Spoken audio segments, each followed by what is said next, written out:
real fans, bro. Real fans are critical. Why? Yes, exactly. Because real fans, we expect the best. Yes. We don't want shortcuts, bro. We don't want you sleepwalking through it. We want the best. And if you are accepting mediocre on a weekly basis, you're not a real fan. Yeah. I'm sorry, bro. You are not a real fan, and you got no idea what a real.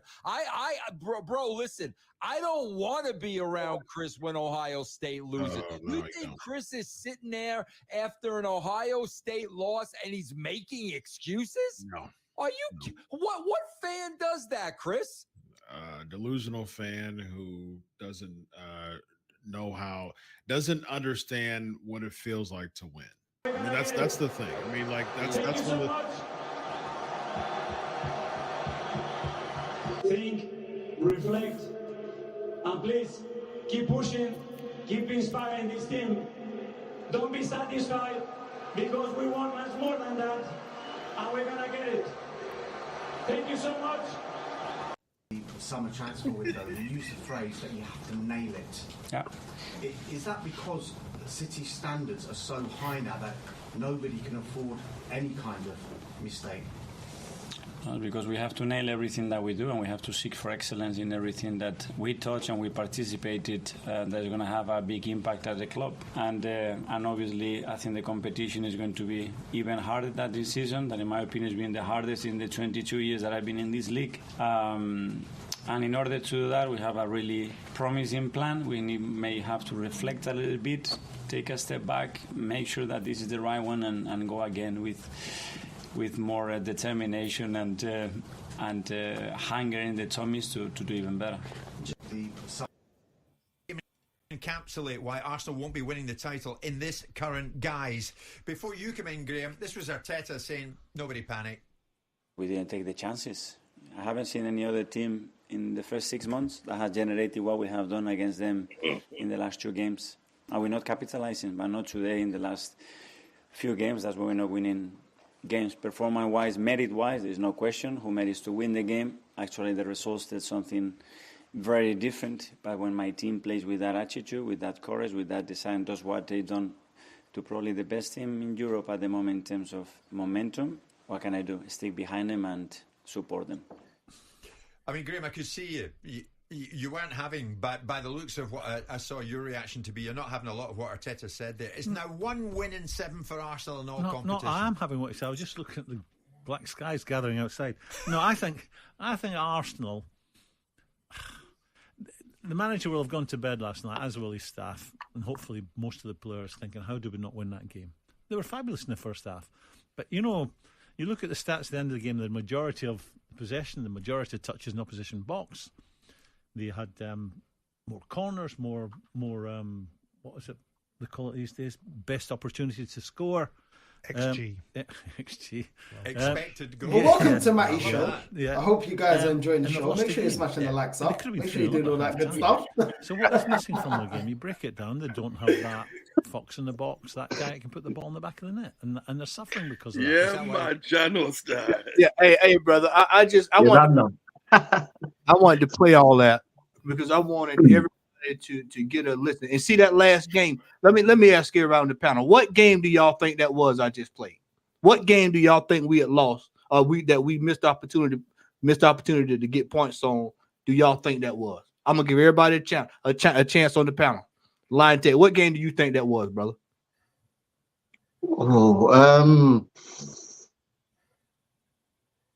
I think it was probably last season, but I think it was, don't know, Liverpool or something.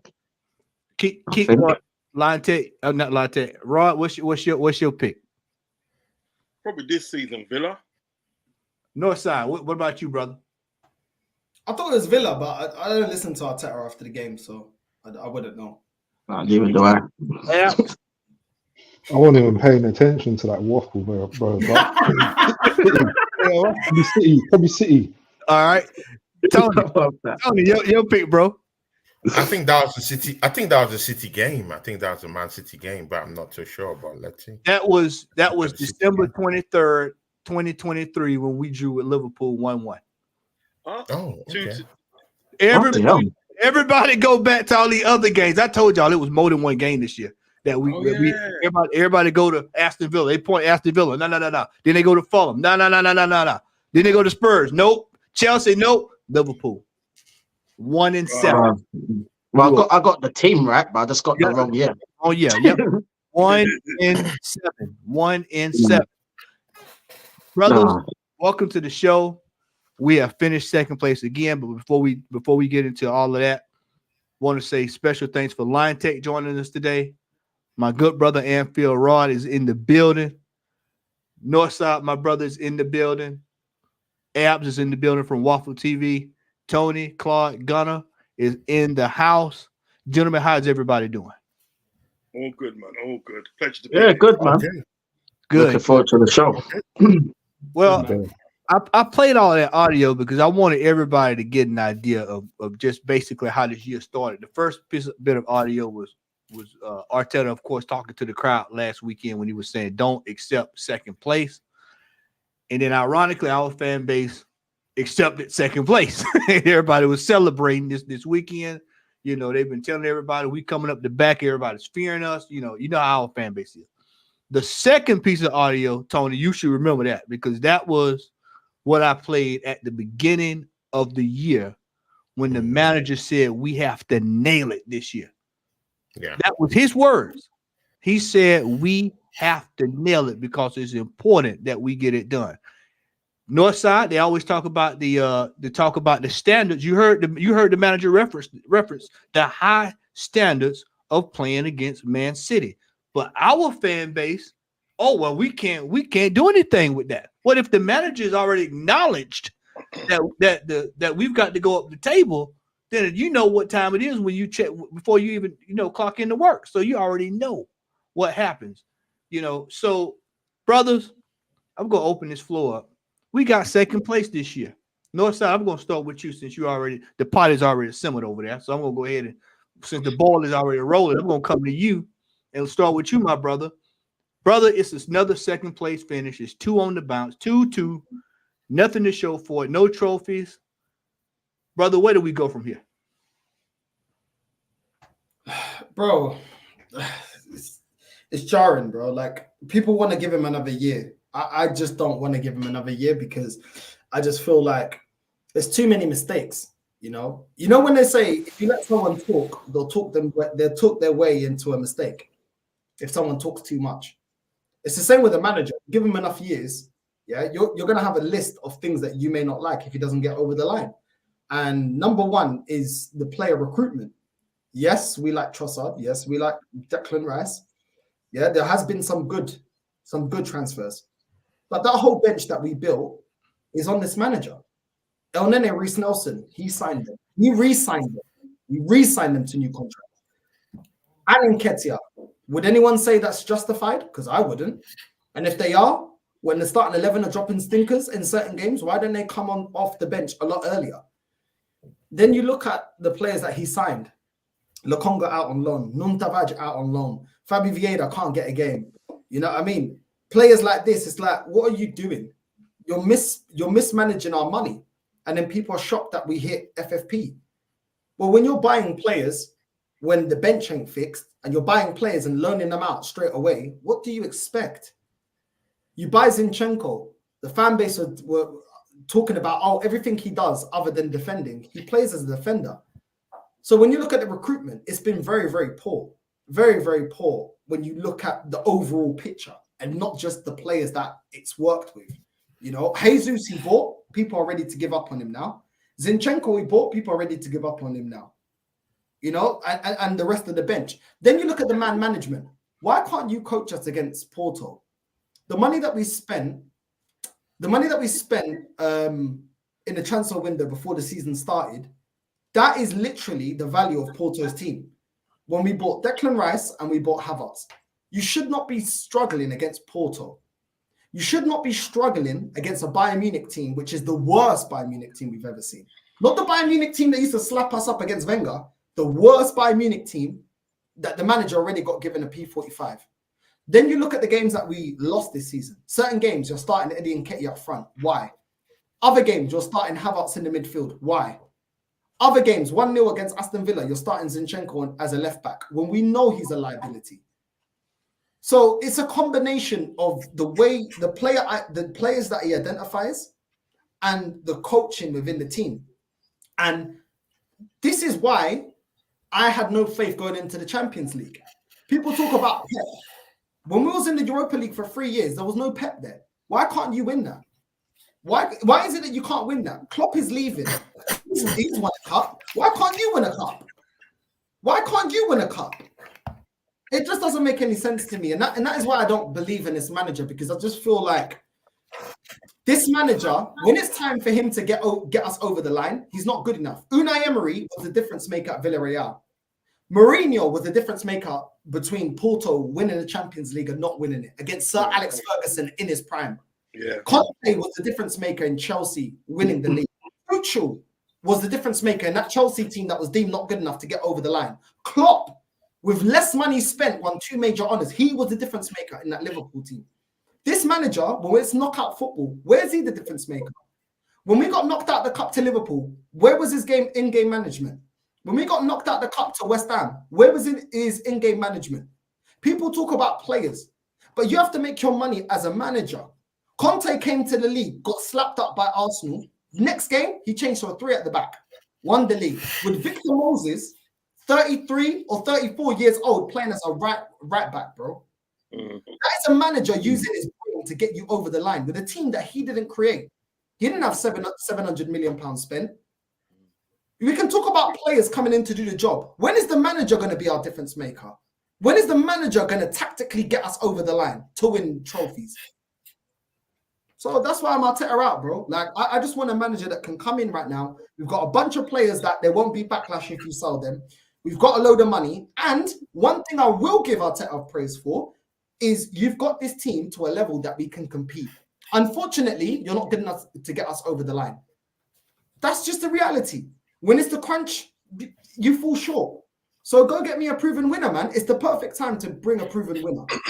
No, sir. What do you chalk that up to when you mention getting over the line? What do you think is the root issue in that? Because a lot of people don't, when they hear us say over the line, they just they think we're just immediately dismissing the man.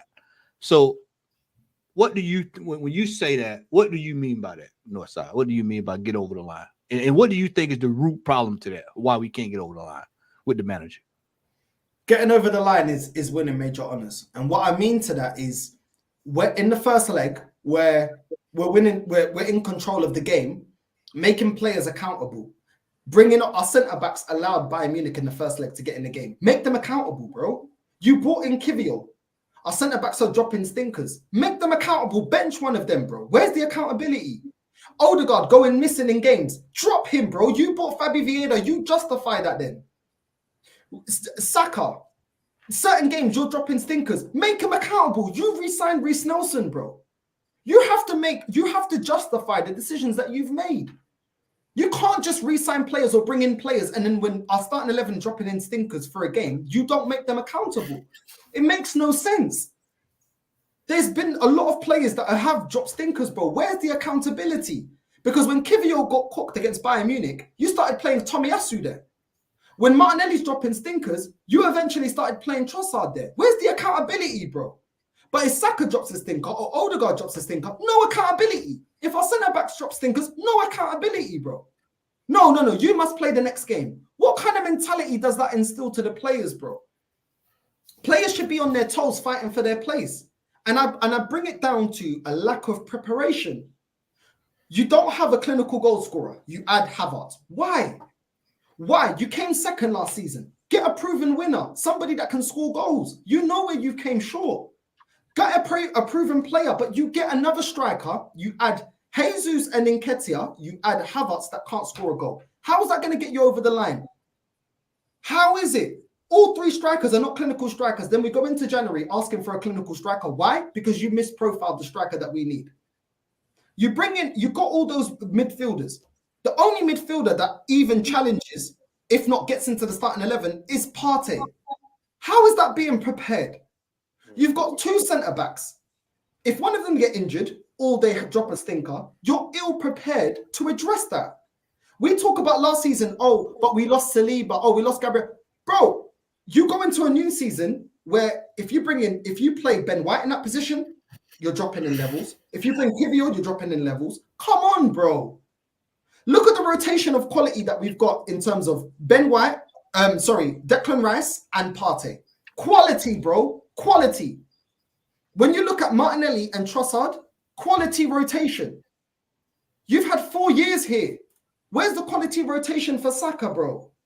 Where's the quality rotation for Odegaard, bro? It's just, it doesn't make any sense to me. Like, you're not planning for the worst, bro. And then people are, oh, why have we lost? Bro, when you man justify El Nene, he hasn't even played him, bro. So why did we re-sign him? Reece Nelson, why did you re-sign? For what reason? You don't use him. You re-signed him. You're not using him, bro. Okay, Jorginho you use. But does anyone trust Jorginho? If we get a long-term injury, anyone trust Jorginho? No. Telling me that a player can perform for 3-4 games. Bro, a player can be out for the whole season. Timber was out for the whole season. Mm-hmm. Are we comfortable if Jorginho's in the midfield for the whole season? No, we're not. This is the problem when people say he can do a job. Okay, he can do a job. What about when you have to rely on him for the whole season because the player's out like Timber? Then what? That player that can do a job, all of a sudden you realize he ain't good enough because he's only good enough in spurts. It's a 38 game league, bro. Let's be real about it. Bro, I'm telling you, people, and then this comment, oh, you're always moaning, but I'm always right. Yeah. So what do you want me to do? Yeah. Well, that's the thing. That's the thing. Yeah. What do you want me to do? That's the thing. The last thing, I'm going to shut up now and let everybody else have this. It's not my show. But the last thing I'm going to say, I said it on so many channels last year, well, this year and last year. What would it take of you to beat Arteta in? I said, if he wins me a major honour, I'm Arteta in and I'll get all the heat and the smoke that's coming my way. Because I know I've said a lot about this manager. If he gets me over the line to win a major honour, I'm not going to go hiding. I've already set what I want. It's not a personal thing against Arteta. I want to win. I'm keeping the same energy I had with Wenger in the last 10 years. I'm keeping the same energy with Unai, and I'm having the same energy with Arteta. Just get me over the line. I don't care which one it is. I don't care. I'd rather be proven wrong. Because guess what? While I'm in the mud and people are, oh, you didn't believe. Guess what? I'm celebrating that we won the league. I couldn't care less. That's the only thing I care about. I don't care about debates online. I don't care about all of that. I just want to win. Yeah. You know, when you see a comment like this, I always have to tell people, whether you think it's moaning or not, young man, the truth is the truth. People don't want to hear the truth. People don't want to hear the truth. No, that's the problem. If you say the truth to them, and they, right, say the truth to them, they don't want to hear it. But then, however, when it goes Pete Tong, they're the first one to come out and say, well, look, yeah, you was right. I know I was right. I've been trying to tell you all along. Let me try to tell you that I know I was right. Don't tell me something I know already. Do you know what I mean? People, when I said on Kopish and them that I'm not supporting Arnie Slot and they because I don't think I've got nothing against him, but I just don't think he's experienced enough. He's not experienced enough to take this team forward. And the way the FSG have done this at the day, I don't like it. People came for me. Do you understand what I'm saying? They do not like hearing the truth. And that happens to all spectrum, whatever supporter that you are, where you can be an Arsenal supporter, Man United, Chelsea, Liverpool, Tottenham, whatever. They don't like hearing the truth.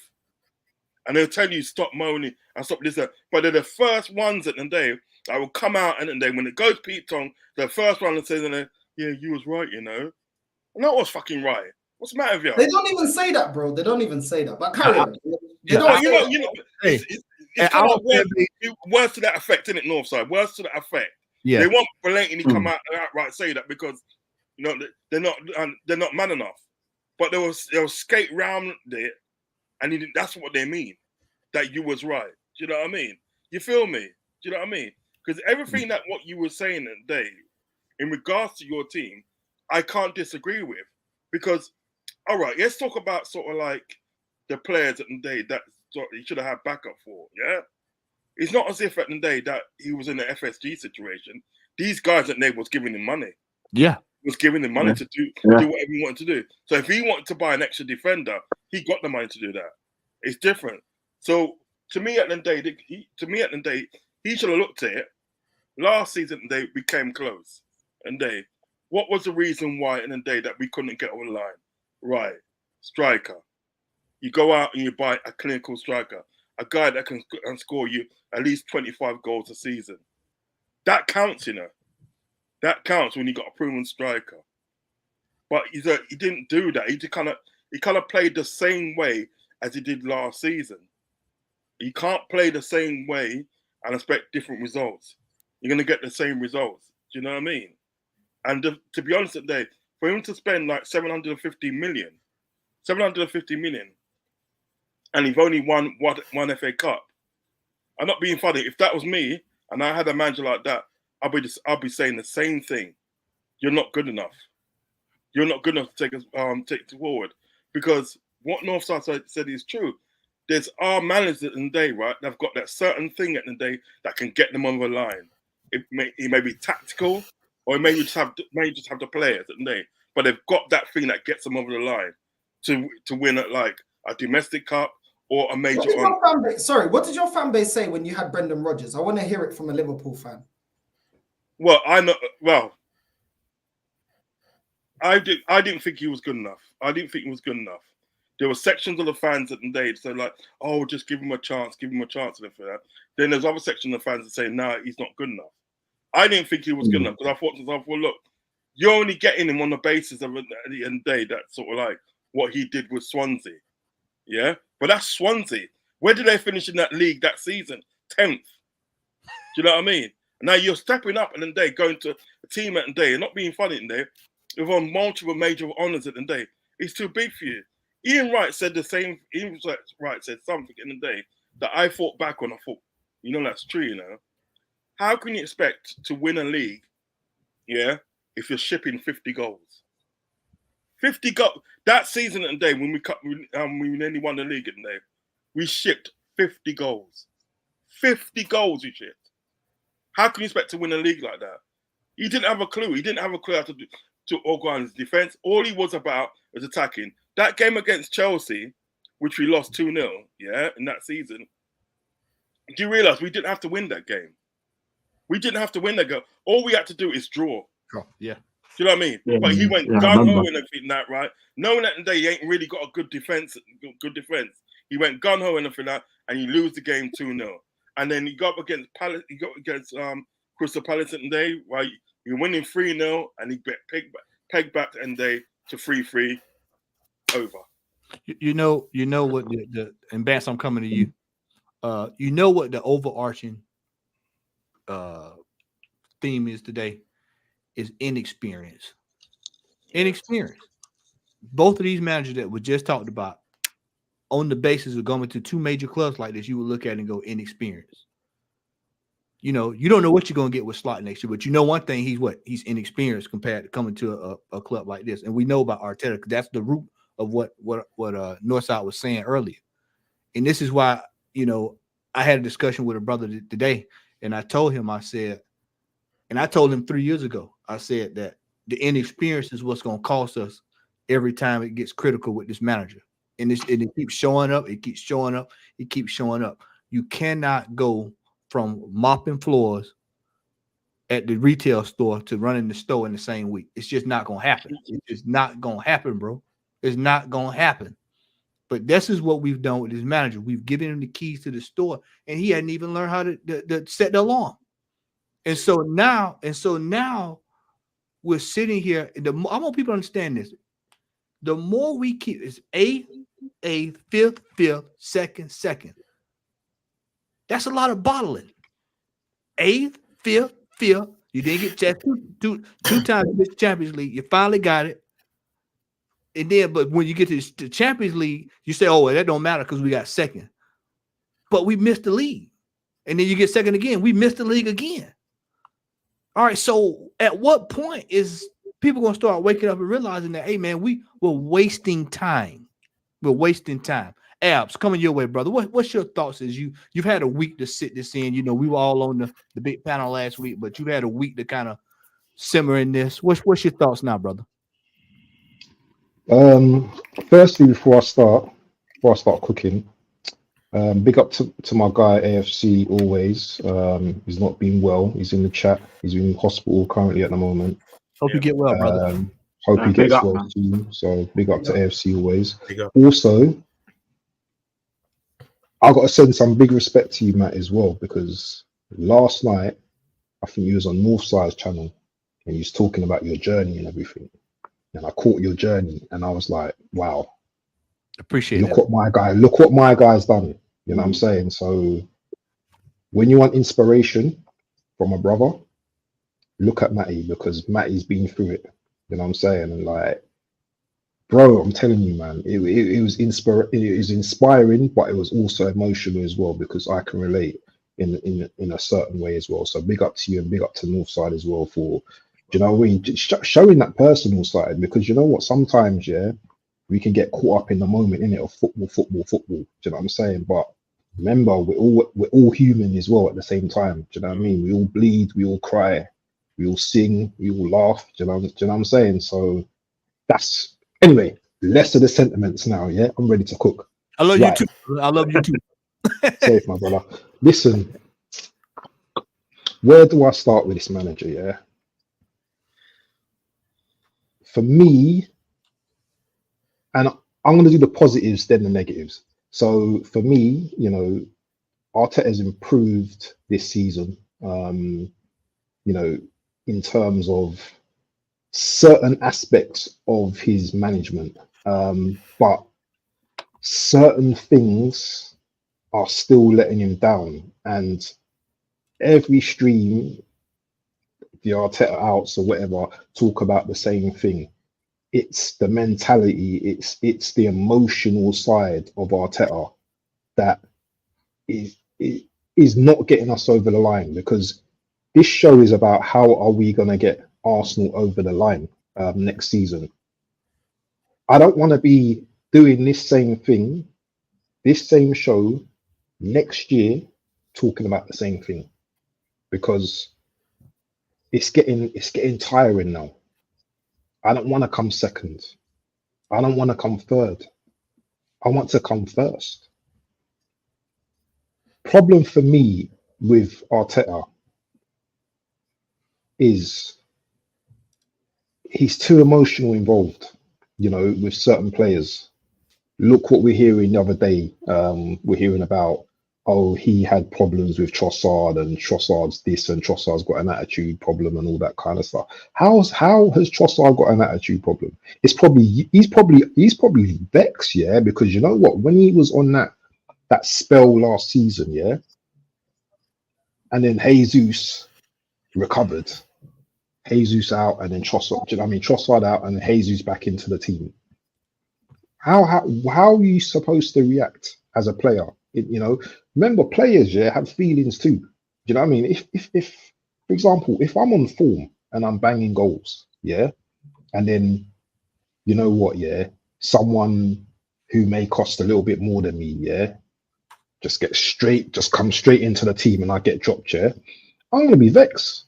And I'm gonna be thinking, listen, I've done all of this, yeah, and this is how the manager repays me.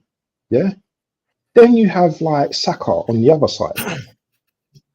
That brother, yeah, you chop off his leg, yeah, my man's still playing. Arteta's still leaving him on the pitch. With a walker. Yeah? Cut him in half, yeah, alien style, cut him in half. You see his body just running up pitch still, yeah, like, no, you stay on. I just don't get it with this manager. Seriously, I don't get the emotional attachment to certain players. Yeah, I don't get it. Listen, Pep is a man, yeah, and I always got to reference Pep, yeah, because Pep is a man. Foden scores a hat trick, you ain't play the next game. You know, certain man could play. You know, Doku could be cooking one game. You know, he's getting lock off. You know what I mean? This is what Pep does. So why doesn't Arteta do it with our players? I just don't get it. Another thing is as well, make Emirates a fortress again. Fulham came to our ground, got a 2-2 draw with 10 men. Villa came to our ground, got a 2-0 win with that bum Zinchenko out of position on the right-hand side. No one don't talk about that, yeah? The man's a left back. What is he doing in the right back position? When they scored, when I can't remember, what's his name? Jamaican brother, what's his name? Leon Bailey. Oh, Bailey. Yeah, Leon Bailey scored. What was he doing? What was he doing for that game? What made him think to put Havertz? Sorry, let's go to the Havertz experiment. Let's talk about that as well. How many games did Havertz play in that centre mid? 12. Before he decided, let me put him up front because he might be a bit better. Who's advising this guy? Yeah? Why is he getting it so fundamentally wrong? We know why, because he's still learning on the job. Now, how much more time we're going to give this manager to learn on the job? We're dealing with Arsenal, a big club here, but it seems like the owners are just happy, just to come top four, not to win any cups, just get knocked out of the cup. That's all right, because we tried, yeah, we tried. How many of you, man, yeah, went to school, yeah, or played Sunday football, Saturday football, yeah, and when you lost the game, yeah, was you like, do you know what, lads, we tried? I tell you, bro. I don't know any of you guys play ball or that, yeah, but bro, I was a sore loser up until now. I've got man that I know, yeah. I've got man that I know, yeah, because I used to play I was a player manager in it because I had my own team. I lived in an estate in Norfolk. Yeah, I had my own team, got some ballers, yeah, on the estate, got them together, and we just made a Sunday team. Yeah, I was player manager. Do you know what I'm saying? Best player in the team, baller, obviously. Nah. You know what? They were good players in the team.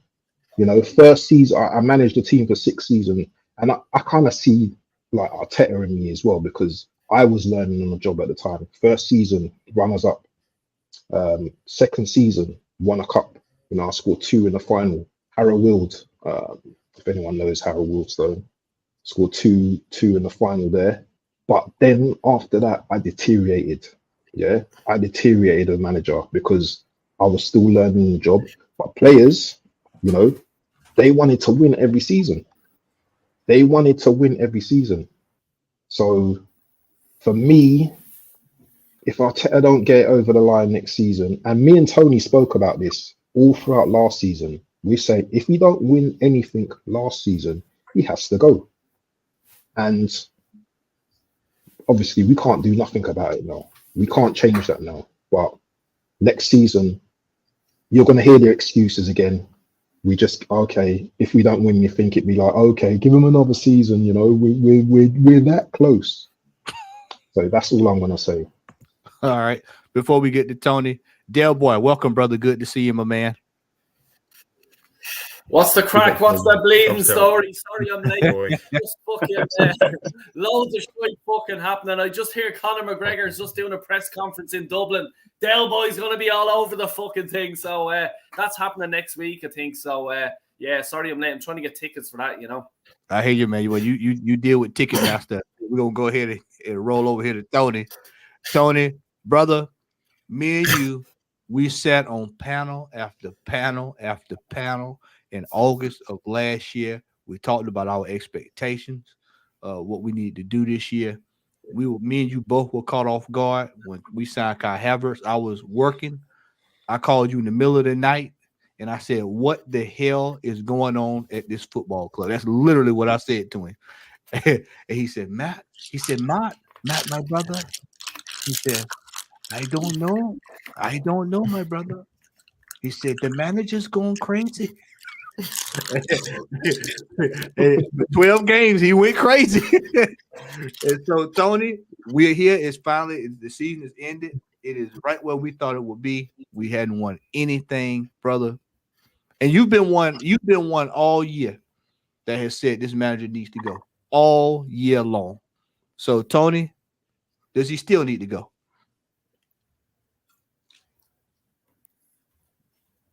What until he frees? See, Marty, big up to you, man. Thanks for inviting me to your channel. No, I'm not frozen. I'm here. Can you hear me, guys? Yeah. Can you hear me? Can you hear me? You should hear Loud me. and clear. Hey, Can brother. you hear me now? Yeah, can you? Yeah, definitely. Yeah, loud and clear. Yeah. Big up to everyone down here in the panel. Yeah. Special recognition to Northside, man. You know, that guy gave me a big show on his channel. You know, when I first had a show with him on my channel too. Big ups to you, Northside, and it's nice to have you down here. Of course, my constant collaborators, Lion Tech, you know, Abs, and of course Matty, and definitely our Liverpool fan down here.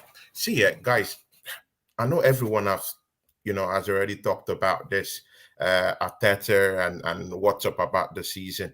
Let's get into more technical stuff before I start talking about or ripping into Mikel Arteta. See, guys, I've transcended. Yeah. How about living out the little guy? Because the problem that we always have usually is that somehow, no matter how the top people mess up, we always look for the little guy. Yeah. Just the guy standing out there, the face of the whole thing, but the little guy. Yeah. We'll find them responsible. We'll hold them accountable. And we don't definitely hold the top dogs accountable. How about this? I've transcended to the Kroenkes. I've transcended to Josh. I've transcended to Stan. Yeah? These are the people. These are the enablers. They are the enablers. They are enabling an inexperienced manager to continue to wreak havoc on this football club. See ya, guys. Let me just let the statements that I've already spoken just now, let me make it sink in, because it's easy to criticize Mikel Arteta. How about the top dogs? They're all in cohorts. See ya, guys, in the 2023-2024 season, 253 million pounds will be gained by Arsenal Football Club just for coming second, and you know, and being in the Champions League. Guys, let that sink in. 253 million pounds in the back going to Josh and Stan Kroenke's account. Just imagine that, of which 174.7 million is just coming from Arsenal coming second in the league. Just imagine that. Mind you, Arsenal got about 79, if I can remember right, 79 million pounds for qualifying for the quarterfinals of the Champions League. See ya, guys, Arsenal have the most viewership. Let that sink in the whole of the Premiership this season. Arsenal have the highest in terms of money being raked in from TV right. Arsenal actually had 25 different sponsorship go up this season, guys. Guys, let that sink in. Just let that sink in. Why do you think that Josh and Stan Kroenke are going to throw away this guy? He's making money for them. They're rich. They're making more money. There's no problem. When Arsene Wenger was here, he was still making profits. He was still making losses. Mikel Arteta have posted lots of profits for these guys. Why do you think these guys are going to sack this guy at the end of the day? He's made so much money for them that they want him to keep staying here. And that is why when every other football club right now in the summer are out here sacking players, players and managers who have actually had the DNA of their football clubs deep crested in their hearts. I'll give you an example. Xavi Hernandez was just relieved of his job in FC Barcelona. Guys, of course you know that, It doesn't get DNA. It doesn't get DNA, Catalonia written in your heart than that. It doesn't get, guys, that manager is gone. Nagelsmann, He won a trophy. And mind you, guys, Xavi won the Spanish La Liga last season. He did win the Spanish La Liga last season. So, see here, guys. Nagelsmann, how about him? At Bayern Munich, won the title. You know, they didn't just like what he did last season, and he went off. And right now, they've already let go of the joke of the manager who's down there, you know, right now. See, yeah, guys, yeah, the story keeps going on and on and on. Mikel Arteta is going to stay here for many more years. Let's just get prepared, you know, for that fact. He's here to stay. And it's because of Josh and Stan Kroenke who have actually, you know, fed this guy. Guys, did you see what happened in the news here? Just after the season ended, did you guys hear? I'm talking about the Arsenal fans. Did you guys hear about the goalkeeping coach who had something to say about Ramsdale, you know, losing his place to the, you know, to our Spanish goalkeeper right now, Steve David Rounds. Raya? You heard what happened? Yeah, Steve Exactly. Rounds. You heard what happened to him, yeah? Now, that's just for arguing with Mikel Arteta. And that old guy just lost his job. See here, guys, Josh and Stan Kroenke have given this manager so much power. See here, guys, yeah, it's ultimate powers. This guy has the power to do anything. But it's not about him holding on to power that's my real problem. But the fact that he owns and wields absolute power in this football club that we all love. I think that's a bigger problem. Yeah. And again, see you guys, me and Matty at the start of the season, I keep saying this. Matty, I've said it too on a couple of shows. Arsenal have achieved with these players, to be very sincere with you. I really thought these players overachieved. See you guys, I thought these players will crash and burn this season, to be very sincere with you. We didn't sign a striker at the start of the season. Yeah. Instead, we went to Dash Chelsea Football Club, 65 million. See here, guys, we've spent over $700 million. Yeah. And we don't have a prolific striker. A striker who is going to come down here and give us 20, 25 goals in a season. See here, guys, Arsenal scored nearly up to about, I think, up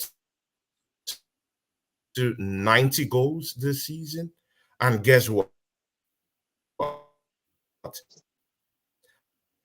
We don't have a striker who scored. You score 90 goals in a season without any of your strikers getting even up to 19 goals. Apart from maybe Bukayo Saka, you know, and of course he's not even a striker. You know, he's a winger. Bukayo Saka, this manager brought in and gave Eddie Nketiah an extension to its contract, 100K per week, and Ipswich don't even want anything to do with that guy. They don't even want to get him for next season. That's how bad our recruitment is. It's a joke. See, we do have a bench. Mikel Arteta likes talking about this so-called bench that he has. That he loves his bench, you know. Guys,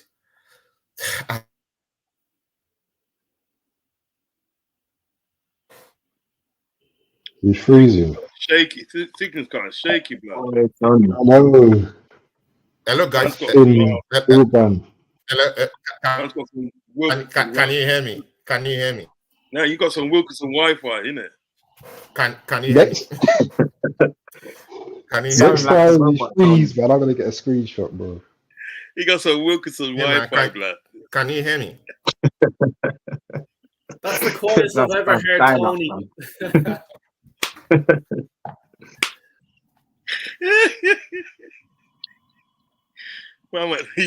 Man went to pound that for his Wi-Fi. Can you hear me? I was yeah, just about. You're in and out. Pause. Hey, can you hear me? Can you hear me, guys? Yeah. Yeah, better now, you're better. Look at that outline Wi-Fi plan. Yeah, guys, can you hear me? Yeah, I'm back. I'm back. Yeah. Tony, I'm sorry, man. Tony, I'm look sorry, at that man. outline I'm sorry, Wi-Fi man. plan. I'm sorry. I have to pay for my Wi-Fi. I have to pay for my Wi-Fi. See, guys, it's a joke. This manager has constantly made ridicule of the fans, of everybody. Yeah, he plays on our intelligence throughout the season. Yeah, how can you score 90 goals in the season and your strikers can't even get up to? He's injured. Now Gabriel is injured. What do we have to say about that? Yeah, he's injured. Martin Odegaard having stinkers, this season with no one down there to replace him. Bukayo Saka, no lack for lack replacement. See, how can we have spent, 750 million. You're freezing again. Tony, jump out, bro. Yeah, brother, jump in and jump out. Okay. Jump in and jump out, man. Spend some money that. How come everyone's calling Jesus Gabriel now? Put a few coins on the meter. You'd be grand. I know, innit? You know the money that Arteta spent on Arsenal. That money Arteta spent on Arsenal should have spent it on his Wi-Fi, blood.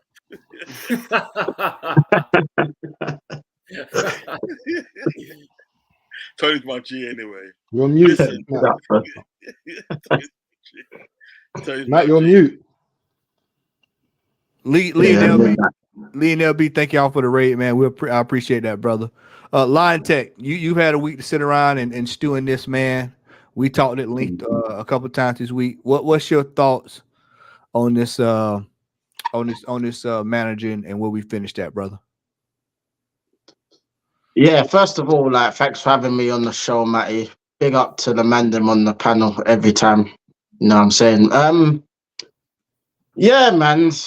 Well, after this week, all I've been seeing is just justification for where we finished and all this nonsense. But I don't know. I've literally just tuned out of this season, bro. I'm just looking forward to seeing what we're gonna actually do, bro. Because right about now, I don't have much hope for what's gonna happen next season, anyway. But the thing is, what we do need to do is we need to get rid of a lot of this deadwood, man, because right about now, that's what's literally holding us back, because we don't have the squad to compete on all fronts. And I'm talking about all 4 trophies, not just the Premier League. And that's where we've been falling short. But it's down to this manager at the end of the day, giving players like Reece Nelson, Axel Foley, you name it, all these men that are just no use to there's no use to the team whatsoever, that this manager has put this blind faith into, where all of us can see they're no good for the team, because this manager even knows they're no good for the team, because he don't even put them on. Saka, stinker after stinker after stinker. Reece Nelson can't even get on the pitch. Fabio Vieira, another one, 35 million. What did we spend that money on him for? You know what I mean? Odegaard, when he puts in stinkers, Fabio Vieira can't even get on the pitch. You know what I mean? That's the levels we're talking about, Matty. Because when you look at City's team, for example, all right, cool, they haven't got loads of players, but they got players of quality. They know, if Kevin De Bruyne is out, they got Grealish, they got Doku, they got whoever to come off the bench, and you don't see no difference. You know what I mean? It's the exact same thing, quality. And that's the level that we need to get to, in terms of we have to buy players, that can even displace the starting 11 that we have now. You know what I mean? That's the levels that we have to get to if we're going to win major honours. Plus, we need a new manager anyway, because I just need a fresh start, bro. Because after 4 years of dealing with the manager and his narcissistic ways, like what Northside was saying earlier, he's another narcissist as well. Arteta because he likes to do things his own way. Like it's his, and he's stubborn with it.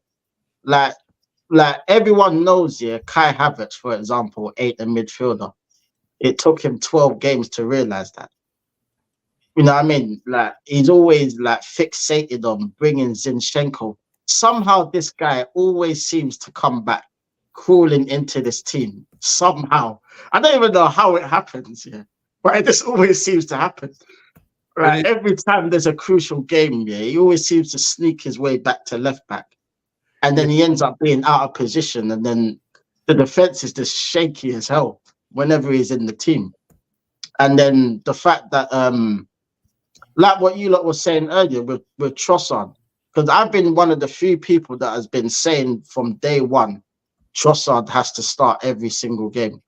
When Martinelli was stinking it out, yeah, week after week on the left, yeah, I was saying, why is Trossard on the bench when he's our best finisher? He's the best technical player at the club. He's 2-footed, yeah. But yet he's rotting on the bench. Why? Like, what we were saying last season when he was on that purple patch. Literally, I think that was big reason why we didn't win the league that year. Because what we did, yeah, is we had Saka, Trossard in the false nine, and Martinelli, and they were all interchanging. That's the thing. They weren't always staying in their position. They were interchanging, linking up. There was a chemistry there.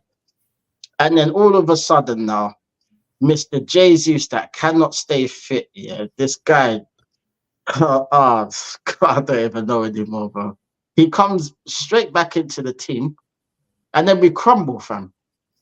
And this is what I mean about the manager. His management is his biggest flaw, because he doesn't know how to manage his squad.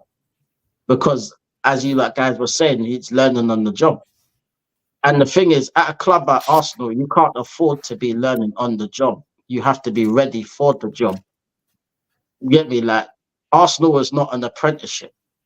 You know what I mean? You have to get a proper manager that knows what he's doing. Like, if you want to do an apprenticeship, cool. Go down to like Millwall or somewhere like that. Like a club that will tolerate that. They'll punch you But up. this is, yeah, well, yeah. Maybe Millwall's not the best example, but you know what I mean? Like a lower league club, yeah, that literally will put up with that and will have time for that. Right about now, yeah, I just want to win. You know what I mean? Because it's 20 years with no league title, yeah. How long is it going to be before we win another league title? What, 30 years? Like what Liverpool had to go through? No offense, Rods, but you know the pain as well. Yeah. You know what I mean? Like, how long is it gonna go before we start winning things? And that's the thing. We need to get to that level where we start taking every single competition seriously. Because all I hear, yeah, is the League Cup is beneath us. No, it ain't, bruv, because we don't win trophies like that anyway. You know what I mean? So it ain't beneath Arsenal at all. Like, Man City take that thingy seriously. Like, they won it, 4 years on the trot? Yeah. At one point.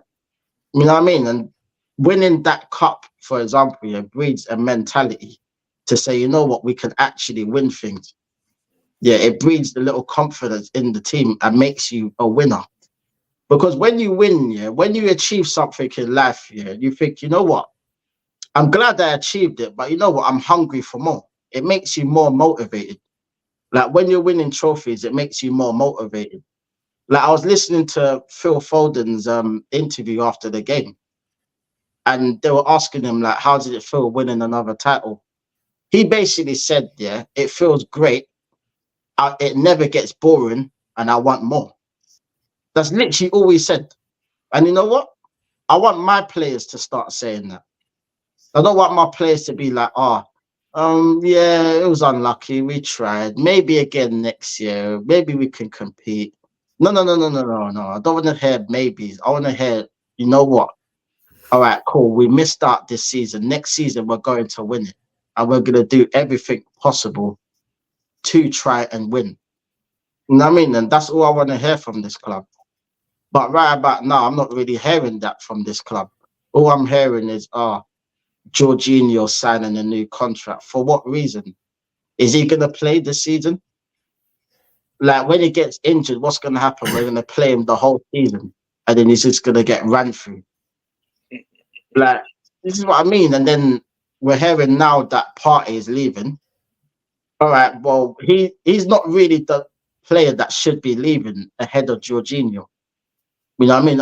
If it came down to me, it would be Partey staying for another season and getting rid of Jorginho, and then have Partey as a backup. You know what I mean? And get a proper midfielder to come in that can play every week and has the quality to play with Declan Rice. And that's the thing, you see, like we just need to get back to that level. And until we get back to that level, it's just going to be the same thing, bro. And to be honest, like I'm tired of saying the same thing, man. Like I want to win now, man, because I'm getting bored of saying the same thing every single season. You know what I mean? Like I want like fresh blood, like something to believe in. You know what I mean? I want a manager that, you know what, it gives me the confidence to say, you know what, I can stick my chest out and say, you know what, we're going to win something. With this manager, I can't have no chest. You know what I mean? Flat chested and all of that, man. Man needs to have breasts and that. You know what I mean? It's true though, man. You know what I mean? You got to have something to hold on to. You know what I mean? It's mad, bro. It's mad. This guy's judging it. Martin, pull up this comment from Nico. Pull up this comment from Nico. Nico had a comment down there about Jorginho. Yeah, exactly. And of course, our brother just talked about Jorginho also. Yeah, guys, I heard that. See, have you noticed? Yeah, the moment in time we resigned Jorginho into a new contract. Tell him, Tony, because you told me this yesterday. Go ahead. Do you guys remember the timing? Can you guys remember the timing when we resigned Jorginho? That's the penultimate period when we were, you know, in the heat of this title run in, and that was just in the penultimate game before the last one. So they just went in, resigned Jorginho, so that everyone would just, when everyone is talking about, hey, can we get over the line? Can we win this trophy? So everyone's head is just on winning the trophy. And then these guys go behind our backs and go and resign Jorginho. A very big contact that I have in the football club has actually told me that contract actually doesn't even have anything to do with footballing reasons, that it has this coaching related stuffs and perks all around that contract. See, guys, they didn't make that contract public, but that's what my contact has told me. So they want to make it a kind of like that kind of El Neni-ish kind of deal going on with this Jorginho stuff. Yeah, giving him a place, a home to have his coaching badges. See, guys, is this what Arsenal football clubs? See, I have no problem with El Neni. God knows I love the guy.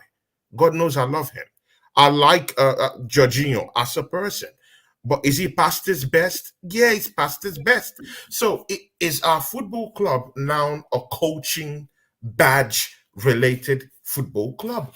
Last time I checked, this was a genuine football club ready to win titles, at least in the 90s and in the early 2000s, but not now. It's now a place where these players just come and just dump themselves. If you want to come get your coaching badges and you're from Chelsea Football Club, just come on and get your and get your coaching badges. It's easy. At Arsenal, we are dishing out coaching badges like never before.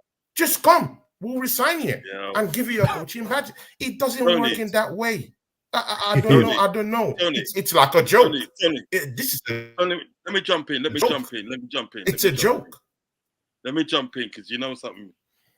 You have a man that coming in the building, a real Dan in the business, brother. Listen, don't give me some like big intro. I'm just brother. You're my genuine, You're my genuine. The link's the guy, bro. I ain't gonna cap. You're my genuine. You're my genuine. I've been watching your content and everything like that, right? Yeah. And a lot of the things that he said is facts in there, and I get bare joke from you, my genuine. So you You deserve the intro, brother. You deserve the intro. Thank you. Real G in the business, brother. Come on, man. Big up. Listen, I ain't nothing special, you know. I'm just a fan. No, you're G, man. You're G. I appreciate that. I like the modesty. Like, you've been around for time. You know, Lee made me laugh the other day, bro. Yeah, listen, I was listening to Lee the other day, falling asleep, bro. Yeah, and then like I couldn't sleep, and then like next minute I was in the gym at 1 o'clock in the morning, and I'm still listening to Lee and Northside on their flipping street. It was mad, bro. I didn't get back till like 3 o'clock in the morning. How many videos you done today, Northside? What you done today? Tell me your work today. Yeah.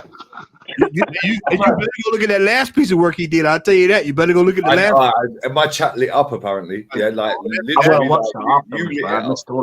legendary. That now that right there, that's probably gonna get stream of the year. That's stream of the year. That. How many videos you done today? This is my third. This is my third live. Oh, that's unlucky. This is my fourth. Competition. How unfortunate. This is my fourth. Oh, here. I'm on phase three. I'm on phase 3. Big up Boy as well, man. Big up Lighting. Everyone locked in, man. Big here, up boys. Is this the way it is? No, big up Lee, man. I've got a 6-inch, but I've got a 7. I don't worry, no, we're safe there. Yeah, don't worry, man. I'm still waiting for the inspiration call. Do you know what I mean? But yeah, Northside, yeah, up your work rate. Yeah, I started work at 5:15 this evening. It's 4:15 UK. Yeah, since then I did 45. Went straight on with rants for 2 hours 45. Yeah, straight off of the back of that. Big up, Jess. Love you, man. Yeah. Straight off of the back of that, just done a watch along and watched Girona smash Granada 7-0. Yeah, a striker that can actually finish his dinner. 7-0. A striker that scored the third goal, yeah, to put them 3-0 up in the first half. That didn't shamelessly jump in the crowd, celebrate. He picked the ball up, run straight back to the halfway line, and put the ball on them. Yeah. Then I've seen a sub come off the bench and cross a ball on a sixpence non-stop. I've seen a manager sitting on the bench when they're 6-0 up, going mad. Yeah, going mad, and they were 6-0 up, you know. Yeah, 6-0. I've seen a 37-year-old striker come off the bench for them that used to play for Middlesbrough, Stawani, who's got more goals than anyone in our team this season, apart from Trossard and Saka. And he's played less than 1,200 minutes of football. How's he got 14 goals? Come on, man. Yeah, I'm sick of it. I've seen Davy Blind balling out again. Yeah, I've seen the goalkeeper that was Tottenham's third choice ex-goalkeeper, Gazzaniga. Yeah, keep another clean sheet. I'm seeing a whole stadium full of fans, yeah, still in the ground right now, and it's 11:25 at night. Why are they still there? I thought I had to leave 10 minutes before the game ended. Yeah, proper league, proper football. And that Granada team, Palestri, yeah, generational stinker tonight and got sent off, yeah? That's Man United Youth Academy, right there. Yeah, generational stinker and sent off. Yeah, get out of it. Hannibal at Sevilla, generational stinker every week he plays. Yeah, dead baller. Yeah, the best baller Man U have got in their academy now plays for Benfica, Alvaro Fernandez. Yeah, I was watching that game as well. Fucking absolutely, that's a team that is absolutely coached to perfection. The way that they, like when they're attacking, they just go all gun ho, and it's just fucking unbelievable. But I just think that their manager, if he was to manage us tomorrow morning, it would take about a year for them to actually get into his. Like, no, Del Boy, trust me. No. I think I'll so. Tell you why. Yeah, he took over that team halfway through the season when they were in the second division. Yeah, he got them straight into the playoffs, finishing 6th, by the way. Right, got them promoted. First season in La Liga, finished 10th. This season in a title race against Real Madrid and Barca. Atleti are in this league, Bilbao are in this league. That's 4 quality teams, the top 4 in this league. Yeah, right. And he was top of the league until the end of March. Yeah, absolutely pamming teams for fun with Daley Blind at centre back. Yeah, Gazzaniga couldn't even get in the reserves at top Spurs. This guy's passing the ball out of the back like it's nothing. Jan Couto on loan. Yeah, bro, that's Kyle Walker's replacement. That guy can cross the ball better than anyone in the world. Yeah, that guy is unbelievably talented. Yeah. And then you got Savio, comes off the bench inside 2 minutes, sets a ball up on a plate for Dovbik. Bang, have some of that. But you know what? When you look at that kind of stuff, and Del Boy, I'm gonna come circle over to you because I want to get your thoughts. Right, let me just say one thing, mate. Sorry. Their attendance tonight was 12,813. This Girona. Yeah. Girona. This team has spent 15 million euros in 3 seasons. 15. We pay 29 more than that a year, right? How the hell are they competing? This team are everything that the Premier League gas up Brighton to be.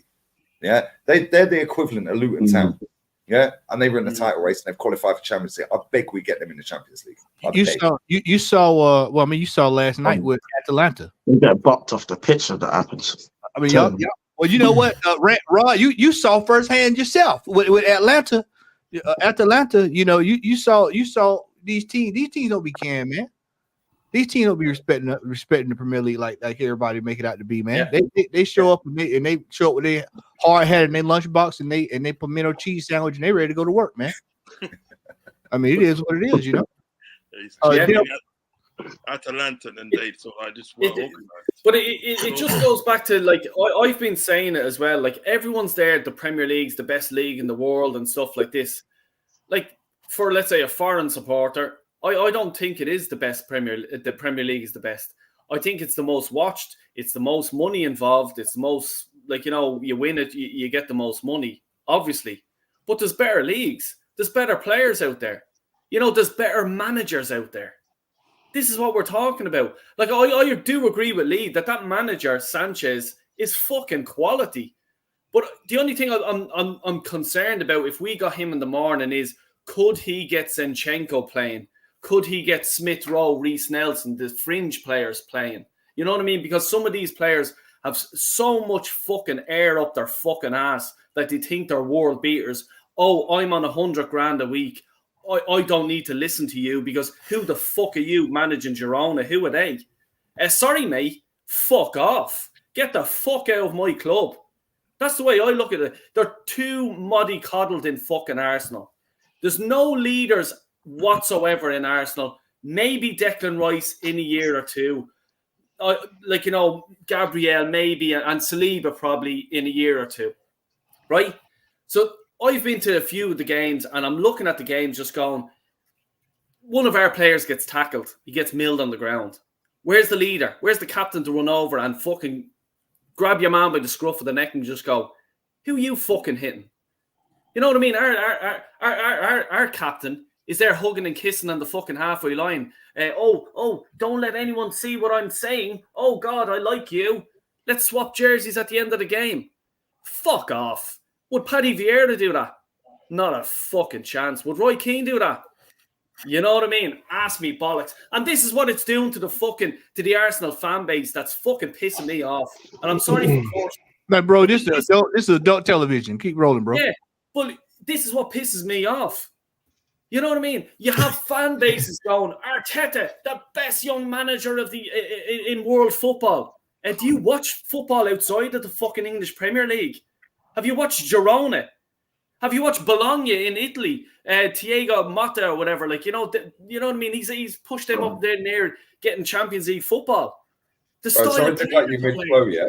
We and Matty talked about this on the phone the other day. That is their highest league season finish since 1967.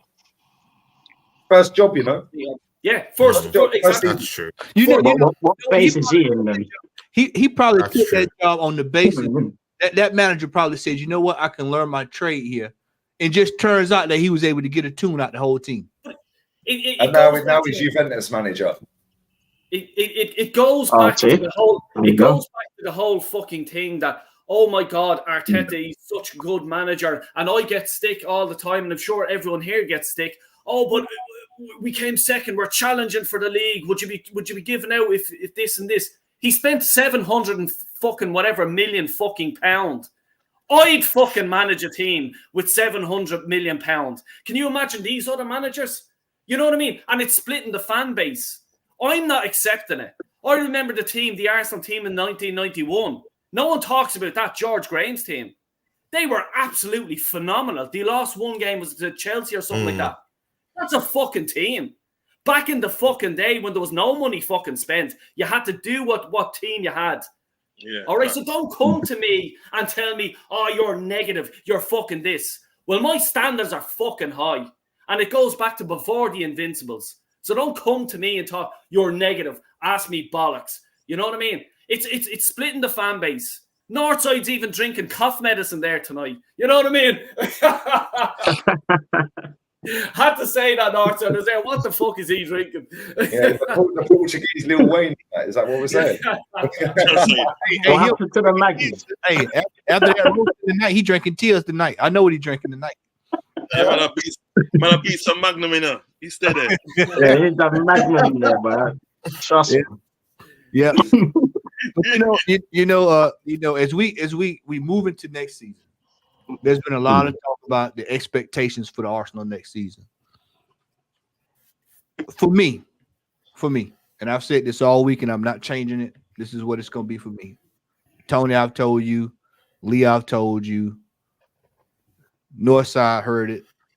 Line Tech, Vance. For me, the man has to win a cup next season. He has to win a cup next season. See, a lot of our fan base, I've been looking all week long, and they've been talking about we challenging for the Premier League. I'm not one that's going. I'm not even going to play that game this year. Go, oh, we challenging. No. There's no guarantee when it comes to challenging for the Premier League.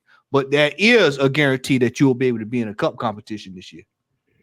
You'll be in the FA Cup and you'll be in the Carabao Cup. And if you're good enough to finish second back to back, I'm expecting you to be good enough to compete in that because you threw it in the trash all this entire time. So for me next year, at minimum, Carabao Cup, and then we'll see where the chips fall where they may. But as a lot of people are waking up to the fact now, Lee, we talked about this yesterday. This Champions League next year is going to be much harder, much harder than what it's been because it's a new format this year. So you're going to be going out to Jerusalem on a couple of these games this year. Yeah, they're going to be going out to Jerusalem. Going to Belfast. They'll be playing some teams that they ain't used to playing. And have y'all noticed that when we play these weird teams, that's when the manager really struggle, like Lons. When we play the most weird European team, they just turn him over. They make a fool out of him. And so this year, this is why I said don't be surprised. Don't be surprised if we get put out of these cups way earlier than we did last year. What's up, TJ? Floor is open, man. Anybody has anything they want to say? Drop it in. We can just chop it up, man. And it first and foremost, smash the fucking like button up. Yeah, make sure you sub to everyone. Yeah, and big up TJ. Come on, big up TJ. Big up Lee. Big up Lee. Guys, I saw that there was a bunch of negative people on a panel, and so obviously I was drawn towards it, towards the negativity. Join the club. This is the Matrix, right here, TJ. It's good to be. I mean, Morpheus, man. Yeah, we're all here for you, man. My fellow Standards FC teammates. Good to see all you guys. I hope you all are well outside of the football. Big up the chat, of course, every single time.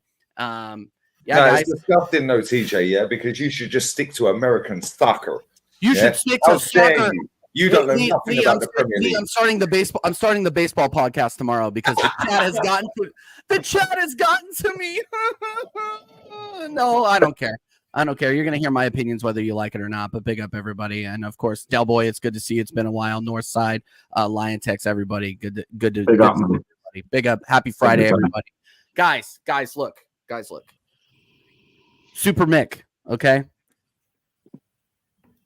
I heard Matt come on here, and I remember him calling me. I've told this story a couple of times before, but Matt called me while I was stuck in traffic last season before the season even started and said, TJ, you know what they're going to do? They're going to do it to us again. This was back in August of last year. TJ, they're going to do it to us again. We don't have enough to get across the line. We're going to get second or third, and then we're going to be having the same conversation, same shopping list for the transfer, for the transfer window. We're going to be doing it. And here we are again, talking about the fact that we don't have any trophies, talking about the fact that we need to start taking cup competition seriously.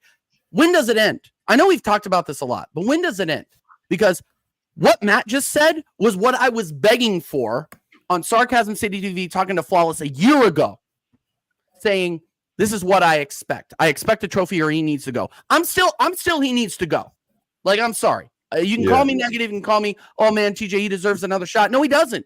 Because we know exactly what is going to happen. We know exactly where we're going. And who are we seriously linked with who is better than any of our starting 11 right now? Silence. Okay, cool. So at least last season we knew that we had a really, really good shot at getting Declan Rice, and they did it. You know, hats off to them. They did actually get him across the line. Big up Anfield Uncle Rods, by the way, too. I didn't call you out either, bro. Good to see you, my guy. But yeah, no. So the fact the hope strategy, as my guy Matt would say, is not looking very hopeful right now. You could say what you want about my negativity, but I mean, until we get actual names through the door, how am I supposed to think any differently? How are we supposed to think? Oh yeah, no, Fabio Vieira, he's right on the edge there. He's definitely going to come out and be a playmaker this season. Are you fucking kidding me? Don't gaslight me, bro. Don't gaslight me. Don't do it. Exactly. No, Matt. Going back to what you said a year ago, bro. We now know what 35 million buys you in Portugal. No offense, Northside. Oh God. You know what I mean? Can I ask you guys something? Sorry, Matt. No, go ahead, bro. Can I ask you guys something? We saw what Super Mick was like this season when it came to the Villa game and the Bayern Munich games, yeah? How he totally just like went crazy with Havertz in the midfield and, do you know what I mean, putting Jesus up front. How do you think he's going to cope with like cup games, you know, like FA Cup, Carabao Cup, League, Champions League? How do you think this manager's going to cope with all of that? You know what? We want him to bring home something, yeah? How do you think he's going to cope with all of that? You know, Champions League next season, we actually play 8 games in the group stage, which is now a league, rather than 6. Yeah, and 4 of them are away, and 4 of them are at home. So we could genuinely end up with, say, I did the show with Rance earlier, and I looked at the coefficient, of where we are. We're literally just above Club Brugge. No, but we're not bottom. I was going to say we're just above West Ham, Club Brugge. Yeah, like it's embarrassing. So we're going to be. I don't know how they do the seedings, but there's 4 different pots, and we draw 2 teams from each pot. So we got 8 games. Right, we could end up with a Real Madrid, one of the big boys. Yeah, obviously. We're getting Real Madrid. I know we're getting them. Anyone who wins the league, we can end up with. Anyone who won the league. Well, actually, maybe that's not the case. I don't know, unless they've changed it. Doesn't matter if it's Real Madrid. Doesn't matter if it's Real Madrid or Leverkusen. Like the quality and the coaches of that squad are levels above us. Facts, mate. Do you know what I want to see? I want to see us get Real Madrid. I want to see us get Leverkusen, Girona. Inter Milan. Yeah, Girona. I don't know if you can get 2 from the same country. I don't know how it works. Can Girona even get into the Champions League with Man City? Yeah. There's all this talk they can't because they're owned by City. Okay. I didn't know about that. Okay. They only own 40% as well. In that club. We're going to wind up playing up there with Tony. We're going to be playing up there with Tony up there in Finland. That's what we're going to be up there getting put out in Finland. I told you, you might be refereeing the game, bro. But it will come down to as well. Streaming at the same time. It will come down to as well with the excuses that will be made. But we had to play 8 games in the Champions League. So did every other fucking team. You know what?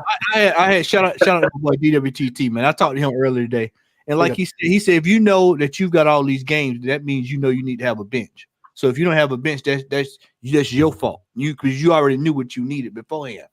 Which is you start. We name off all these players. There's 8 to 9 players on this bench, plus what we heard today as Northside. Because that's how I caught the news. I was listening to Northside earlier about Thomas Partey, which is one they wanted going last year. Which is one that I honestly believe had he played instead of Jorginho, we might would have got some points off of some of those games that we dropped points on. But you're letting him walk out the door. Now what's coming in the door? See, when this manager in this regime, you don't know what they're buying. Because I told y'all, we all sat here last summer. Yeah. And Kai Havertz popped up out of nowhere. Kai Havertz just dropped up out of nowhere. Notice how quick we get deals done with Chelsea. Literally, just like that. Yeah, that was quick. I remember that was quick. Can I just come in on that? Because that's a great point. I was only actually thinking of that today, okay? Now, people say, oh, Saka, the youth and all this coming up. No, Saka was Liam Brady, okay? Liam Brady had him in the youth, okay? What do we have coming up that's coming through? We have to now go and buy players, and you have the Arsenal tax on it. So if a club know that like Arsenal are coming in. Oh, he's worth 15 million. Arsenal. Oh yeah, throw 20 million on top of that. He's a 16-year-old. And then you kid. know that we can't win any battle with Edu in the boardroom. Yeah? Yeah. Apart from Declan Rice, but at the same time, the Declan Rice one was because Man City just said we ain't paying 100 M's, and they've done that with Van Dijk, Maguire. They've done it with so many players over the years. They have a ceiling that they'll go to, and then they'll go, "We're Man City. F it, we'll win it anyway without him. We're going to get someone else." Exactly. And they went and got Kovacic for 20 mil. Yeah, exactly. And just even on that, we have Ramsdale, right? We are going to sell him this summer. Okay. How much are we going to get? Newcastle are already taking the piss, and I find it funny. 15 million so far. That's how much? It's going to be 30 million max. It's going to be 30 million max. Did you say that? We'll probably loan him with an option to buy, not an obligation. We loan him, okay? Hold on, now. I want to make sure I heard that right. I got to make sure I heard. Did I just hear you say 15 million? Did I just hear that? 15 million. Yeah. Knowing Arsenal would be 21. I promise you. Probably 21. I know knowing Arsenal would be 21, and they'll probably offer Eddie Nketiah with him. I would be surprised. I'm okay with that. I'm okay with that, though. But honestly. watch this. All I'm saying guy is this is the dealing that that Edu and all his little minions and stuff like that do. Okay, watch the space with Ramsdale. How much we get for him? He's an English international. I want English tax. I don't give a fuck. We get the Arsenal tax. I want the English tax back. It's as simple as that. Okay, but we're Arsenal, so it just must be known in the football world. Arsenal are in for your player. Throw 20, 30 million on top of that. You're selling a player. You're buying a player off Arsenal. Easy. Just pretend he's done. You're an agent. You know what I mean? Do the fucking thing. We're fucking useless. That's because we're not respected at ball level. Exactly. Because we had Ivan Gazidis. Yeah. Then we had Mislintat. Me and Matt spoke on the phone about Mislintat. Diamond Eye. Yeah. Look at the signings we signed, bro, on the Diamond Eye. Yeah. And then he left. Then Ralstonelli got tucked up. Oh, it was a backhander. Well, how comes he's not gone jail for that or been suspended from world football then? Yeah. That was another PR scam. Did he do anything dodgy? We don't know, because if he did, he would have been found out, right? But that was another. Yeah. But because he got his payoff, he's kept his mouth shut. He's probably had an NDA in the contract to piss off.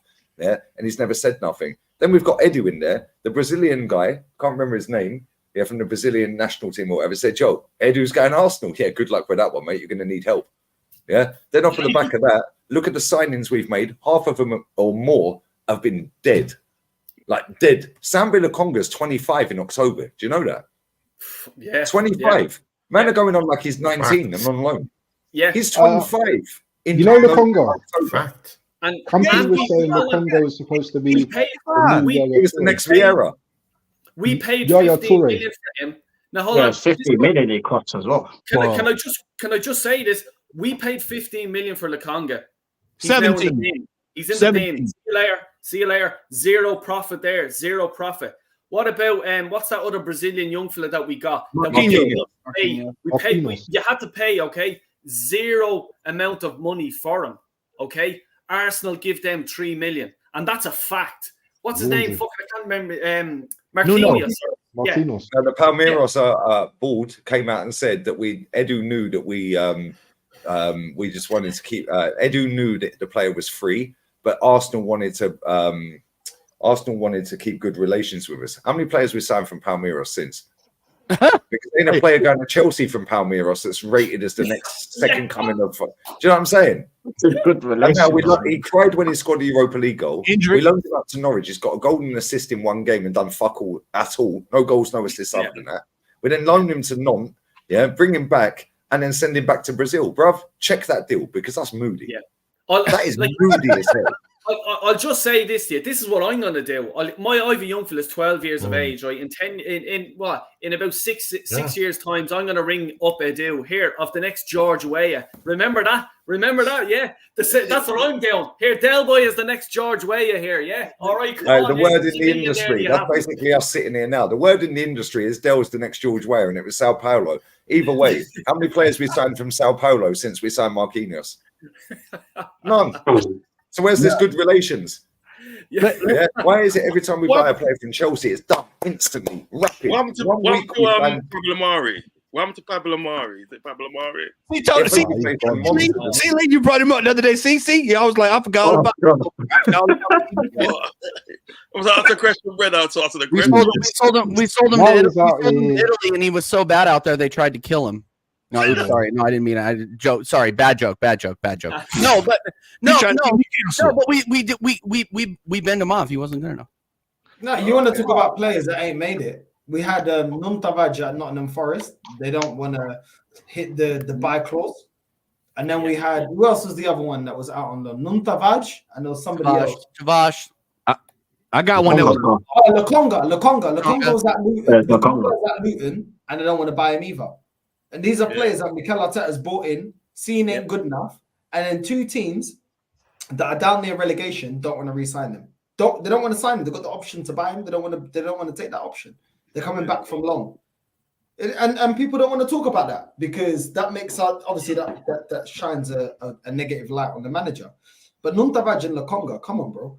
You can't be bringing these guys in for what? We bought Trusty. What did we do with Trusty? Sold him. Run the process, man. All right, let's go. We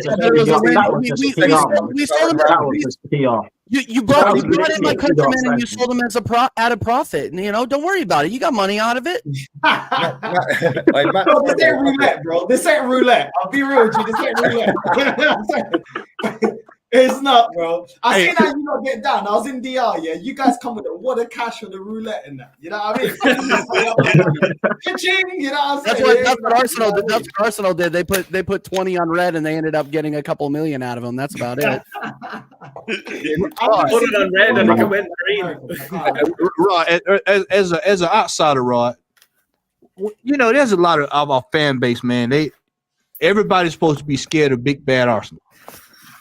Arsenal's we've got our rivals upset. I've seen a lot of this stuff online. God, we're back. We're back. We're going to be challenging next year. Now, Rod, you're going through a little bit of a transition for next year.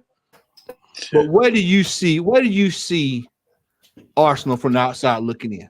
What do you see us for next year? Listen, right? You guys at the day ain't wrong because you support your clubs. And you demand standards. You demand standards. And you should get standards. Because if you look at Arsenal and let me be like a football supporter, yeah?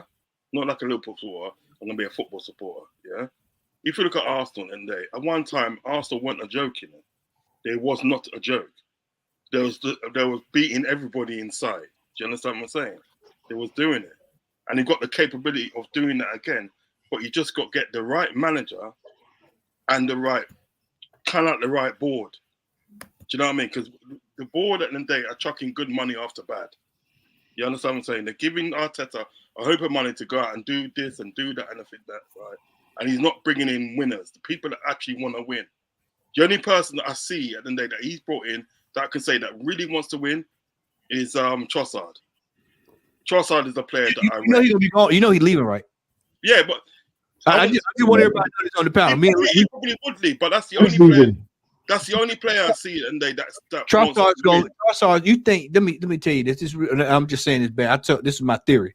Vance, there's no way Trossard's going to sit on that bench again this season. He's not Not sitting a chance. Not a chance. France, mate. It would probably go France or There's something already like that. news of him kicking off, yeah? And I was actually happy to hear that. There was news about him kicking off, saying that behind closed doors, he ain't happy with all Mikel Arteta's decisions. And I'm happy with that. Yeah, I love that. I love that. Players are going to say, no, I'm not happy with that. And you know what? He's dealing with it like a man. I said this to Lee. Yeah, he's not doing the Ramsdale. I'm telling my dad. I'm calling my dad. And he's running to the dad. Dad! You know what I'm saying? Dad, it was him. Which one? The black one. It was him. The Brazilian one. He was the one. You know what I mean? He's dealing with it as a man. Listen, I don't agree with him. You know what I mean? And that's how it is, bro. Like, people say, oh, we should get, the panel to run Arsenal. If we run Arsenal, me and Lee are not going to agree on everything. Yeah? It's probably going to be heated. Me and Matty are not going to agree. Me and all of us, if we were running Arsenal, we're not going to agree on anything. Yeah? But we're going to challenge each other. When we had flipping David Dean, I'm sure David Dean and Wenger were kicking off. Yeah? But they got the deals done. Yeah? Sol Campbell. Do you remember when Wenger come on the TV and he was smiling? He didn't want to say that. He had that smirk on his face. You know what I mean? And he pulled off that worldie. That is the levels that we was at. And now look at it, bro. People say, "Oh, we won the bidding war against Declan Rice." Nah, bro. Trust me, if they wanted to outbid us, they would have, bro. They would have. They went and got Vardy out. They're good. They got Rodri. Trust me, if they want to outbid us, they would. Because how come? Where was that energy for Rafinha? Where was that energy for Guimarães? Where was that energy for Isak? Where was that energy for Draxler? Where was that energy for Benzema? Where was that energy for Aouar? Where was that energy for all these players, whether you rate them or not? Yeah. Why didn't we get it over the line? Every single time we enter, we lose, bro. We lose. People say, "Oh, we won against Declan Rice." Yeah. Man City said, "We're not going to pay what Arsenal want to pay for him. We don't value him at that money." Yeah, and they've done that. Did they not? And I can believe that, because did they not do that with Alexis Sanchez? Yeah. Man United want to throw stupid money at Sanchez. They're like, no, he ain't worth that. Now we ain't doing that. Yeah, and they just walked away. Do you get what I mean? Another league title, by the way. Another league title. And Mkhitaryan.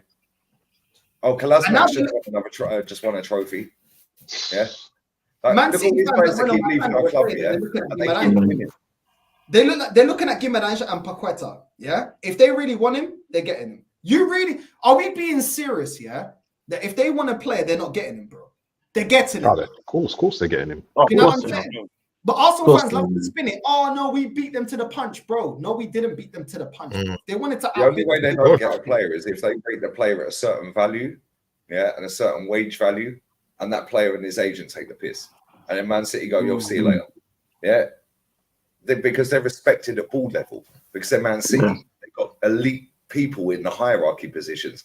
Who do we have? Who's the geezer? What's his name? Tim Lewis. Him and Edu sat on that all for nothing on Amazon documentary, and both agreed we couldn't get a single penny for Aubameyang. Guess what? We gave him to Barca for free. 6 months later, they got 13 M's to sell him to Chelsea.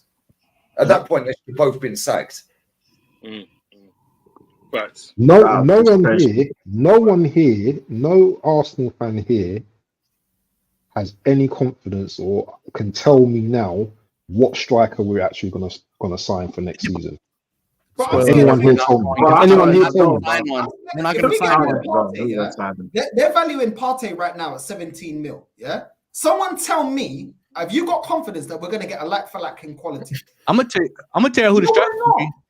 We're not, bro. That's the facts. We're not. We're gonna sell him for 17, 20 mil, and we're gonna get somebody that nobody knows, bro. Another Fabi Vieira.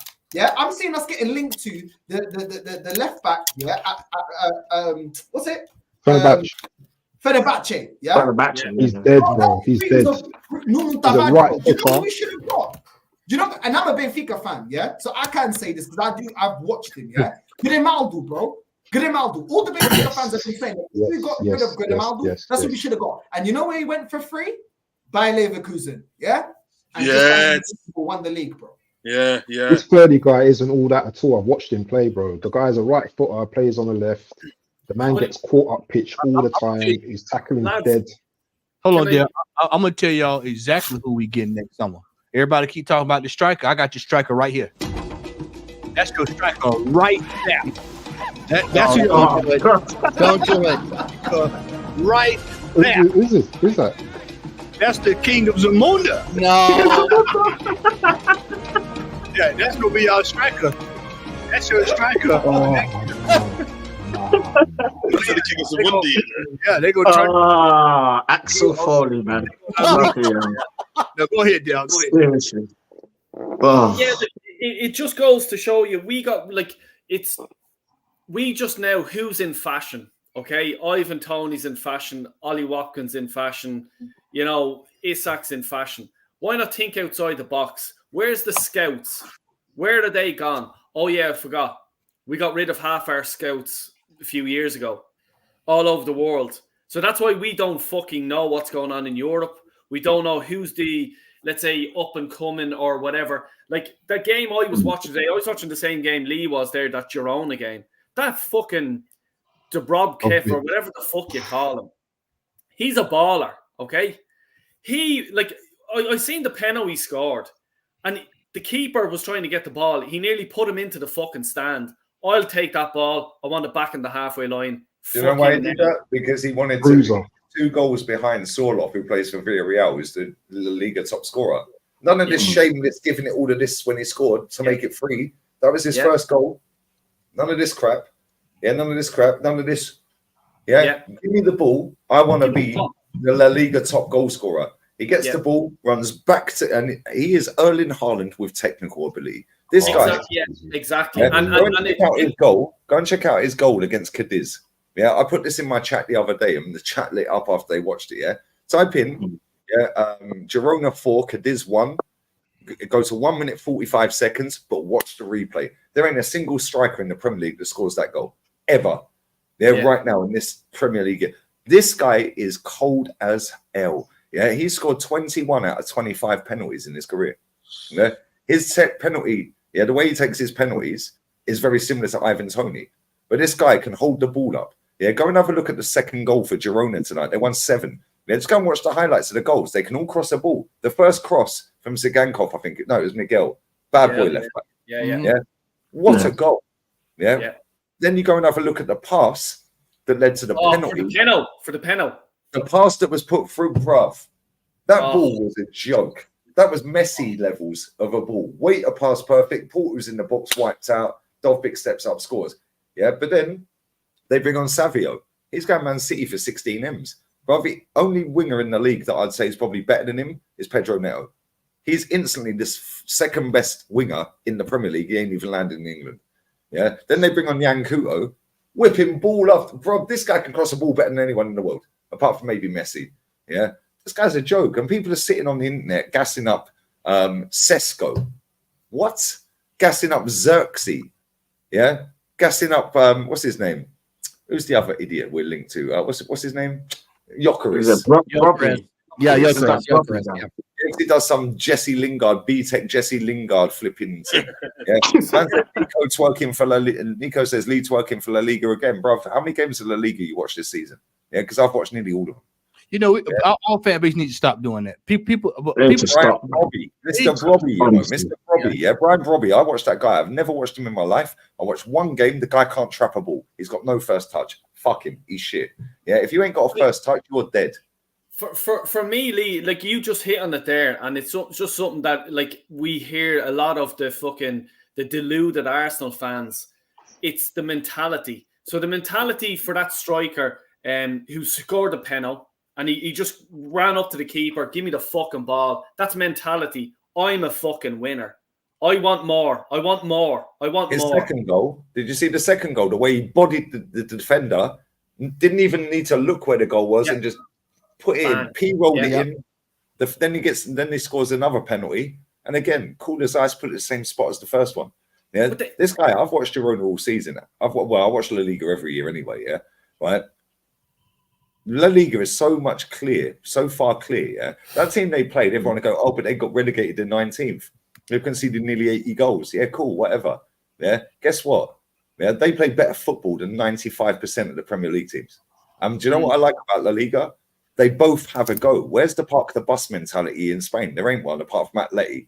Every now and again when they go up against Madrid, for example. Yeah. If you go and watch La Liga on a weekly basis, Northside, you do it with Benfica as well. Yeah. The technical levels in these two leagues is it's night and day compared to the Prem.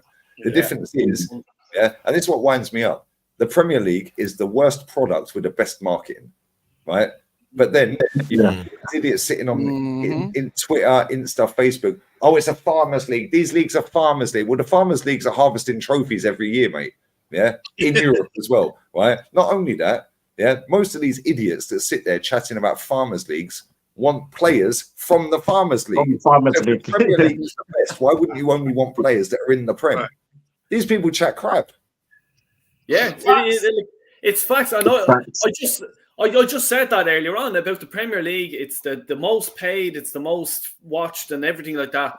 The quality is shit. You know what I mean? I watch the Irish League, and I go to a lot of the games. It's like going back to the 1990s. It's hardcore fucking football. It's bosh. You know, get fucking in. You know what I mean? That's what you want to see. And it's the mentality. I just want to go back to the mentality. And I forget the guy's fucking name. He's a big YouTuber. He's a fucking knobhead, in my fucking opinion. But he's there about Rodri. Is it?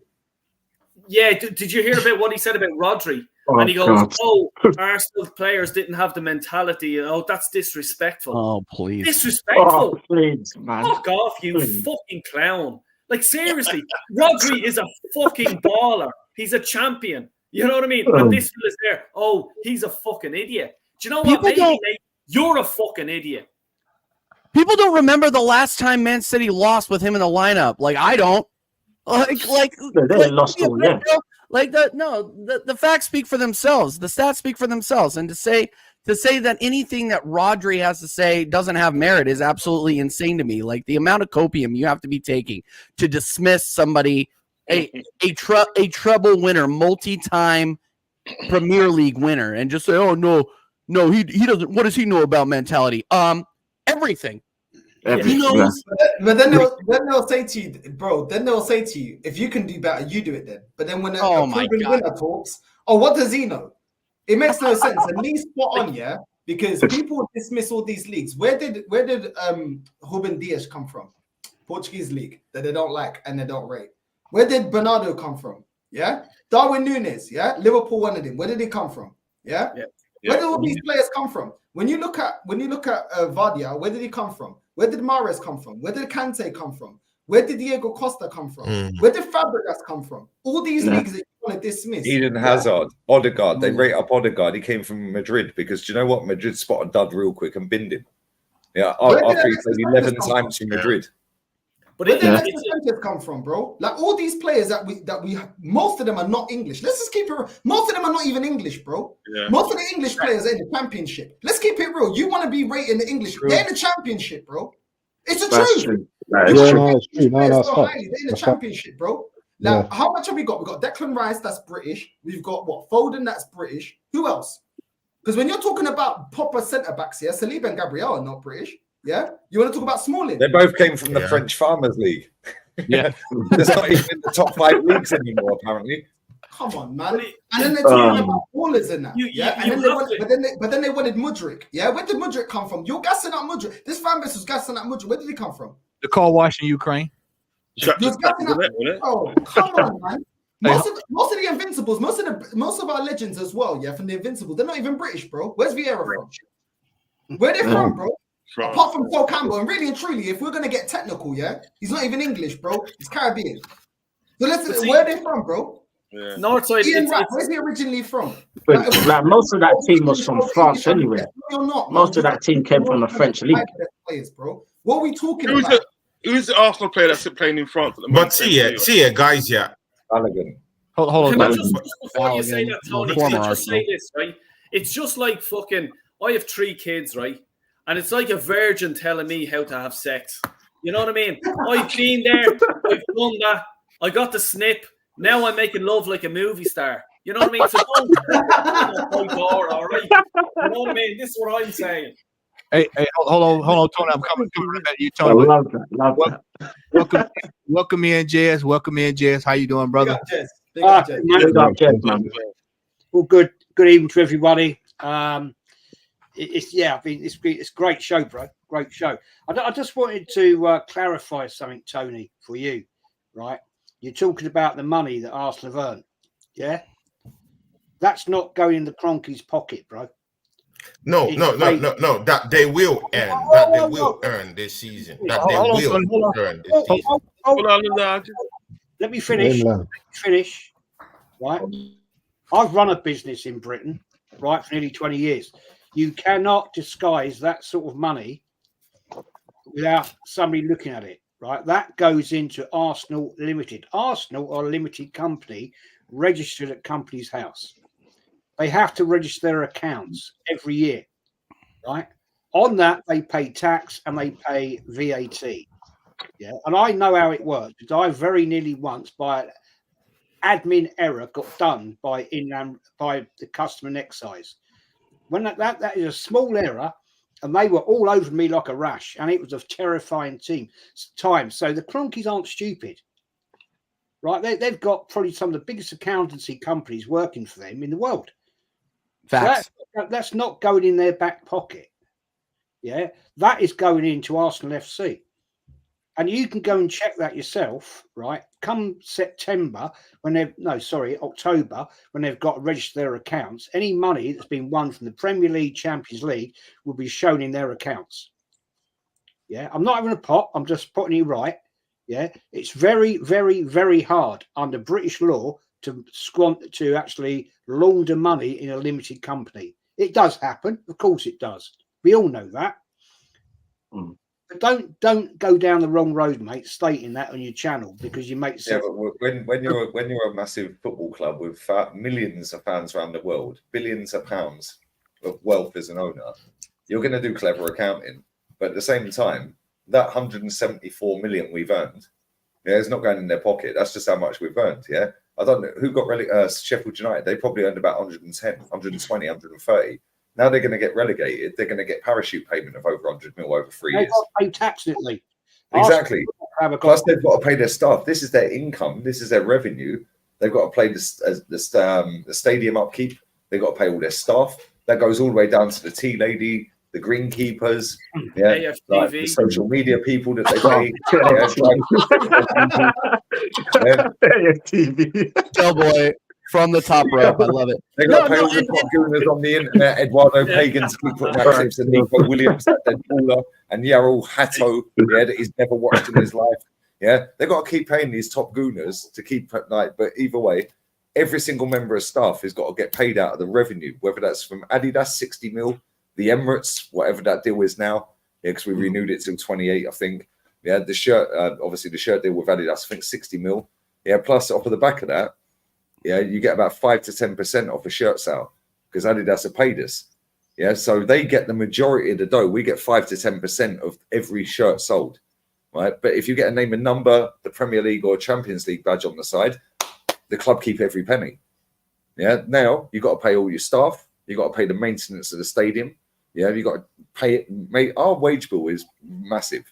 Yeah, so that money, when we finished 5th a few seasons ago, we earned 9 million less than Man City, who were champions. Yeah, we finished 5th. Let's just put this into you as well. I'm going to be looking at this in October, right? And I'm going to go big into this, right? I'll be very interested to see. Yeah, right. If you've got a secondary income or secondary payment out to an undisclosed sponsorship company, it's undeclarable for 2 years. I want to see those accounts in October, right? Yeah. If there's any payments to AFTV. Wouldn't shock me. It seriously wouldn't shock me. Well, no, they hired a Ferrari with DR Sports written on it, and X and KG are absolutely cooking Robbie. But there's a red Ferrari out the Emirates with DR Sports number plate.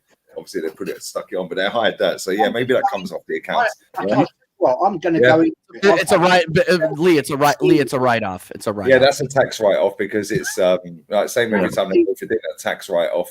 It's not actually. It's not declared as a tax write-off. I'm sorry. Go on, Jez. You know this better than all of us. Go on. Because it's a gross asset to the company, right? It's not a tax write-off. Okay, and the fact remains, it has to be declarable. If Arsenal Football Club, after 2 years, are paying a channel, you, Lee Gunner, TJ, Matty, me, it's declarable. You have to declare that. If I was working for them, I would have gotten fired a long time ago. Keep going, sorry. To declare it on a contract basis. AFTV, okay, will be registered either at Company's House, I don't know, but I will find out, because I do know about this shit. I did it for 20 years, yeah, or they're sole traders. I very much doubt with their income they'll be sole traders. No, they're registered. Yeah, they're registered. They're definitely registered. Yeah, but with their income is a massive liability. It's huge. Jez, I'm sorry to in Ireland you can I've own a company as well, but you can receive gifts, if you know what I mean. A gift, you know what I mean? No, I'm not. Lee's there thinking I'm fucking thinking something else. I'm fucking not. Have a gift. Sorry, I have my dinner. Have a gift. You can take direct dividends. Come on. You can take directors' dividends non-taxable up to a certain value in the UK. In England. in England, right? Company's House. I used to do it. Tax. You can take directors' dividends. Yeah, it has a limited company, but it has to be declared. So the fact they've bought a Ferrari or hired a Ferrari, that is not classed as a dividend. That is an outgoing which has to be put on their accounts for whatever reason they've done it. You know, would that go under miscellaneous? There's no such thing as miscellaneous, mate. Because when we go through Arsenal accounts, and I've done this before, years and years back, it always has miscellaneous and then a certain amount. Or what they do is, what's the other one they do? Yeah, what's the other one they do? The Josh Conklin. Yeah, miscellaneous expenses. Advisory fees. When they were taking 6 mil out the club, advisory fees. It can come under consultancy fees. Yeah. So then they don't have to declare what it is, No. So they could put all that shit in there, yeah? They can up to a certain value. It's all down to the percentage. Yeah. It's down to the percentage of your income and outgoings of that year. You can't suddenly go out and say, "Oh, well, we spent £25 million on dining out." Right? It don't work like that. You can have expenses, but it don't work like that. I can assure you. And I'm not bullshit. I'm not lying. Any one of you guys, it's free. It's absolutely free. You can go to Company's House, right, and research a company and see exactly what is going in and what is going out, who they are paying on a contractual basis. Yeah, it's undeclarable for 2 years, and then I'm looking at their page now. I'm looking at it. They're under Total Fan TV Limited, and you can see Robbie down there. There's a host of different. All right, closing man. Here, get that league on our back. Where's he gone? Let me keep quiet. Lee Total Gunner football. Lee, Tony, go ahead, Tony. You can say something, brother. Go ahead, Tony. Yeah, go, Tony. Jazza, I just want to clarify what I was. You'll see it all out on Company's House. It's I free, just wanted to. no money. I just. Go on, man. I just wanted to clarify what I said earlier. I was talking in context about Mikel Arteta staying at the football club while these owners would not dump this manager. I just said, of course, when they look at the company accounts or whatever, definitely they're shipping in £253.7 million this season. At the end of the season, they got 79 from the Champions League. They will get 174.7 at the end of the season. Definitely, it has already ended. That check would be sent to them. Mind you, I also said in whatever I said at the start of this program that Arsenal have 25 sponsorships with big companies, both large and small scale companies, 25 different ones. They're raking in money from everywhere. And even apart from that, the viewership is going up, and TV rights made by this same Arsenal Football Club, astronomical figures this season. So when they look at this account, they're making money. Arsenal is not winning trophies. They don't care. They'll keep the manager. So it was in context about Mikel Arteta staying. I never said that, hey, the money is all for them. No, that's not what I meant. I just meant they're making money. Of course, they're the largest shareholders of Arsenal, of course. So either way, it's still, either way. Let me say this as well, because that 174 it's still million, favorable to them in a way. That 174 mil, everybody gets an equal share of Premier League TV money from Sky Sports TNT, They pay the money, they pay the billions. Every single club gets an equal share. But then the teams that go on TV more will get a little bit more. Right? The season we finished, last season, not the season just ended, the season before, we were actually on TV on Sky and TNT more than any other team. 29 of our games, were on TV. I think Man City had 28. Maybe it was the year before. I can't remember. Maybe it was the season we finished fifth. But either way, we made 100. Yeah, it was the season we finished fifth. We made 153 million for finishing 5th.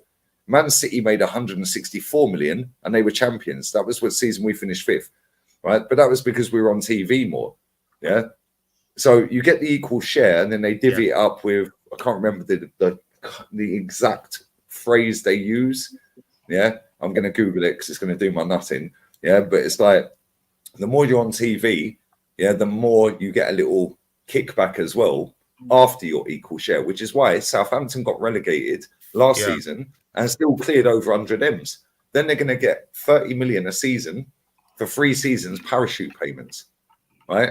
So they've made 200 M's. If Leeds United or who's the other team in the final? Is Southampton. Leeds or Southampton, they go up through the playoffs. They're going to get 260 mil for getting up in the playoffs. Now they're going to get an equal share, yeah, because that's included in that 260. Yeah, EFL are not paying them that 260. That's getting up plus the equal share for the first season. If they get relegated straight away, then they'll get another 100 M's. Yeah, which is why teams like Norwich, teams like West Brom, yeah, all these other teams, they don't care. Teams like Crystal Palace, Brighton, yeah, Luton, yeah, Burnley, who else is there?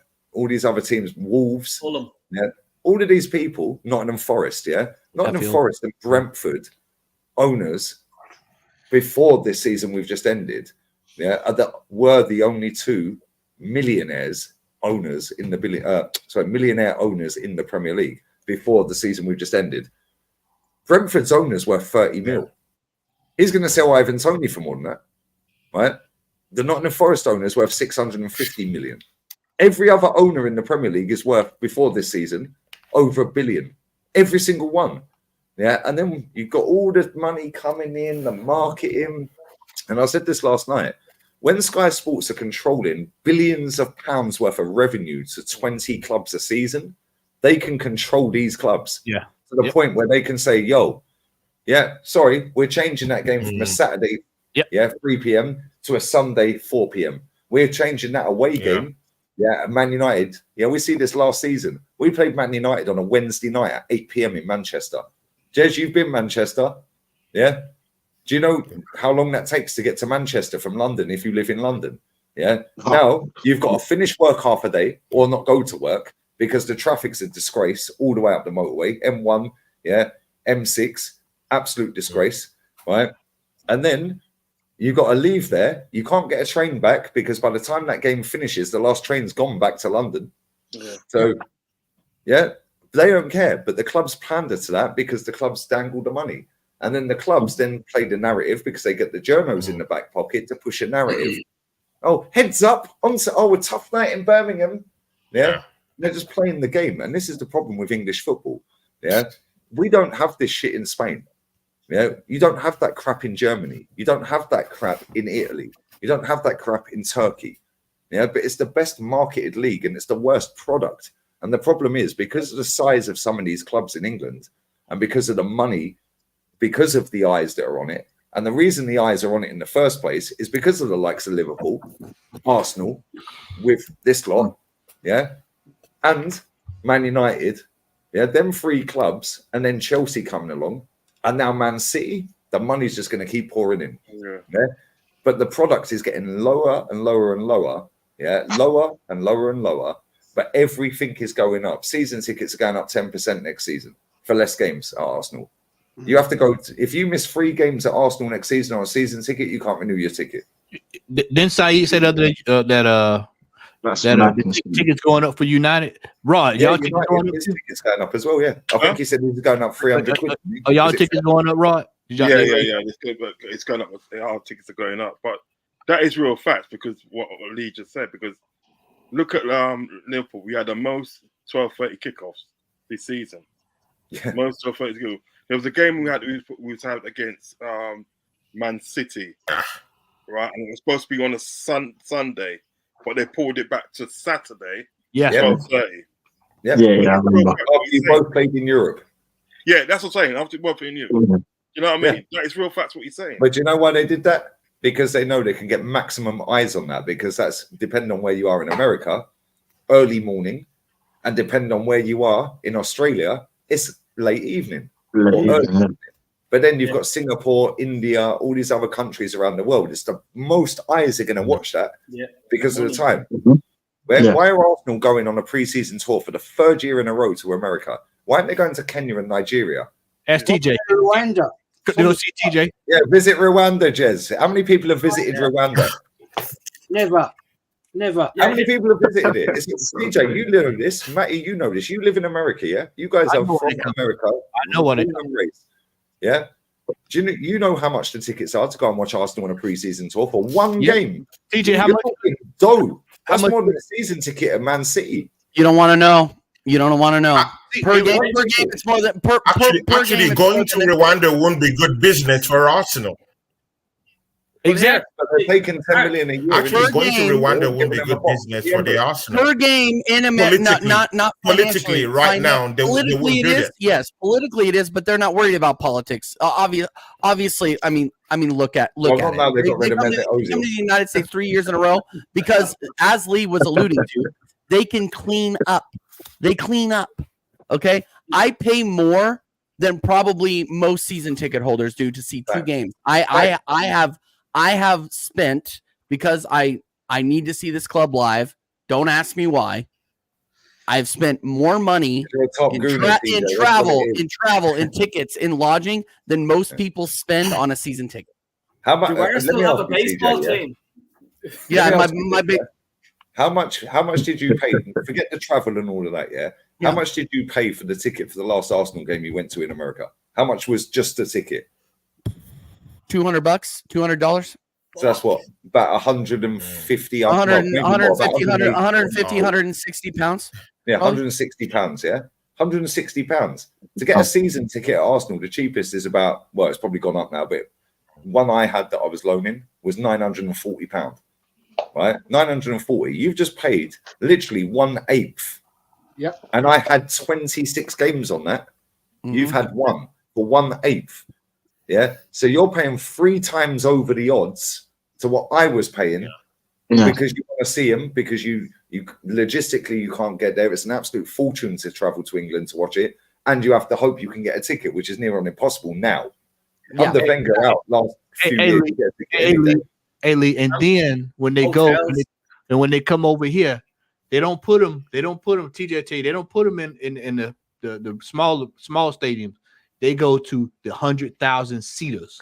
The house that Kroenke built over there in SoFi. If you want to go to watch a game in England as a fan from overseas, you'll have to book that way in advance. And then guess what? Sky Sports go, oh, sorry. Yeah, we're changing that to a Tuesday night instead of a Friday night or a Saturday night or whenever it was. Yeah. So now your plans are completely in the bin. And now your flight was going back to America, Australia, Singapore, wherever. But they've moved the game to after your return flight back home. So now you're effed. You've booked a hotel you ain't getting the money back on. You've booked a flight you ain't getting your money back on. They don't give a shit. Yeah. It's jarring. Lee, I know I'm only in Dublin, like, you know, but that did happen to me because I had organised for me young fella to go over to the Everton game. And it was when the Queen died, and that's fair enough, like, you know what I mean? But it was just like, obviously it wasn't a change of game, but it was, had to cancel hotels, had to cancel flights or try to change them and stuff like that. And it was absolutely a pain in the ass.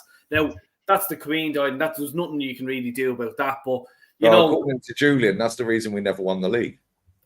Here, don't even talk to me about that fucking idiot, because I'm not talking to him anymore, and I fucking told him on the text as well, all right? Because now he's going around the stadium, some board that jumped off the top of the fucking Emirates into a fucking pair of 6-year-old fucking shorts, and he's getting interviewed outside the stadium with her.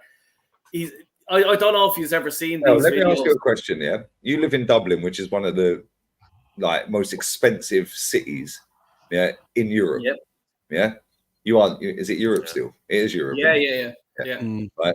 How much is it for you to fly over, stay in a hotel for 2 nights? So you come over on the day of the game, stay that night, and then fly back. Yeah, no, let's say 2 nights. You come 1 night or 2 nights, either way, plus the ticket.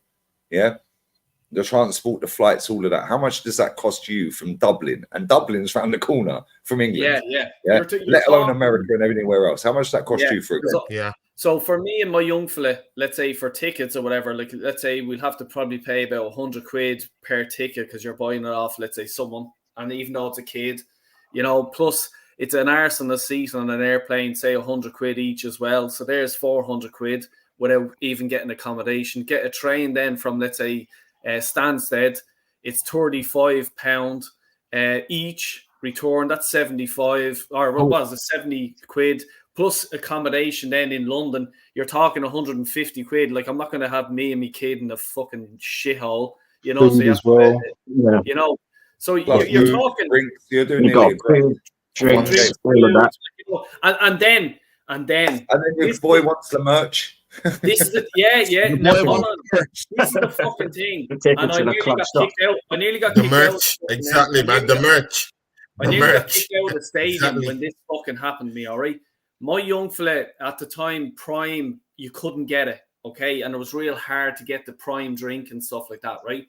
And my young fella knows there was fake Prime, the drink. This is the fucking drink that they sell to the kids and stuff like that. There was fake Prime going around, okay? So I went in the Emirates. Yeah, give us a Camden there, please. Yeah, had a Camden. And I says, what do you want, Jake? He goes, give us a Prime there, Dad, if you don't mind. Yeah, grand. 6 quid a Prime. £6 for an energy fucking drink, okay? Next thing I hand it to him, and he goes, that's the fake Prime. And I says, what? He goes, that's fake. He goes, it's like, let's say here, right, okay, the bottle is smooth all the way down. That's the fake one. There's ridges in the real one all the way down. And he goes, Dad, that's the fake one. And I says, you're fucking joking me. And I says, you're after selling me fake fucking Prime, which Arsenal are sponsored by fucking Prime. You're after selling me to my son, which I don't know what the fuck is in the fucking drink. Okay? It probably made in a factory in fucking Timbuktu or whatever. And you're selling it to kids. How fucking dare you? And that's the mentality of this fucking club. They don't give a fuck. Get your fucking dollars in, get your pound, get your euro in the door. That's all they care about. You know what, man? You know what? Bassett, go ahead, because you've been trying to get it for the sake. No, I wanted to bring up this comment from Louis Parker because I've been on so many streams already, and I don't know if this is Louis Parker's first time of coming on the stream, but I've heard Lee mention 10, 50 managers that can replace Arteta. You know, there's no one in a better position that can do better than Arteta. Arteta's a rookie. People forget he's learning on the job. Yeah, you've got experienced managers out there. What are you talking about? You know, that's a good segue. It's like me. It's like me. It's like comparing me to Lee. Yeah? Lee, and you guys. Yeah, you're big boy streamers. Yeah, obviously. Yeah, you lot Northside and all that kind of stuff. Yeah, me, little one abs. Yeah, do you understand? Yeah, I'm learning on the job. Yeah. I'm learning from what you man are doing. Do you understand? Yeah. You can't get me to just like, oh yeah, in front of 100,000 whatever views or whatever. That's not going to happen. Do you know what I'm saying? Yeah. Because I'm not ready for that. But then you've got man like Lee, Northside, Jez, Anfield. They can do their thing. Do you know what I mean? Because they've got experience. Do you understand? Yeah. They know how to do their thing. It's the same thing. It's the same thing. Do you know what it is? Yeah, he's put another comment in saying, don't twist my comment, best position to win the league in the next season. Yeah, we said the same last season. Right, and let me tell you now. You said everyone's conceded. Everyone's conceded, yeah, that nobody can beat Pep. Nobody can beat Pep, apparently. Everyone's got, until Pep leaves, we can't win. There's 3 managers sat at home right now that have beaten Pep. Conte won the league against Pep. Jose won the league and a cup against Pep. Yeah. And Tommy Tukes won the Champions League against Pep in the final. Right. But when you put these names on the table, these fans would rather keep a manager that can't beat Pep. They don't want to beat Pep, bruv. Yeah. They want to keep the vibes going because it's better on the match day. Oh, the concourse is better. Oh, the vibes. Oh, but we can't keep Pep. Oh, Pep. Oh, Pep. Yeah. People have beaten Pep. A rookie manager, interim manager at Southampton, stopped him doing a quadruple last season, not season gone, season before. A rookie interim manager at Southampton knocked him out 2-0. Stopped him doing a quad. Yeah? People waffle about Pep. You put a name on the table. Oh, he's washed. Conte beat Pep. Oh, but it was his first season in Manchester. And what is Pep? So what? Exactly. Jose beat him. Record-breaking goals scored still to this day in La Liga with prime Barcelona. Jose Mourinho, 100-point season. Ancelotti ain't done 100-point season. You know what? He's the most successful in manager in the history. Go on, mate. Sorry. Let's solve this problem right here, Lee. I'm going to go right back down there to Anfield Road. Rod, how long are you giving the manager the slot over at Liverpool? Are you giving him 4.5 years? No, 2 seasons. 2 seasons. That's it. 2 seasons. That's it. Because I already think he's inexperienced anyway. We shouldn't have got him. We should have got Amrin from Sporting. Amrin from Sporting, and he's got way more experience than him. He's won more. Do you know what I mean? Why we didn't get him, I don't know. Do you know what I mean? Yeah. But then you've gone to Holland and got an inexperienced manager. It makes no sense to me. He's technically better as well, Amorim. Like Amorim can play 3 at the back, 4 at the back. Yeah. More. A lot better. He thinks forward more, and people don't think about that. You know what I mean? Like, Klopp's been amazing for you lot, but he has one way of playing football. Yeah, but at the same time, as an Arsenal fan, we saw the decline of Wenger being like that. Yeah. Wenger was amazing at the start, but that was also his downfall, that he only had one way of playing football. There was times where we were winning the game at half-time, and he'll keep on bombarding everyone forward when you're like, sit back. You mentioned at the start, you mentioned Brendan Rodgers, and you were like, you just needed to draw that game. Yeah? That game where you lost, the last game towards the end of the season against Chelsea, right? Yeah. But the manager didn't realize that, and people talk about Jose Mourinho. Oh, look at Jose Mourinho. Jose Mourinho knew when to attack and when to sit back. That's a manager that reads the game. That's a manager that knows when to go forward. The same with Simeone. He knows when to attack and when to retreat. Yeah, and there's times where you have to play that. Look at even Pep. Yeah, the only time Pep actually won the Champions League at Man City is when he realized I can't be approaching the Champions League the way I approach the Premier League. Some games I have to sit back. He was getting exited out of the Champions League against flipping League One teams, bro. Like the teams that he was getting kicked out of the Champions League by are teams that you would think he has more than enough to overcome. But as a manager, he knew how to overcome it. The same with Mourinho when he faced Fergie, bro. He knew that he had to be resilient and take his chances and know when to take his chances, not just go gut-ho. Because player for player, in terms of money as well spent, he couldn't match him. So what did he do? The manager bridged the gap, and people don't talk about that enough. All they talk about is players. It's not just about players, bro. Yes, players win you games, but at the same time, the way managers do little tweaks within the game also get over the line. The same with Emery with Villarreal. How are they able to win the Europa League when he's only spending 20 million euros? Why? Because he got you over the line, and people don't talk about that enough. About you. Well, Before I stop, the best example is Conte. I'll never forget, how he's a proactive manager. He got slapped up against Arsenal, and he changed for a back three, bro. And all of a sudden, he wins the league. And when you look at, I've got the lineup right there. I've got the lineup record-breaking wins, 30 wins in a season. 30 wins, he beat them in a cup final. Yeah. How did Wenger find a way to come back and beat him? And we should have battered them that day. David Luiz, Those are the real questions. As a right back, he had Alonso as a left back. He had Matic and Kante in the middle. He had Pedro. He had Diego Costa and Hazard, bro. But anyone gonna say as a team they were better than City? No, you wouldn't. They were getting slapped up by Arsenal, bro. And that was an Arsenal team wasn't doing what this team is doing. Do you know what I mean? So there was always a way, bro. But are you good enough to get over the line? And like I said, the manager's got to bridge you over the gap. You know what I'm saying? Like when you look back, is Jose Mourinho winning against Fergie a better manager? No, he's not better. He's a great manager, but he's not better than Fergie, bro. He wasn't. But he still he knew what to do. He knew what to do in games because one game I'll say from this season, what Jurgen Klopp did, right? He technically outsmarted Pep because what he did in May, right? He literally stopped De Bruyne from playing. Literally stopped him from playing. And he knew at the day, if I stop De Bruyne from playing, it affects the rest of the team. And that's what he did. Because there were times that De Bruyne could not get the ball. because every time a player got the ball to pass it to De Bruyne, they were getting closed down. So what was happening is De Bruyne was up in no man's land. So what you then realised that day is Pep had to take him off because he's ineffective in the game. Do you understand what I'm saying? So it's managers that can do, like what Northside said, it's managers that can do this technical tweak at the day that can gain an advantage in the game. They may not have the players, because remember the day, right? FSG didn't give Klopp a lot of money. Do you remember the team that he took over? Because I got it right here. Yeah, exactly. You lot had, Liverpool, your manager took over a team, Origi up front, Milner, Coutinho, Lallana, Chan, Lucas, Moreno, Sacco, Skirtle, Klein, and Mignolet in goal, bro. Yeah.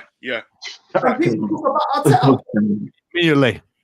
Yeah, Mignolet in goal. Mignolet. Yeah, Chan as well, isn't it? And you kept Origi. Origi was more of a bench player, impact player. He wasn't. Yeah. Only 3 players stayed, bro, and that's not talking about the bench because your bench was atrocious. Yes, in fact. Didn't you not have Aquilani in them, man? Money, bro. How did you manage less money? Aquilani was going backwards and forwards to Italy, innit? Backwards and forwards to Italy. Yeah. You know what I mean? I remember him. Origi was better than Nketiah, though. Yeah. James.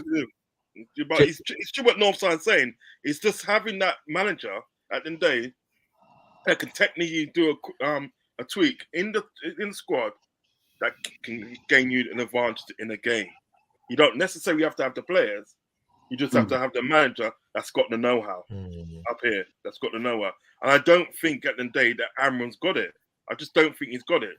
So he can only get 2 seasons from me. And I'm being generous. I'm literally being generous. And the only reason at the day that I'm sort of like backing him, you know what I mean? Pause. The only reason I'm doing that is because like my manager that will forever be my manager, whether he's here or not, Jurgen Klopp, said at the day, get behind this guy and support him. And that's when I changed my mind because my manager spoke and said that. Do you understand what I'm getting at? Do you know what I mean? Rods, Fergie said the exact same thing about Davy Moyes. Yeah, well, fucking hell.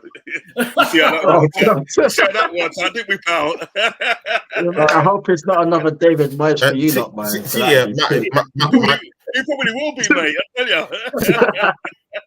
I just want to laugh. Matty. I just want to laugh at this little melt in the chat. Arteta's Red Army, mate. Oh. That's right. The Red Army were Man United back in the day. Yeah. So don't confuse yourself. You just made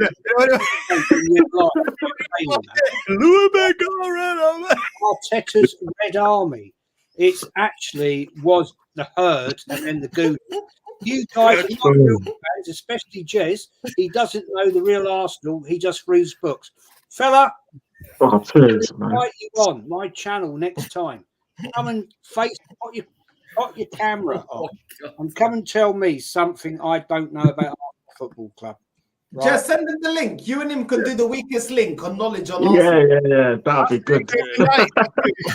Red Army. Oh man, these guys, man. Seriously. I will do a stream. I will do a special stream on Monday night. Yeah, Monday night. Yeah, 6 o'clock. After I've done, or 7 o'clock, whatever time. No, we're not doing the podcast now. Season's over, right, fella? I'm inviting you to contact me at collins.jez on Instagram, yeah, and give me a contact, and you can come on and tell me about Arsenal Football Club, right? And if you can tell me something I don't know, right, then I'll be fascinated, fella. Absolutely fascinated, because you are the classic clown. Like when I did stream the other night, Wednesday night, I did a history show. I put a poll out and I said to the people out there, tell me the manager you wanted me to talk about, the best the best Arsenal manager in history. And I made an error. I should have said I'm not doing Arsene Wenger because I'm doing a separate show, right? But I named some great managers, right? Yeah. I went in. I had some melt come in there and say, Nah, Jules Graham's not the greatest manager in history. Bearing in mind, he won 6 trophies in 8.5 years. Yeah. Won the League Cup in the first season he was here. But we will forget about that. Yeah, it's irrelevant. Because this little melt turned round to me and said, well, it doesn't matter. That's ages ago. It's more important now. So I said to him, I said, well, so you're telling me there's a manager, right? 6 trophies, our first League Cup in history, yeah, and then went on to win 2 Division 1 titles where we nearly went invincible. We were the first club, the first club to have win both domestic trophies in one season, yeah, 1993. Oh, and then we went on to win our second European trophy, the Cup Winners' Cup, and that's irrelevant. Oh no, we can't talk about that. That's it's not important. What is wrong with these people? What is wrong with them? One of them they support. Change your name. Change your name. They just don't have a clue, Jez. That's what it is. They don't have a clue. Jez, they were born in deficit and born buffering, mate. Go ahead, Tony. You're embarrassing. You're an embarrassment to the. I got you, Tony. I got you. Go ahead, Tony. Red Army. That, man, is the name of Man United's firm back in the days. Wind it in, find out the fact. If you want to call yourself a gooner, which you ain't, and you never will be, right? Call yourself it. That's the cheap shot now, all right? But you're an embarrassment to call yourself Arteta's Red Army. Dear God, man. Learn your history, fella. And you can come on Monday night, yeah? Come on with me, yeah? Contact me, Collins.Jez, Instagram, yeah? I'll send you a link, and you can come tell me about Arsenal. Go ahead, Tony. This here, I know Tony. Go on, mate. I want to answer that question first. Okay, I'll let Tony go. Then Lee, you handle that question. Lee, Lee, go on. Lee, go on. After you, Okay. This question is now the new narrative. I don't know which mutant, or probably Mutant Fan TV. Yeah, because I've seen this everywhere, right? And I'm barely on the internet unless I'm streaming. But I'm seeing people in comment sections when I go on other channels in their comments, and I'm just watching. I'm just reading some of the comments. Yeah, not even Arsenal channels. I was on what's his name? Hugh Murray. Big up Hugh. Yeah, on the Big Six, the Man City channel. Big up to Hugh. He's a real one. Yeah, big up to him. Yeah, I've seen this narrative that some mutant has spread out there, right? That has now gone rife. It took Fergie 7 years. No, it didn't. It took him 1 year. Yeah, he got the East Sterling job, right? East Sterling job when he was 32 years old, by the way, right? Halfway through that season, he left. He went to St Mirren. He got them promoted.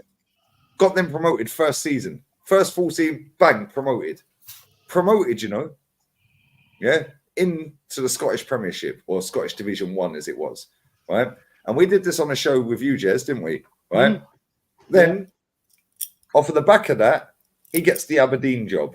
Aberdeen had won 1 Scottish League title. 129 years that league's been going as of today. 109 times Celtic and Rangers have won it. Guess what? Yeah? He won 3 league titles with Aberdeen. The last one, yeah, when he left, they've never won one since. And how many years ago was that? Right? Then, not only that, he beat Real Madrid in a cup final. He beat Hamburg, who were a force to be reckoned with back then, in a cup final. He did a cup European double that season. Yeah. He also won the Scottish FA Cup, the Scottish Cup 4 times, and the Scottish League Cup once. What phase was he in? Because this is in his first 8 years as a manager, by the way. Yeah. Then he got the Scotland gig when Jock Stein died. He was the assistant, I think. Yeah, and then he got the Scotland gig. Left there. Yeah, he took them to a World Cup or a Euros or whatever it was. They didn't get out of the group, whatever. He then goes to Man United. He goes to Man United. Oh, but it took him 7 years to win the league. Yeah, it took him 7 years to win the league. Are you forgetting the 4 trophies he won? And again, another European Cup double. Yeah. Are you forgetting the League Cup and the FA Cup?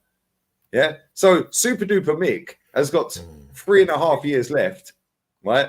3.5 years left to do a cup double in Europe, yeah, and a League Cup, because that's what Fergie did at Man United in his first 7 years. So when you want to talk about, oh, it took him 7 years to win the league, now add in the league, because that was the 7th year.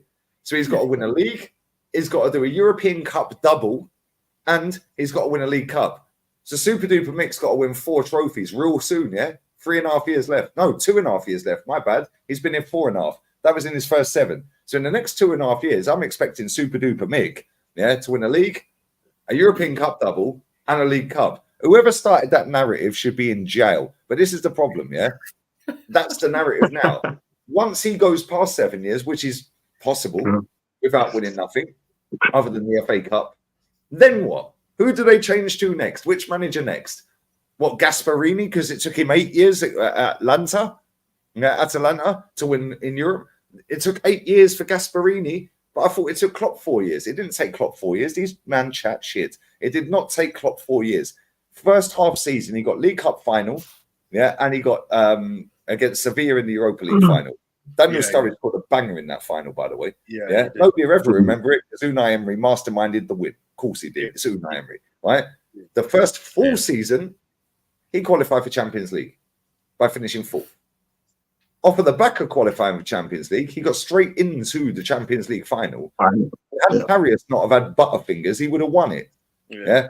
He qualified again the following season and got straight back to another final. Yeah. And then won it. Yeah.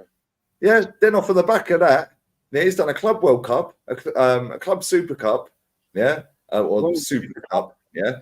He's done a Cup double, and then he won the league. And he's won the league. That's what I'm saying, bro. These man chat shit. Oh, it took Fergie 7 years. Cool. Come back when he's won a league, yeah, and he's won a cup double in Europe, yeah, an FA Cup and a League Cup. Because so far he's only got 1 of them 5 trophies that Fergie had after 7 years. And he's got 2.5 years left. All while doing that and re-signing Eddie and Ketty in the project. You can't win against this. You can't win against these people. You can't see, guys. You can't win. You can't win against these people. You can win against these people. You can't win against them. Just be prepared. You can't win against them. That's just it. You can, guys, because I will soon be going. Yeah, I will soon. See you guys. Trust me, man. I've seen these guys. They don't see. It's like garbage in, garbage out. They don't understand about winning. They don't understand about any standards. They don't want to win trophies. They just want to see Mikel Arteta down there. And see, I've already accepted that fate. That these guys, you can't win against them. They will, they will spin everything. Tone, you can win against them. You can. Do you know why you can win against them? Upload, stream, work every day. There's enough of us on this panel, including a Liverpool fan. Yeah, that's here in the bottom. Yeah, next to Jez. There's enough people on the internet that do not rate this manager, mate. Yeah. The problem is most of them, feel like they don't have a voice because they may have 100 subs or 50. Nobody cares about your subs. Keep doing your content because the more you put the truth out, you're going to get more abuse the bigger you get. Keep putting your content out. Whether you've got 10 followers on Twitter or TikTok or Insta, keep putting it out. If you believe in something, put it out. Yeah. If you get abuse, cool. I've muted loads of words on my channel. Yeah. People sitting there like chatting crap about certain. Muted so many words, Yeah. Keep saying your truth. And if you believe this manager is not the manager, and these people want to change the narrative every day, cool. Then go and do your Googles. I know Northside loves a Google, right? Go and do your Googles. I did my Googles and I found an article. By the way, when Fergie retired from Man United, he was the most decorated manager along with Ancelotti, and I can't remember who else. It was somebody else, maybe the in European competitions. 7 trophies he won in Europe, Fergie. Ancelotti had 7. Ancelotti's now got 8 and soon to be 9 on the 1st of June. Yeah, because he will win that again. Yeah. In fact, actually, hold up. Yeah, actually, hold up. I think if you include the Super Cup and the Club World Cup, maybe Ancelotti's got 9 already. Or maybe he's got 9 or 10 already. Yeah. But that article that I read, was from 2018. When Fergie retired, he was joint equal, most decorated manager in European history. Bro, this guy was beating Real Madrid with Abba-fucking-Dean. I know. Didn't he bad at Barcelona as well? He bad them up as well, didn't he? He badded them up and then beat Hamburg in the final. Yeah. Can I just say one thing that Lee forgot to say? In Arteta's forced press conference, we were winning the Champions League after 3 seasons. Because I want to step out quite soon. And the only thing we done in 3 or 4 seasons of Arteta's reign is buy a fucking dog. I just saw how miserable that dog is. Comment very quickly, because this Louis Parker, and listen, he's being respectful. It's a fair play to him. See ya, guys. Come into a chat and they chat crap and then nasty. Tony want to lead. Tony want to lead. Go ahead, Tony. Go ahead. Go on, Tony. Yeah. See ya, guys. Because I'll soon be leaving. This is just my last statement down here. Yeah. See ya, guys. The one that really scares me is that this manager now has another big budget by the end of the summer to spend. See, that's the biggest fear. Guys, we've totally forgotten that Nuno Tavares is coming back from loan back to this football club. Sabi Lokonga is coming back from loan to this football club. As far as I'm concerned, they might tear up Marquinhos' contract down there in Brazil. Don't laugh at that, because at Nantes, they tore up his contract. He might literally come back after this, after this summer. Kylian Tierney might come back. And you know what? You know the phrase, just like a new signing. Guys, does that ring a bell to anyone down here? Just like a new signing? See, guys, this manager, another huge amount of money to be spent this summer. I don't trust this manager to spend the money quite well. That's the bigger problem. We have Zeski, Zesko or Zeski, I don't know, yeah. All these players, all these clowns who are being linked with, yeah. Well, we have and Tony down there who we should go and get right now. But no, they want to haggle. They want to go get Zegzi. Today, it's Sesko. I'm tired. Yeah. 14 goals, that's what Sesko scored. Yeah, this past season with just only 4 assists. The other guy, this Zexi guy, I think he scored just about 11 goals, 4 assists. Last season, he scored only just 2 goals. And we want to go spend 60-something million on these guys, all these guys. It's not making sense at all. Thanks, Marty, for allowing me to pop up to your show. It's always a big honor to be around these guys. North Side, big up to you. Anfield Rods, big up to you. Jezza, of course, big up to you. And Lee, big up to you. Lee, you've been going to every to most of the guys' channel around here. You're such a big channel. For you to go to these people and just help them out in any way, big ups to you. You deserve so much credit than you're getting, man. Big ups to you. Jezza, big ups to you, man. And I'll see you guys soon, yeah? Big ups. All right, big up, Tony, man. Terry Flowers channel. Tony Claude is scared of dangerous Arsenal giving Arteta 300 million summer budget war chest. War chest. Big up, Terrence. The war chest. Good luck refereeing, Tony. Good luck with your refereeing, man. Stuff, yeah, come on, big up, Tony, man. Come on. Big up, Tony, man. Yeah, thank you, Jez. Big up to you, man. Comment out, yeah. Before we do that, Lee, I've got the gentleman has inboxed me. He has stated that he wants to come on and explain his stance on Fergie. Yeah, fair enough. Yeah, come on. I'll get this stuff over to him. But go ahead. What's you go ahead, Lee? What you doing while I get this story out? No. What the guy who's put the comment in wants to explain it. Yeah. Okay, fair enough. Listen, he's been respectful. I ain't got no problem with people challenging our opinions. This ain't a closed shop. Yeah, we've got Liverpool fans sat here. Yeah, just because he agrees with the standards and this ain't a closed shop. Northside gets enough people on this channel that disagree with him. Yeah, right? Real talk. Yeah, Fuad was in my chat earlier, waffling. I was like, come on. Yeah, Gail. I jumped on a Gail's channel the other day. Yeah. Lee, I'll just say this, right? We were on a stream the other night, yeah? Thursday night, yeah? Northside's there, you're there. And I repeated a comment that I made. It wasn't an insult at all. I've had somebody come on to me today, and I'm mentioning no names, that I insulted somebody from India. Oh, Jez, fuck these people, man. They tried. I They've said, tried. I told you "Oh, before. They hang tried on, cancelling hang me on, for the smallest thing, Jez. And I said, yeah, maybe I was a bit out of order. So, but it's all right for people to insult me, call me a fake fan, call me this, that, and the other. And Hope you get cancer. Hope you die. Hope and we get this every day, you know. Like, so am I not allowed to actually? I didn't insult the guy. All I said was something like, just get out of it and get back to your mother, right? Because at the end of the day, this guy was giving me serious abuse, being very insulting, very nasty, right?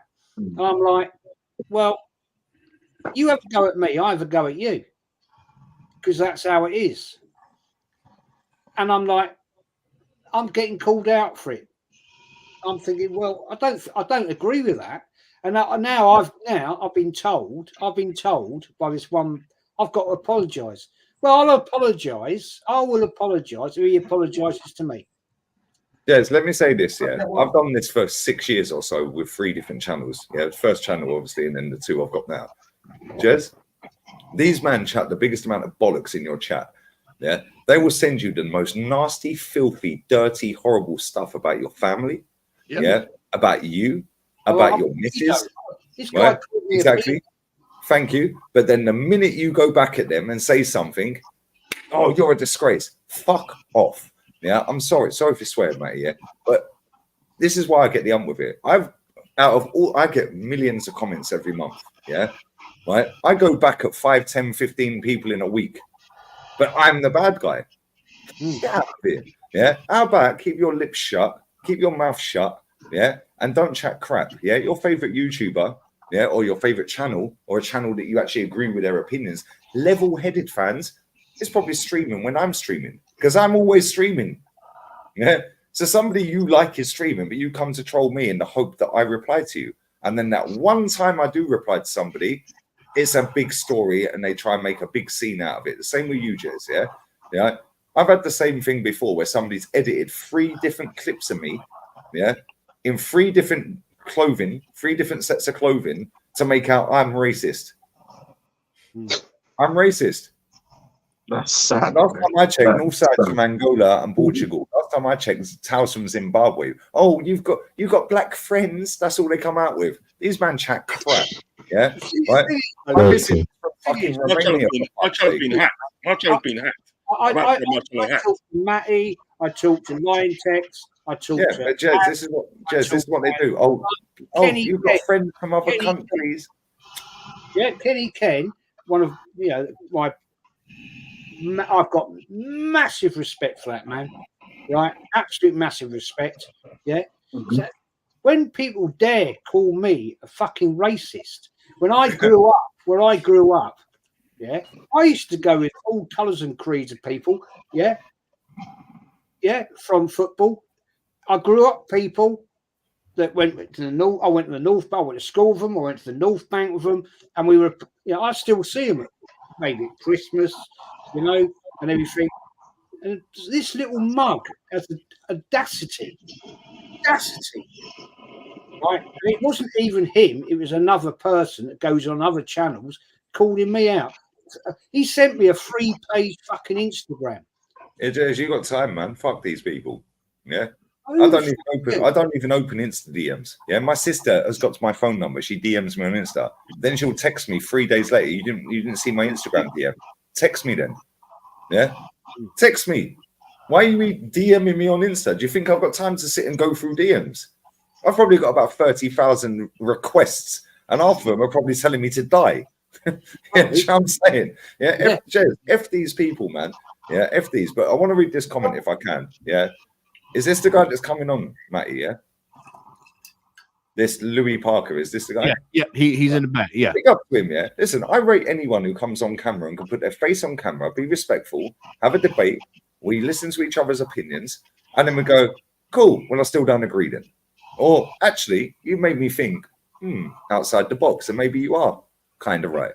This comment, Matt, ask Lee everything. If everything is so easy, why have you, why easy, and you have all the knowledge. Why aren't you all major clubs like Chelsea, Liverpool, United winning league year in, year out?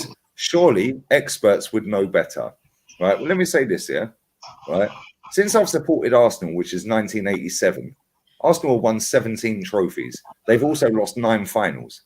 So that's a trophy pretty much one every 2 years since I supported my football club, with multiple different managers along the way. George Graham, Arsene Wenger, so on and so forth. Unai Emery and now Super Duper Mick, right?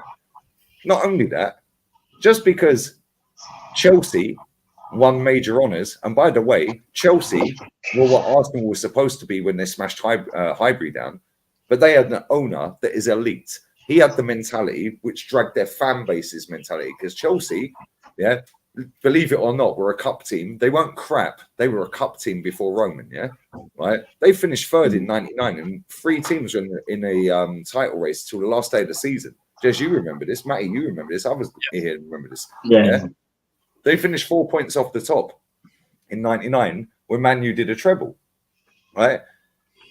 As for Liverpool, yeah, George Graham, the manager I grew up on, and some of Del Boy and all you guys here, we've all seen, and come on, yeah, big up Anfield Dunks, bro. You know what I'm saying? Yeah.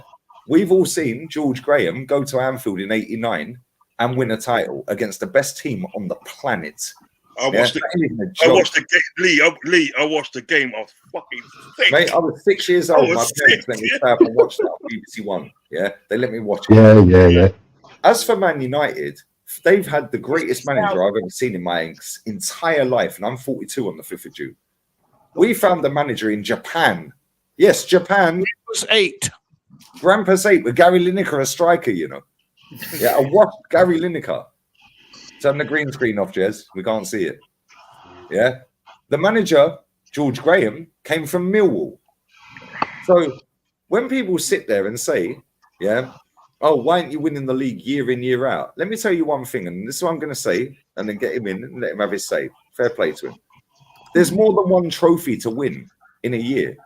It's not just about the league, right? In 1993, we won the cup double and finished 12th. No fucker cared about finishing 12th. We were lifting armpits, bro. Armpits in the air. Yeah. Done a cup double. The problem is, since the Premier League started, yeah, and since COVID especially, these football clubs are taking the piss. It's all about emotions, vibes, lowering young manager, young players. We got the youngest squad, the youngest manager. They're putting the price in. Everything is rising within football, apart from the quality in the Premier League. But they're charging you top dollar for everything. 100%. They're dropping 4 shirts, 3 shirts a season. Back when we were growing up, you had the home shirt for 2 years and the away shirt for 2 years. Yeah. And it was one on, one off, one on, one off. Now, they're wearing pink kit twice in one season. They're charging you 80 quid for that. It's a joke. But go on, sorry, I'll shut up. Let him have his say, man. Listen, fair play to him. One of the 50,000. I was one of the 50,000 at Anfield that night. Brilliant. Piece of history you holding there. This is how you know Jez is a G, yeah? Look at what he's put that in. Yeah? Look what he's put that in. That's a you know what I'm saying? You couldn't even fucking arse to laminate it. Just fucking in laminate, man. Love that. Those were the days when you're only allowed 2 subs as well. Yeah, and that's the thing. 2 subs. 2 subs. Yeah. 2 subs. Yeah. Look at that. That is immaculate, you know. Wow. Got loads of them like it. Good condition, The 1927 Cup final program is immaculate as that against Cardiff. Anfield Ross said burn it up. That's what he said. He said burn it up.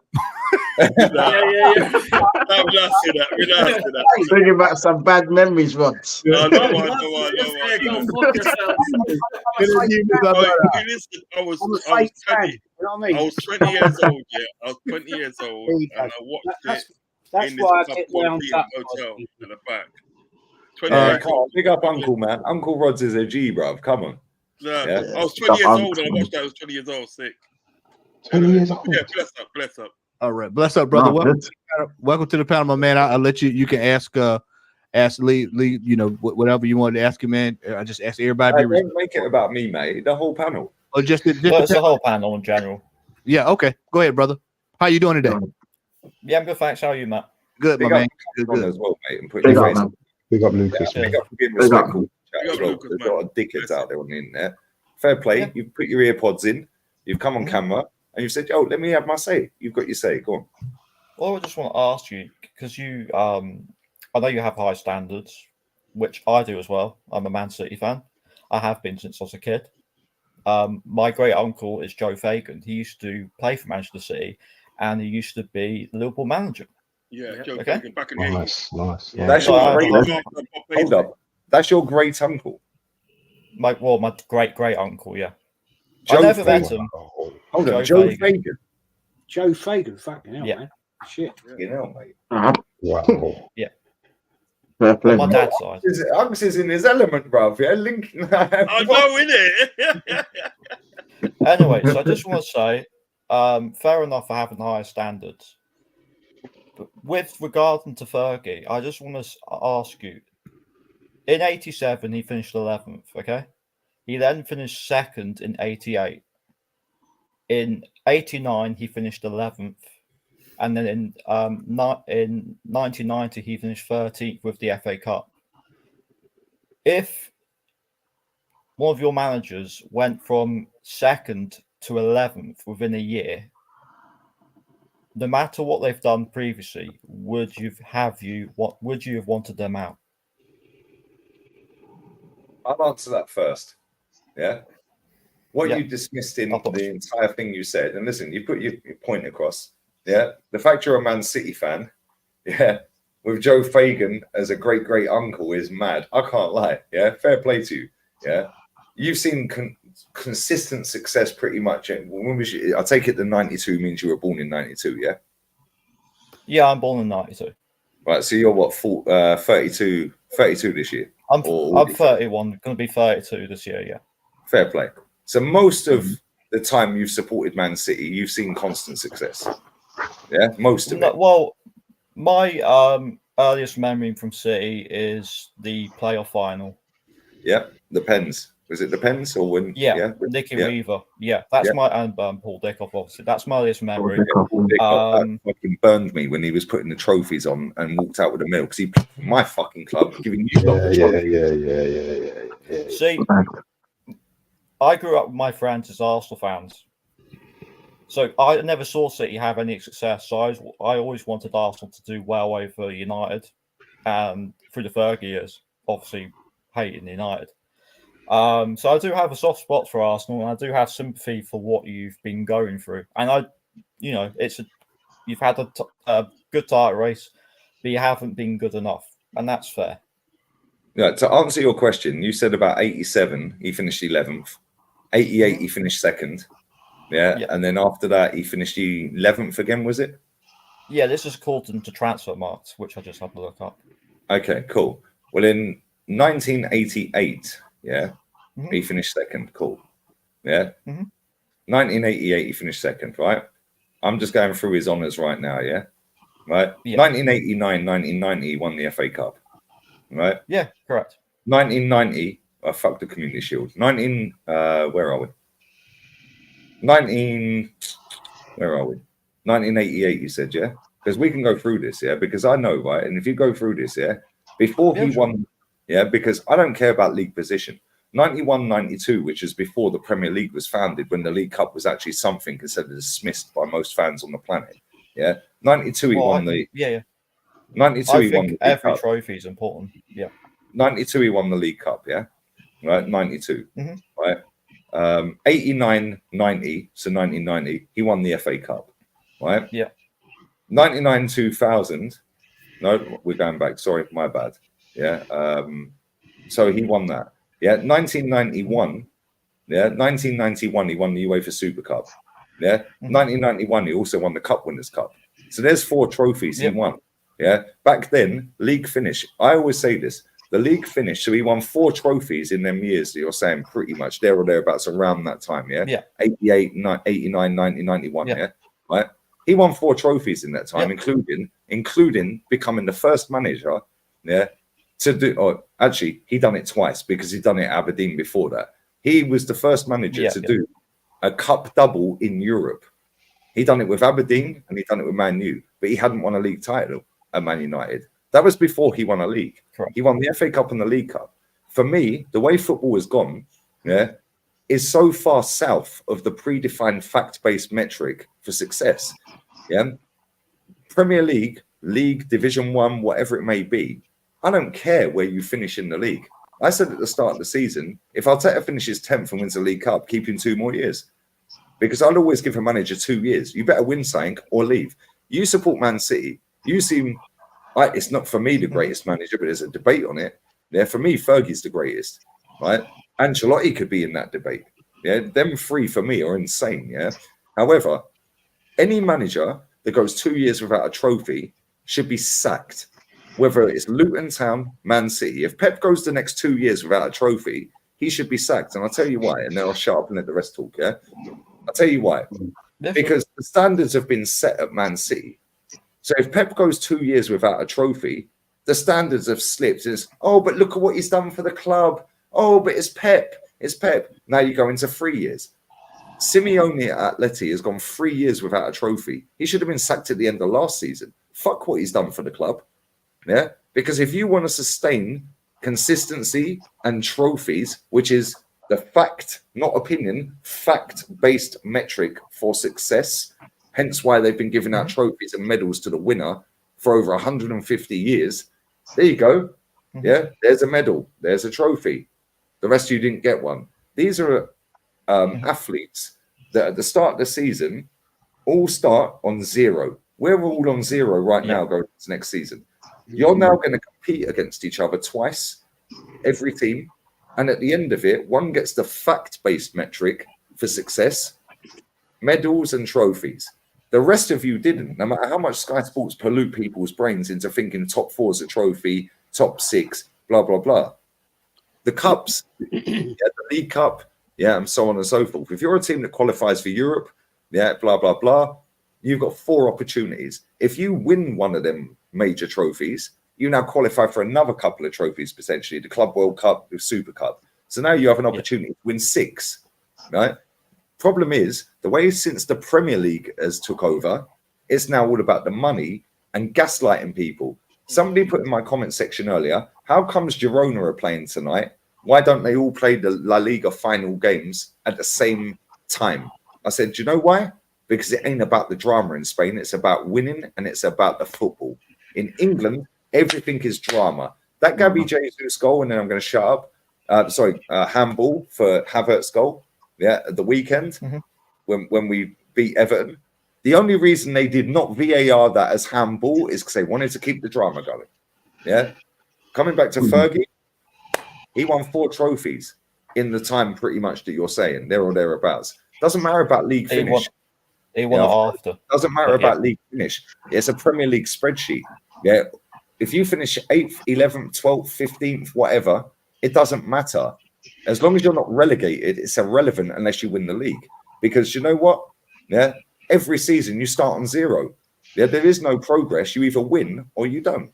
I'm going to reboot my Mac and I'm going to come back real quick in literally 1 minute because my Mac's fucking dead. But that's my piece. Lucas, I'm asking a question. I want to ask him a question. And this is just out of curiosity, brother. So many of our fans have made such a big deal about this 115 charges. Me personally, I hadn't seen 115 charges put on a kit. I hadn't seen 115 charges run out on the pitch this year. I hadn't seen 115 charges draw to take 2 losses to Aston Villa. I hadn't seen 115 charges lose to 10-man Fulham.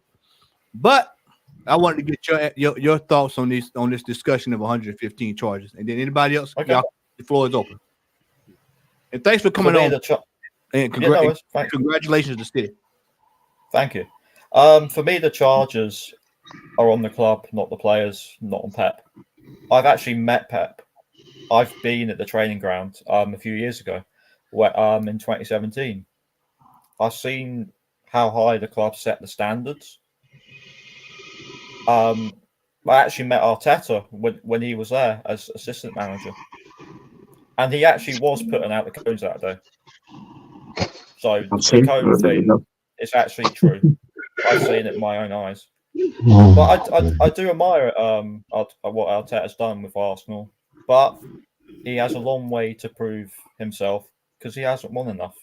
He's won one FA Cup. But going back to City, yep. Yeah, I just want to, like, this is no disrespect to you. Like, look, I do this after all Arsenal games. I have fan calling shows and stuff like this, and fair play to you. I know it's hard to come in, and especially, like, you know, to people like us that think about Arteta and the way we do. So big up to you, mate. But I watch all your stuff. Del Boy, watch your stuff. Jez, I've seen your stuff. Lee, Northside, and Matt, I've seen all your stuff.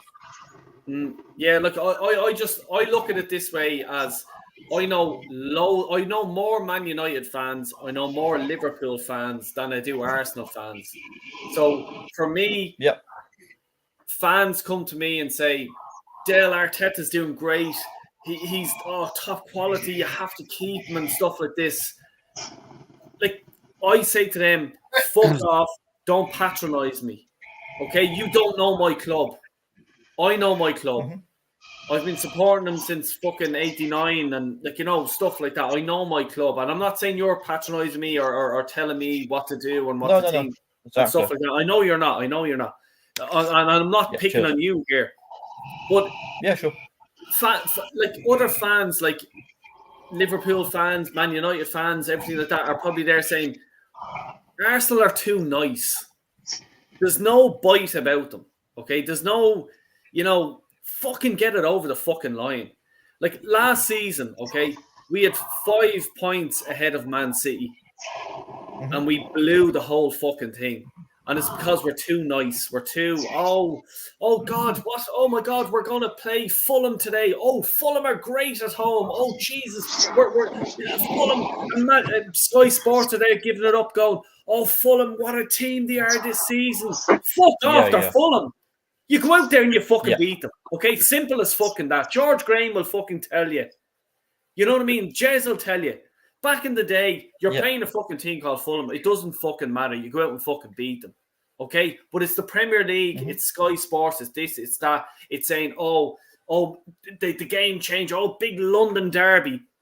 Fulham and Arsenal aren't the London derby. You know what I mean? It's not. To me, it's not like to me as a foreigner. Let's say Spurs are fucking dog shit. They're not a fucking rivalry to me. Man United are a rivalry to me. You know what I mean? Yeah. Fuck Spurs. Yeah. And I don't, like, it wrecks my head. Big London derby. Oh my God, Harry Kane. Yeah. Oh yeah. Well, Harry Kane's fucking fucked off. He wasn't winning anything. He fucked off. Okay. So don't give me all this bollocks of fucking saying that, like, you know, rivalry, this and this. Arsenal fans need to have their levels high, because the club that we support is supported all over the planet. Okay? And the mentality is fucking so low. It's ridiculous. It's so low. And it comes to the management of the team. That's the person I have to blame. And he is Mikel Arteta. And I'm sorry, because when we go out to play the likes of Fulham, it's a fucking, Jesus, we just scraped that today. Whereas Man City go and play them and they fucking absolutely annihilate them. Why is that? Yeah. Because of the mentality. Hold on, Lucas. Before you, I'm gonna let you respond. Northside's got to scoot out of here. He's had a busy day today. He's been up all day doing videos. F him, man. He's done one show less than me. No, I'm not going. Hey, no. He's been in the trenches. Look at him. The trenches. No. My wooden spoon's bigger than your wooden spoon, bro. Yeah. Man has got a spoon out, you know. Bro, I'm gonna tell you, he's gonna be like flipping Star Wars around him with wooden spoons. And I have the back scratch. That is absolute bullshit. He's got a call out, right, and he's gonna get about $1,000 tonight. He tried to all that gas. Go ahead, Northside. Last night he had to dip because wifey he had to keep side eyeing wifey, and then he nearly fell down the stairs on one stream. Yeah. Yeah, do you know he did, actually. Yeah, about you. Oh, yeah, he's done work. Yeah, Matty, F him, bruv. Yeah, about he's worked really hard today. F your hard work, bruv. Yeah, are you hungry? Is that what you need? You need to go and get food. F your food. It's that cough medicine he's drinking. It's got to him. Yeah, man, like Lil Wayne. Yeah, they're the Portuguese Lil Wayne. First, I say he want to go get his couscous. Leave him alone, man. Go. Yeah, Declan. He's going to get couscous. Declan, yeah, he's going to get Declan. That's a couscous, you know. It's always me, bro. I'm telling you, this is what I'm saying. Man. You know what I mean? But big up to my guy Lee, man. He's always pushing. I me love to you do always, more. man. You're a real one. And that's what it's about. You know what I'm saying? Pushing each other to do more. I would say this though, Luca, before I go. What's your happiest moments as a Man City fan? Champions League. When you won it? It's the biggest one. Yeah, Champions League and the Club World Cup. Them two. Okay. Fair enough. But and do you want to know? I was born in '92, the same year as you. My birthday's 31st of August. Yeah, so we're roughly practically the same age. Yeah. My about 3 or 4 weeks. Yeah. My happiest moments is seeing Wenger win our 3 Premier Leagues. That's my happiest moments. If you ask any fan, if you ask a Man United fan, it's every time they won a league.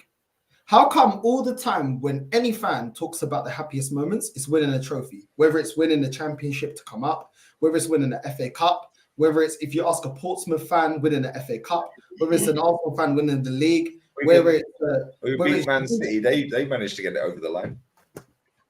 Everyone's happiest moments and our most decorated moments, the moments that we always put up there, you wouldn't be talking about Centurions if you didn't win the league. We wouldn't be talking about Invincibles if we didn't win the league.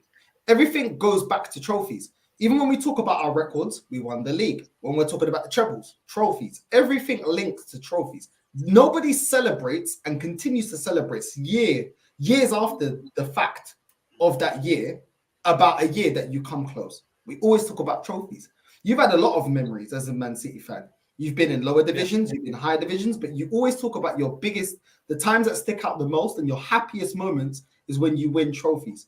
And it's like that for any fan. So the fact is, we don't talk about the times that we come second. We don't talk about the times when we put the pressure on. We don't talk about the times that, there's context. We always talk about the times where we won trophies. Arsenal Football Club always sell out when it's Invincibles. Why? Because we won the league. It's the last time we won the league. Any other times they talk back on it, 02 when we won the league against a team. Yeah, a lot of those players came through from the treble winning Man United side that we were going up against. With Fergie that won it for them, and we still got over the line. Those are the years that we talk about. Jez will talk about 89. I wasn't born yet. Jez will talk about 89. We'll all talk about years where we won trophies. Why is that? Why don't we talk about the years that we came second? Because it's about trophies, bro. At the end of the day, even when we're going to compare teams, if we compare right now, we get in a debate. Who's bigger, Man City or Arsenal? The first thing you're going to go to is about trophies. You're not going to talk about context. You're going to talk about trophies. You'll probably mention that you've won in Europe and we haven't. It always goes back to trophies. When we have discussions against Chelsea fans, it's trophies. When Arsenal banter Tottenham, it's trophies. Everything is trophies, bro. When people dismiss Tottenham being in the top 6 or top 4, whatever we're going to call it these days, people discard Tottenham being in the top 6 or top 4. Why? Trophies. Trophies, bro. That's the only thing that we talk about. That's the main thing that we talk about. That's the conversation killer. Currency. So when we're demanding trophies, it's because we want to be in a conversation with Man City in terms of European cups. We want to be in a conversation with Chelsea. We want to be in a conversation with Man United. We want to be in a conversation with Liverpool. Because they always, every single time, no matter what generation of Arsenal fan you are, every single time, we can talk down to Tottenham and everyone else below. But every single time we talk to a Tottenham fan or Liverpool fan, they shut us down with the European conversation. Because it's a trophy, bro. So no matter how people try and skate away from it, we can't have it both ways. As Arsenal fans, we can't banter other clubs about what have you done, what trophies have you got. But then when we talk about trophies in terms of us achieving context, we don't give context to Tottenham. We don't give context to other teams. Even Aston Villa, we'll still talk down to them because overall, we still got more trophies than them, even though they got a European trophy. Tottenham have got more European trophies than us. And that's a fact, bro. But overall, we'll say, well, we got more trophies overall. And the overall amount of trophies, we're still a bigger club than you. So no matter how we try and bend it and fold it, we talk about trophies. You right now, your club is winning trophies, yeah? I know deep down you're thinking about, hold on, how many Premier Leagues has Man United got? How many European Cups? Because I know they bashed you for that. Oh, we've got 3 Champions Leagues. Liverpool, we got 6 Champions Leagues. But now you got a Champions League. So they can't lickle man you as much. But you haven't got as many Champions Leagues as them. Why do we when we talk about foreign leagues, we talk about the most successful clubs. We don't talk about context. We talk about trophies. That's it. Marseille is the only French team to have a Champions League. PSG have only just surpassed Saint Etienne. Saint Etienne had the most Ligue 1 titles, bro. PSG have only just surpassed them. But nobody looked at Saint Etienne. People look, oh, Lille been winning. Lyon were winning in recent times. Marseille were winning in recent times. But the team that's got the most leagues is Saint Etienne. The only team that's got a Champions League is Marseille. The same in Porto and Benfica. People think that Porto is bigger than Benfica because in recent time they won a Champions League, but they're not. In overall trophies, we're bigger than them. Yeah. By a lot. Yeah. When we talk about Real Madrid, everyone always says Real Madrid, Real Madrid. Why do we talk about Real Madrid like that? Why do we, bro? Because of trophies. That is why. So at the end of the day, why do we have to always change it when it's Arsenal to fit people's feelings? When in football, every other league is black and white. Every other league is black and white, bro. I don't hear Arsenal fans put any other league in terms of who's the biggest, bro. It's who got the trophies? Right, you're the biggest. AC Milan has got 6 Champions Leagues, bro. AC Milan. I think Juventus has got the most league titles, bro. Yeah. Who's going to say is the biggest club? It's black and white. No one talks about context. No one talks about Juventus has actually been relegated, for match fixing, paying off referees. No one cares. What do we talk about? Trophies. No Arsenal fan deducts trophies from Juventus because they've actually been caught and deducted points. We just talk about trophies. At the end of the day, it's about your trophies. It's not about speculation and all that. It's about trophies. Who's won? And that's the thing. All this context, Phil, Till, XG, all this doesn't take away from the fact when you go to a stadium, and I'm going to leave now. When you go to, do you know how much my club is not serious about trophies? I've got the comparison because I support 2. When I went to the Benfica stadium, bro, first thing they showed me in the Stadio da Luz is the trophy cabinet. And do you know how big the trophy cabinet? There was trophies that were discontinued and they had a replica for every single time we won it, bro. Every single time. Yeah. Same as Real Madrid. The FA Cup version of the Portuguese league, I think we won about 20. There's 20 replicas going around the whole room. Then you go, there's flipping trophies that 4 men have to carry, bro. Discontinued. They got the replica there. Then they've got the Champions League, the old one.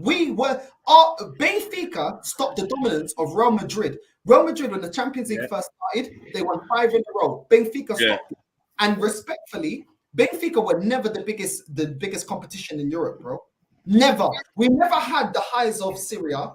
We never had France when they had their little high. We never had what these other leagues had, and we still dominated and won it twice, bro. Twice. Yeah? Then you can see the league titles. We got like 37, 38, bro. Porto on like 22. Yeah? You got the replica for every single time.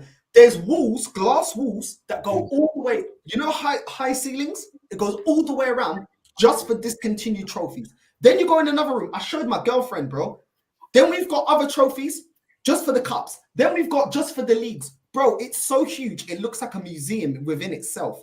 You know what my club does? They go, oh, we got the tour, the Arsenal tour.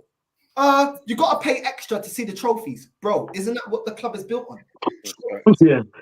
Yeah? And you know what it is? To me as well. I got a little YouTube room. It's the smallest room within my house. It's as big as this, bro.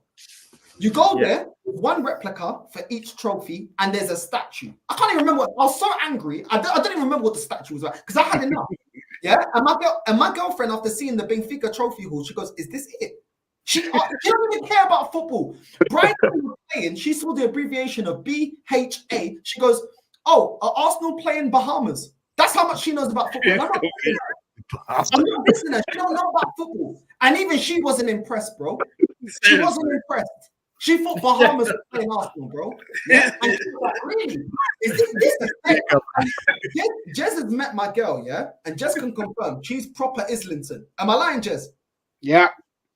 Yeah, he's not lying. He said, "Yeah, he's not lying." I'm not lying, bro. She went, yeah. She's got pictures with Patrick Vieira. Yeah, she got pictures with Vieira. Arsene Wenger. She got pictures with Thierry Henry. She went to Highbury because her school was within Islington, bro. She's got memories I don't have, and even she don't watch football. And even she was like, "Is this is rubbish?" She thought the stadium tour started with the trophies at Benfica, and she goes, "This is dead." Yeah, this is dead. Yeah, they go, "Oh, we don't normally do this, but you know what? Since you're interested in the trophies, what do you mean am I interested in the trophies, bro? I want to see the trophies, bro. What do you mean if I'm interested? Bun the seats, bun the stadium, bro. I want to see the history of my football club." And they're like, "Oh, we'll give you a pass this time."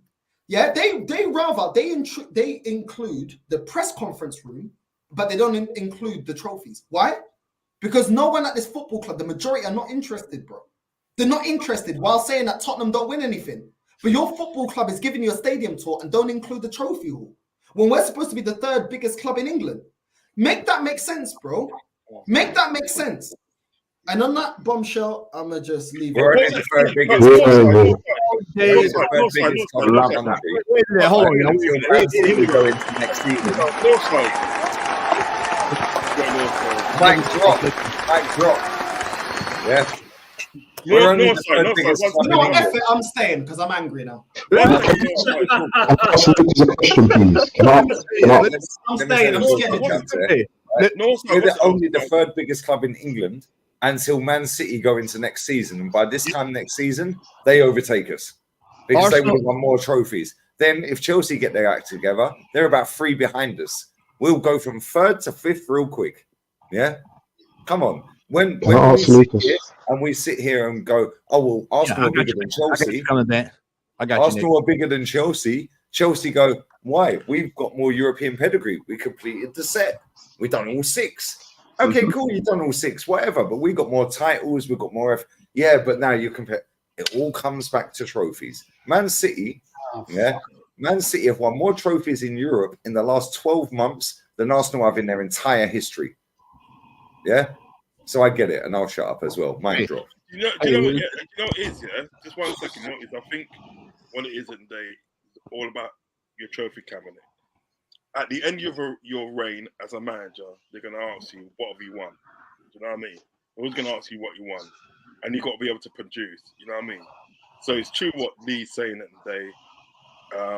It's not about where you finish in the league.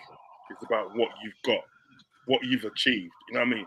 If you sort of can win an FA Cup 1 year, League Cup next year, and even the UEFA Cup following year, you're winning trophies. You're bigging up that trophy cabinet.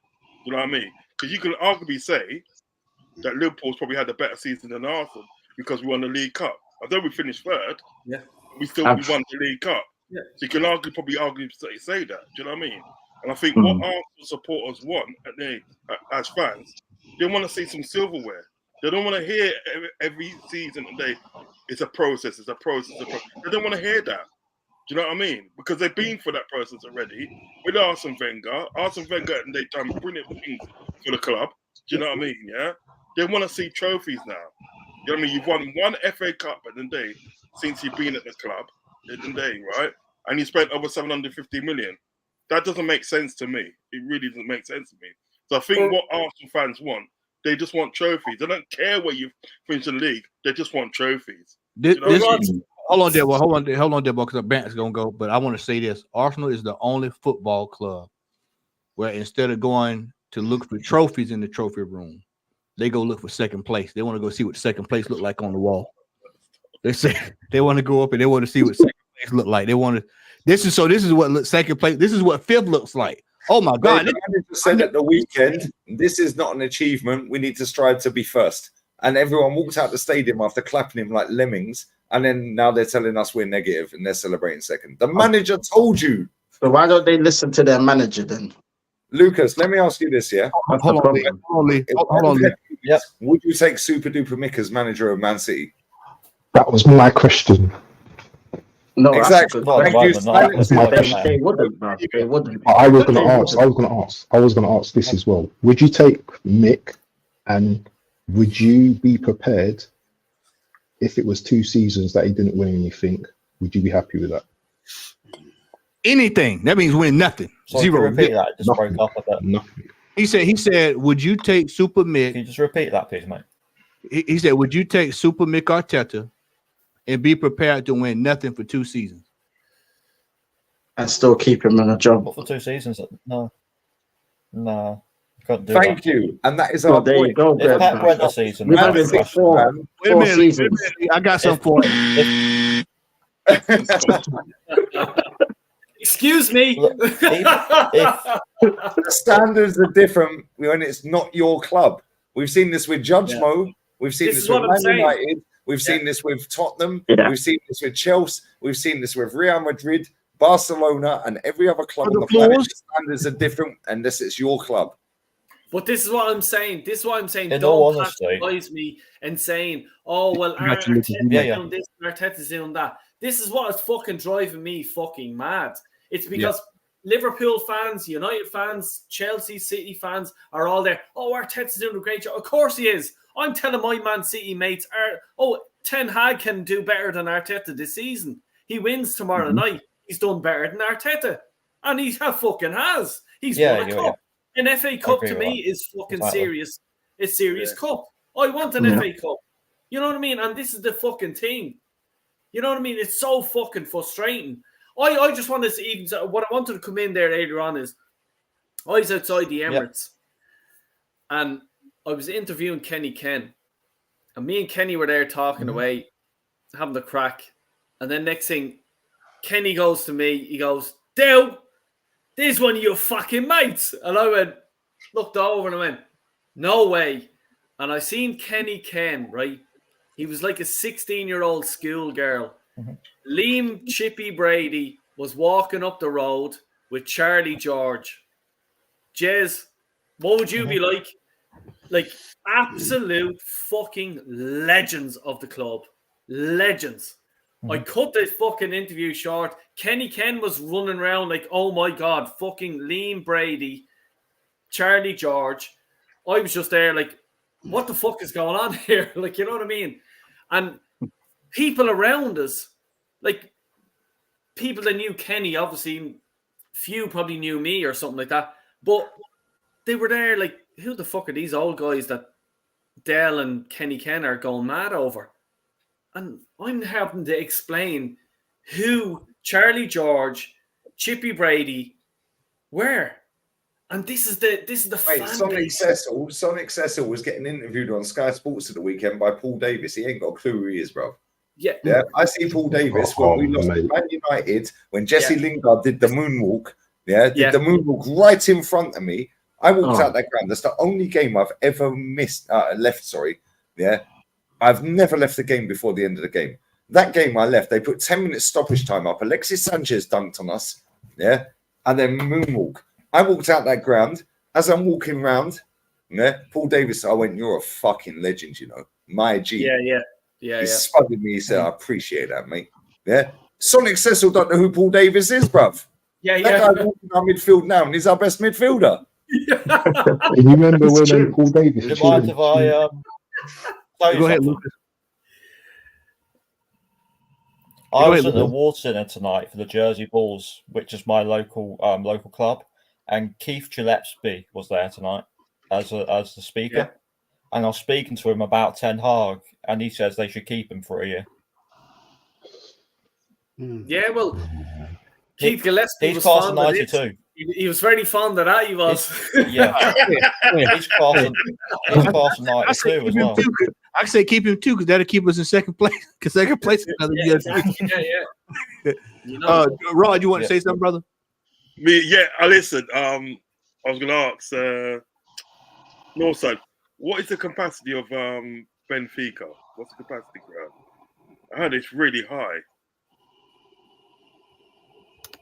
That stadium looks like flipping the Emirates. I don't know the capacity. I've never been to a game. Same sponsor and same builder. Yeah, that's what it looks so similar, bro. But let me check, bro, because I've never actually been to a game, bro. I've only been to a stadium tour because every time I was in Portugal, I was dealing with like family issues. So I never actually. But let me tell them about the fans throwing missiles from the crowd when they were 3-1 up. Yeah, they were 3-1 up at home, and the fans were throwing bottles at the manager when they're 3-1 up. Tell them, yeah, tell them, bro. Yeah, bro. They're not happy, bro. They're not because basically he's using a player like Zinchenko as like an inverted left back, but this guy's a midfielder. Then he's playing Otamendi. The guy is trash. Yeah. And then we've got Antonio Silva, that is supposed to be the next Ruben Diaz. But the thing is, he's got no basis to build on because right next to him is an absolute bozo and that's absolutely finished. And then they're not happy with the fact that sorry, I don't know who that. But yeah, then they've got Di Maria. We're relying on like a 35, 36-year-old Di Maria to hold up our attack. Then he has no DM. Then he's playing flipping what's his name? Jean Neves, that's been linked to Man United and Arsenal. That the kid is also developing, but he's playing him all over the place and not in his strongest position. The fans are not happy, bro. We bought Neres from the Dutch league, and he's a bozo. We've got 3 strikers, and none of them can actually finish. We didn't replace Enzo Fernandez when we sold him. We didn't replace Darwin Núñez when we sold him. The Benfica fans are not happy. Yeah, we're not that dominant in Europe, but Benfica fans are angry because they're like, our club generates the most money out of Portugal. We're the biggest club in Portugal. We should at least be winning Europa Leagues. And we're not even winning Europa Leagues. Yeah, we've got to a couple of finals and we're still not getting over the line. We sell all our best players. I think Benfica, in terms of revenue of selling players, people think it's Dortmund. Benfica eclipsed Dortmund. Every player that we sell at a maximum premium. I mean, you don't know. Look how much you played for Darwin Núñez and he only had like one good season.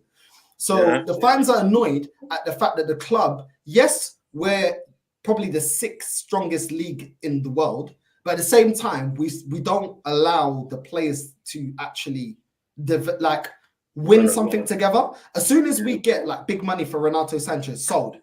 João Felix, sold. Bernardo Silva, sold. Do you know what I'm saying? Jonas, sold. Darwin Núñez, sold. We just sell. What's his name? Flipping Gonçalo Ramos, the one that did that celebration with the guns. Euros. Soon as he had one good season, sold. So the fans, Benfica fans are basically Benfica to Portugal is like the Real Madrid of Portugal. We always win. We don't go long without winning. Maximum probably 2 seasons. We did like 4 league titles in a row. Recent times, this was like within the last 5-6 years. And they still weren't happy. Winning the Coppers, winning the Super Copper. So they don't accept failure, bro. They don't accept it.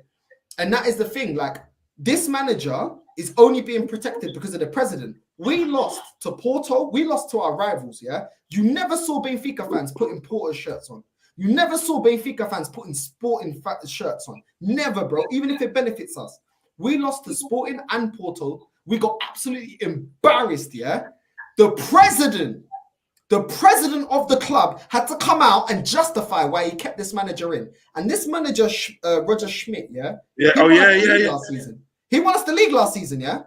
This season, they want him out. The fans want him out. The president's trying to save him. And this president is a legend. Rui Costa. He's a legend of Benfica, bro. Legend. And they already want him out, and they want the manager out, bro. You go on to the Benfica after the games, they do kind of like a Robbie, but in terms of like our Sky Sports, they've got the mic like this. They put it up to a nine-year-old kid. 9. Yeah. What do you think about the manager? And I did this on my channel and I translated because obviously it's in Portuguese. The kid goes, I think this manager's deluded. Hands in his pockets, not making the right substitutions. I think he's a clown. I want him out. He just won the league last season. He just won the league. And this kid is 9 years old, bro. Where's that instilled from? Why do we keep winning? Why have we got the most league titles? Why do we dominate Portugal? Because we never let it slip. And when it slips, we want blood. The president, the ownership of this club already know they can't take the piss. He's a legend, bro. Rui Costa is a legend. And we don't care. Yeah, we don't care. Do you know what's in the Sporting Bank? We've got Luizão. That guy is the equivalent. Oh, yo, he was a baller, blood. Baller. He was a He's the baller. equivalent of, like, let's say a Rio Ferdinand. Proper Yeah, player. he's a man. baller.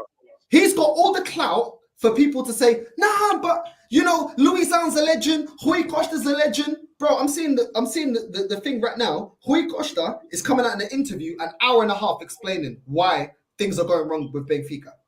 We don't accept it. Where's Josh? And you'll know this, yeah, Northside.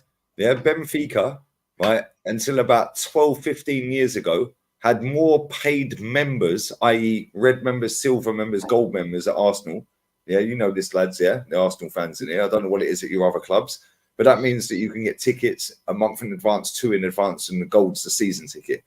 Benfica had the most paid members of any club on the planet until about 12 years ago.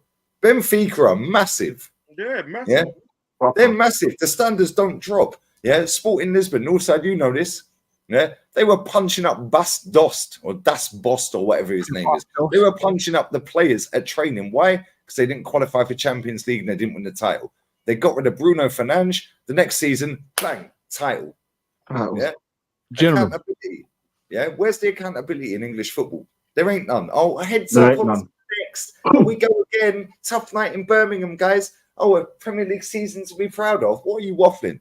Yeah, bro. Sorry, I'm going to shut up. There's a comment right here. I can see what you mean, Northside, but that's a finish line perspective. Was it always that way, bro? Where do you think I get my mentality from? It's always been that My way. granddad, bro. You know, if we bottle the league, yeah, turn the TV off, everyone bed. Don't you even dare stay up making noise. Don't you even dare, bro. My granddad was standing there like Kenny Ken. Big up to Kenny Ken. He'll be watching it like this. Yeah, Tell them even about my the grandma, slipper. she Yeah, spoke. what, you want to talk back? The slipper comes off. Hey, bro. My lady Do you knows. know how big that African stick is, the bash fufu? Do you know how big it is, bro? Yeah. My cousin got a lashing at the back because Benfica lost and he made noise, bro. He got a beating during the game, bro, because he's making noise. My granddad, his head was gone, bro. Do you know what I'm saying? That's his grandchild. He had enough. Man think, oh, but you're just trying to do this and trying to do that, bro. The mentality that I have has been instilled by my family, and my family are not Arsenal fans. They are Benfica fans. My uncle's the same thing. Yeah, we lose, we don't win the league. TV off, bro. Don't talk. And when you come down for breakfast, yeah, you better not be bouncing, bro. You better not be bouncing. Oh yeah, we're gonna breakfast. Nah, bro. Don't get the Nesquik out. Don't get the flipping Ovaltine out. Don't get, bro. You better move. No, but it's true. That's how I grow up. And people think, oh, you're just like this. Nah, bro. Man said Ovaltine. Man said Ovaltine. Bro, being an Arsenal fan in my family, yeah, was the worst thing, bro. Because after we won after 2004, oh my days, bro, I should do them for abuse, bro. The crap I got, bro. But they were right. They were right, bro. Yeah. Standards, blood. Standards. Hey, fellas, before we round it down, we're gonna go around the panel. Lion T, I'm gonna let you go first since I know you got to scoot out of here. Go ahead and by the way, hold on. I just had to put Nathan's ass out of here. Nathan came in and said, "You don't know shit." I do know this. I'm gonna ban the shit out you, and I just banned the shit out of you. So double unskippable. I hadn't got to that level where I could drop them 5. No, he do double unskippable. I'm doing squad unskippable. 5 for me. I'm gonna make it like Tej Hodge promos about getting aftershave when I can get to it, when I can start doing that stuff. So 5 for me, unskippables, none for you. In all of my time, I never see until now. Yeah, and this is the worst. Yeah, it's about the money. It's about the money. Yeah, about the money. In 20 years, guys, in 20 years, they never play for something important. Yeah, shut up, Io Deputa. These men are losers. My granddad's buried in Wembley. I'm not dealing with these folks. Buried in Wembley, yeah. If Arsenal won the league, yeah, you think I care about all the crap I would have got? I would have went to his grave. He always loved Arsenal, and I would have said, "Granddad, we did it, bro. We did it." People think, "Oh, you're just doing it for the bro." I wanted to say, "Granddad, we did it." Yeah, because he used to hurt. And you would have gone to the parade as well. Facts. Huh? Now, first I would have seen my granddad, bro, and told him. Yeah, then you go to the parade. Yeah. Even Northside, like I want to say, like my grandmother, who like, you know, Nolan there, that's the jersey in the background. She was one of the reasons why I supported Arsenal. And this woman absolutely idolized, like, you know, Chippy Brady and, like, you know, all let's say the Irish, let's say David O'Leary, the most caps ever for Arsenal, you know, and she's one of the people that brought me to supporting Arsenal. And this is what I want to do. Exactly what you're saying there for your granddad. I want to do that for my grandfather, to go and just go to pray in their grave and just go, we fucking done it. Yeah. We done it. You know Respect. what I mean? And this, it's not just about Northside or me, or it's about, let's say, past Arsenal fans. You know what I mean? And this is the standards that we fucking have to have. It's not about, oh my God, Arteta's gorgeous, he's fucking sexy. Fuck him. I want to win a fucking league. I want to win Champions League. I want to win titles. I'm fucking sick to fuck with pricks coming into my comments going, but fuck off. Like, seriously. All right. I told you these men fancy him, bro. I know they fancy him. Take it away, Lion Tech. You go ahead and start the closing this out. I'll let you go first, brother. Go ahead. Yeah. Thanks for having me on the show again, Matty, man. Much appreciated. Big up to all the men them in the panel. Like, thoroughly enjoyed the show, man. Definitely got to do it again, Matty, man. Good one, man. But yeah, subscribe to Lion Text TV on YouTube. Big up to everyone in the chat as well, man. Yeah, love, bro. Yeah, trust me, I'm going to promote your thing. Yeah, we need more real ones on this platform, so that'll be on the socials in a bit. Yeah, I'll be on the. No, love for that, Lee, man. Bless up. Lion Text TV. Yeah, come on. Yeah, we need more people like us on this platform because it's full of bullshit and lies. Yeah, and the lies spread quicker than the truth. Yeah. Yeah, and I'm not having to dig at anyone in particular, but whoever started that narrative, it took Fergie 7 years. No, it didn't. Oh, it took Klopp 4 years. Klopp then leaves, and these same man that said it took Klopp 4 years are laughing he got 1 in 9. Bro, he's left with 7 trophies. There's more than 1 trophy to win a year. This man's won 1 in 18. Get out of it. With another man's team. Shout yourself out, Lee. Shout yourself out, Lee. Hey, listen, I don't know how many subs I'm at. Lee Gunner, yeah. You almost there, man. You like 98.7 out of ass look. So you're nearly on the 100K, man. You almost currently, yeah, come on. 1,251 from the silver plaque, which ain't acceptable because that's first loser. Yeah. In fact, that's a top 4 thing. Yeah. In fact, that's even the big 6 thing. Yeah. Like, oh, I finished in Europa Leagues. No, F that. Best believe I'm getting the gold. Is yours gold? And when I get that gold, which I will for the milli, I'm going to do a video saying is yours gold, and I will get my milli, you know. Yeah, I will. So Lee Gunner, Lee Reacts, bless up to everyone. Make sure you sub to every man on here. Yeah, and bless up to Lucas for coming on as well. Very respectful. Yeah, the fact you support City. Therefore, big up, man. Joe Fagan is your great granddad. Yeah, and fair play to you. But however, the fact that you said you won't take Super Duper Mick, yeah, and your first memory was the Championship playoff final, yeah, and you've seen all of this. And your favourite memory of your club was the Champions League. That confirms what we're saying, brother. Yeah. Did you care? Where did Man City finish when they won that playoff final? Where did they finish in the league that year? Can't even remember. So long ago. But who cares? Thank you, because you got promoted. That's all Look at where you are now. Thank you. Big up to everyone on this panel. Sub to everyone. Exactly. All right, Luca. Hey, brother. Big up, lads, man. Give yourself a shout out, Luke. We appreciate you, man. Enjoy it. Big up. Big up, bro. Thanks for having me. Yep. Awesome. All right. Dale Boy. What you got coming up, man? I talk shite, or I talk sense all the time. No, come here. I'm doing daily transfer rumory shitey stuff. Every daily, by the way, just through the summer. I do a fan cam call in as well. Jez has been on it, Matt, yourself, Northside. I think you've been on a few times. Lee hasn't been on it yet, but we'll get him on hopefully. Rod's, all the panel and Waffle TV, and seriously, Matt, I'm delighted you've had me on this channel and stuff like that. But I'm just trying to push me stuff out. I'm on 960 something subs or something like that. I'm the road to 1,000. We ain't leaving until he hits 1,000 Dio Deporte, yeah? So make sure you sub right now. I swear down, we'll stay here all night.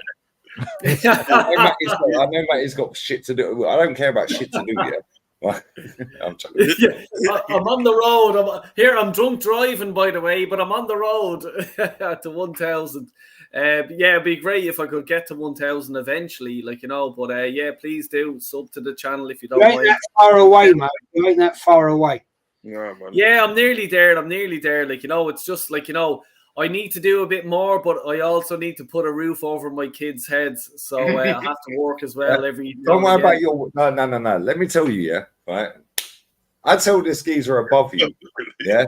I don't care if you've got a job. I don't care if you're starving. I don't. Yeah. What did I say when I first rocked up? How many shows you done? He went 3. I said I've done 4. This is my 5th. Yes, this is 4th. Yeah. If your job, yeah. If you're get your work rate up, man. Come on. I know you've got kids. Yeah, no, I will. And I want to give it. I want to give it on this platform. So let's just say it as it is. Come on. It's all. Yeah, I want to give a big shout out to Static as well, because he's always the one, to be honest with you, driving behind me, just saying, "Come on, Dale, get your shit out." And sometimes it's just fucking hard, but I will, because it's more important. For me, I wake up in the morning, I think about Arsenal. I go to bed at night, I'm on my phone thinking about Arsenal. This club is so important to me, and for fans to come and tell me, you guys know what it's like. You're not a real fan. You're not this. You're not that. Mate, fuck off. I just go on my channel and just talk what the fuck I want, and if you don't like it, fuck off. I'm serious about it. You know what I mean? It's just I'm obsessed with this club. But no, Matt, thanks again. Really do appreciate it, mate. Thanks for having me on. Yep, no problem, brother. No problem. Always enjoy having you on, brother. Jez, the Godfather. Nah. Tell everybody where they can find you at, brother. I have no idea where that came from, bro. But I love it all, man. But I'm just going to put it out there. Del Boy, Northside, you're gas guys, you're gas engineers. Yeah. You get it right, boys. You're on 1,200 a day when you get it right. I earn big, big money in my company, and you work your fucking nuts off, boys. Yeah, do it for 20 years, and you never work again. I'm just going to say that, right? Respect, mate. Yeah. That's all I'm going to say. Do your YouTube, whatever. That's fine. I'm not having a go at you, but the gas industry, man, you can earn fucking fortunes if you go the right road. Anyway, yeah, it's Arsenal history more, man. And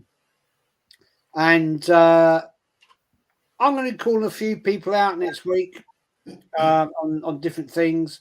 I'm not a reaction read show, you know that. I do it different. I go down a different road, but I'm going to do the history stuff. Well, I was actually quite surprised last week when I did the George Graham one. Normally the history shows get shit views because nobody's interested, and it went a little bit stupid, like 1,200 views, which is not brilliant, but for a history show, I thought, yeah, that's cool. And I'm going to do the Arsene Wenger one. That will again drag in the mutants as it does, and then we'll go from there as it does.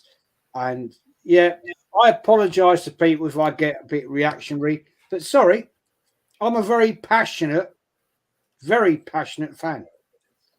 I've been around this club for a very, very, very, very long time, and I take it personal. Sorry about that. If you don't like it, tough luck. And I'm just going to quickly say, mad, whilst we were chatting, right, I looked up the value of some of the programs I've got. Yeah. Fucking madness, right? A 1927 Cup final thing, $2.5 grand.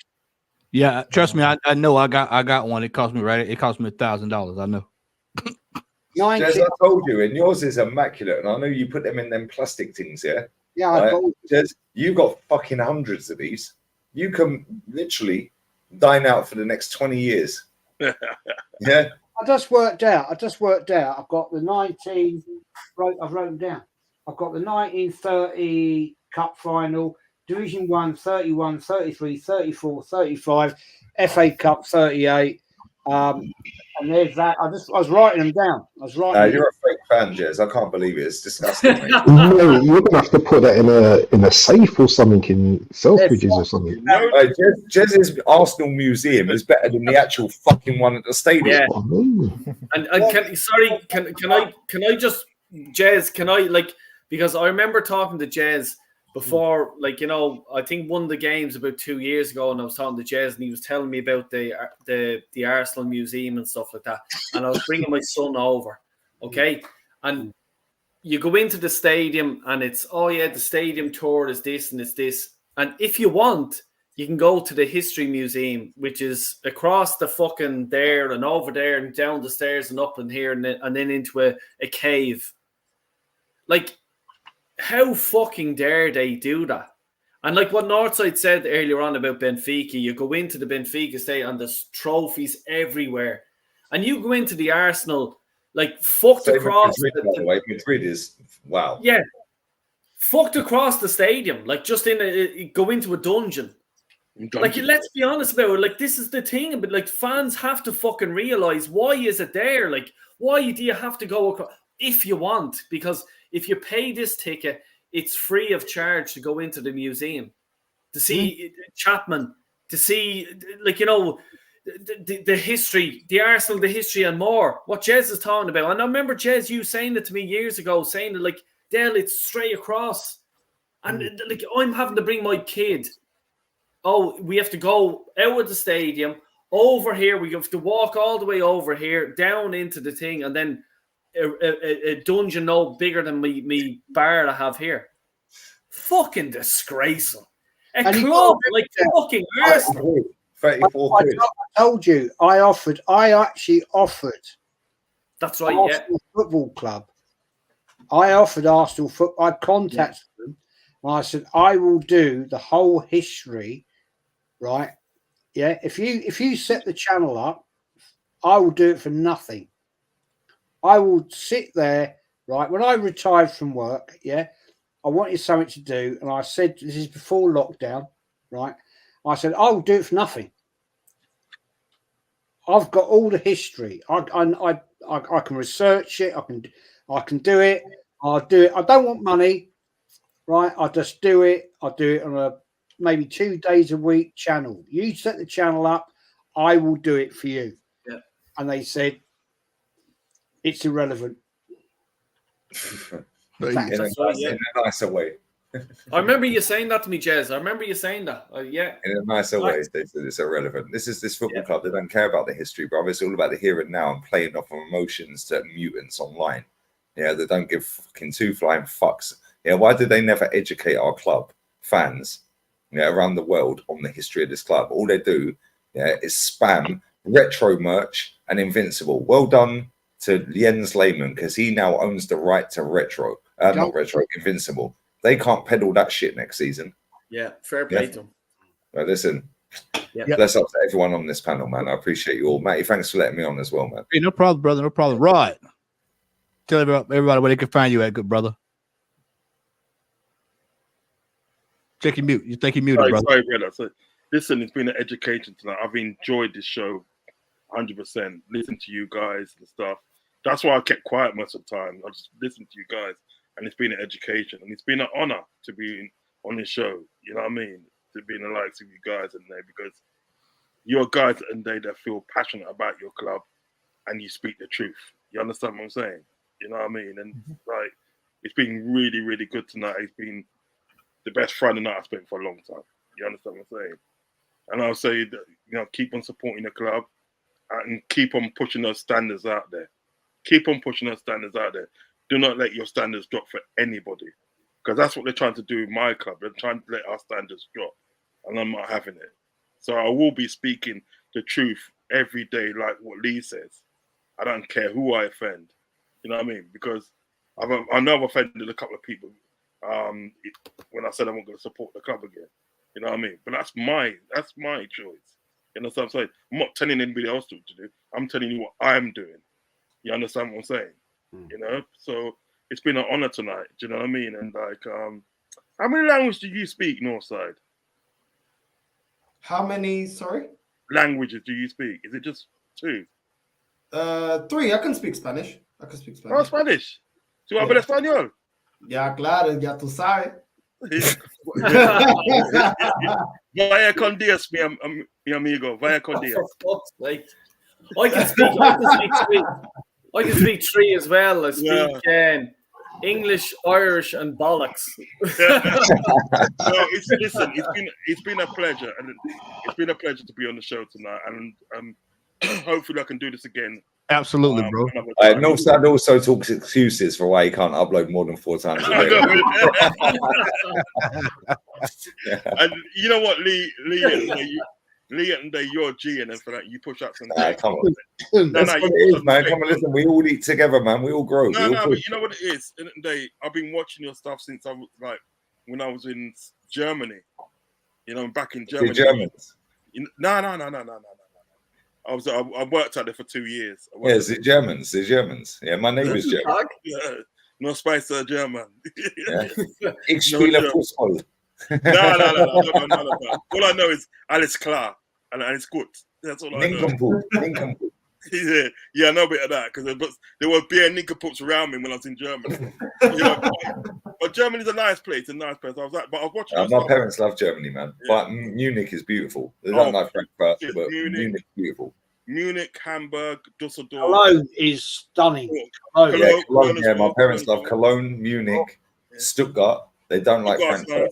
Yeah. Frankfurt's got the biggest train station in Europe, and it's full of fucking idiots walking around with a baby. Yeah. And they pass the baby around and around, and they're nicking your food while you're sat in McDonald's or whatever. Yeah. It's like, made for in. I'll tell you a very quick story. Very, very, very quick story. Take your time, Jay. You good?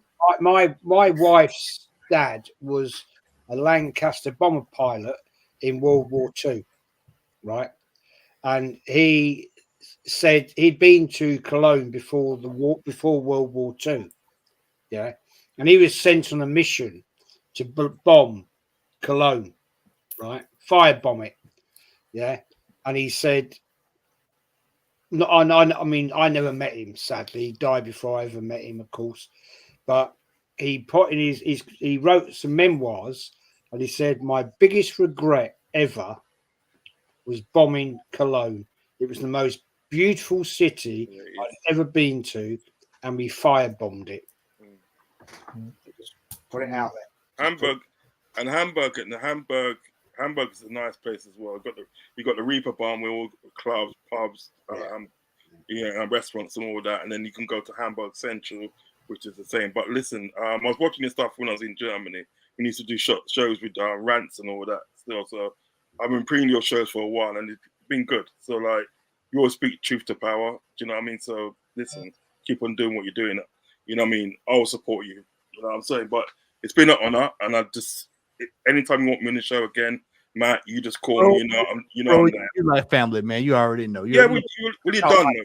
All this formality shit. You already know. Yeah, man, you done know, man.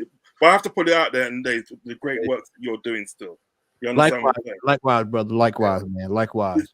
Well, no, the guys, you can find me on Anfield Uncle Roz on YouTube, also on Twitter as well, and also Instagram, up to 3,300 and something now. So yeah, you can find me on there and I think that. Anfield, what? I'm subbing to you now. Anfield Uncle Rods. Anfield Uncle Rods.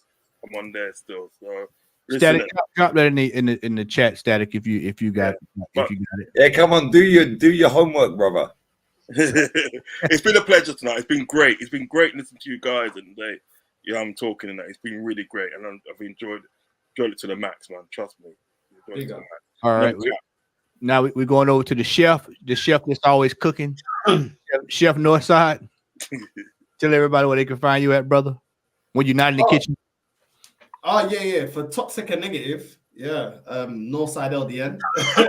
You can get your daily dose of Toxic and Negative over there.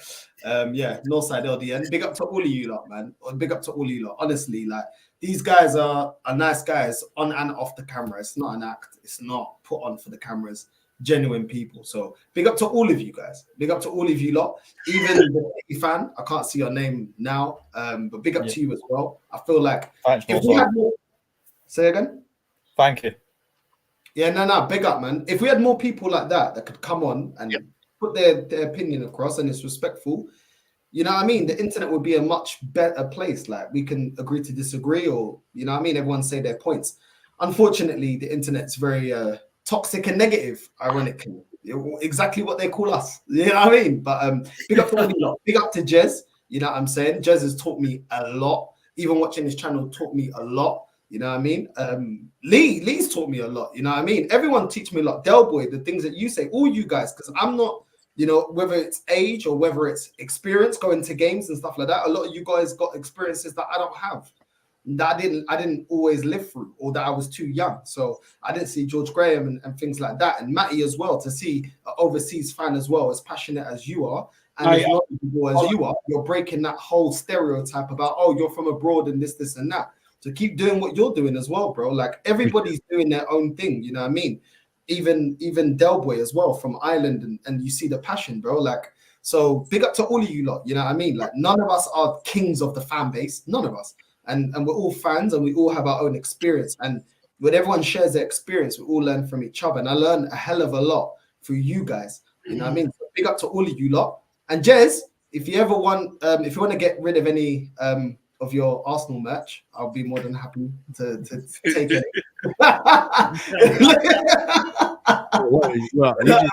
He shows me, you show me stuff that I've never even seen. You know what I mean? I've never even seen a lot of most of the stuff. There's a guy, I can't remember his name. Jez probably knows him. Yeah, he used to go, well, he still goes Home and Away. Yeah, and he was on the Mutant channel. Yeah, and they showed his whole, he had like a museum. He's got stuff in the museum. I can't remember the fella's name. Yeah. And he's got literally, like, when they have like, what was it? He's like one of 4. Yeah, and he had one of them. Yeah, remember when we have, you know, when you exchange like with captains on the pitch and stuff like that, he had one of like 4 and stuff like that. Then there was like, not a CD. It wasn't a CD. It was like, can't remember what it was, but it was like one of 3 or one of 1 and stuff like this. And he had it in he's got it in the museum. I can't remember the fella's name. You talk about Chippy George? No, I can't remember the fella's name. He goes with Sport Options with Miles. You know Miles, didn't you? Yeah, he runs Sport Options. Yeah, can't remember the fella's name. He was on AFTV, and AFTV did a walkthrough of his whole garage, and it was a shrine to Arsenal. I remember. What's the fella's name? I'll send you the video. I'll find it in a bit. Yeah, I can't remember the fella's name, but you'll probably know him. Yeah, you'll probably know him, Jez. Yeah, right. He don't go on there anymore, as far as I'm aware. But anyway, he was like one of 1. It was one of 1 or one of 3, one of 2, and he's got a lot of the stuff. A lot of the stuff in that museum at Arsenal is stuff he got given, yeah, by the players or by. No, yeah, I'm thinking the wrong man. Sorry. You know who I'm on about? I can't remember his name, but I'll send you a video. I know you. Yeah. I can't think of his name. Same. I'll find the video and I'll send it to you. But yeah, trust me, yeah, I learned a lot off of him. Yeah, obviously, man with a wooden leg. You know, I'm talking about Jez. Yeah, the carpenter. Yeah, my ex-girlfriend's granddad or uncle, whatever the flipping hell it was, years back. Yeah, and I was the carer. Man's got the wooden leg thing. Man was the most eccentric looking motherfucker on the planet. Yeah. But that guy was a great carpenter. Yeah. Yeah. I'm telling you, Chippy George. Yeah. He was the guy that he made a staircase. For Keown, Dixon, Adam, all of them. Yeah. That was my girlfriend. I think it was my girlfriend's granddad. I can't remember. He lives in Woburn. He used to stand on the left side of the North Bank on the terrace, which is before, seating. He'd stand right near the stanchion, right on the left side of the North Bank.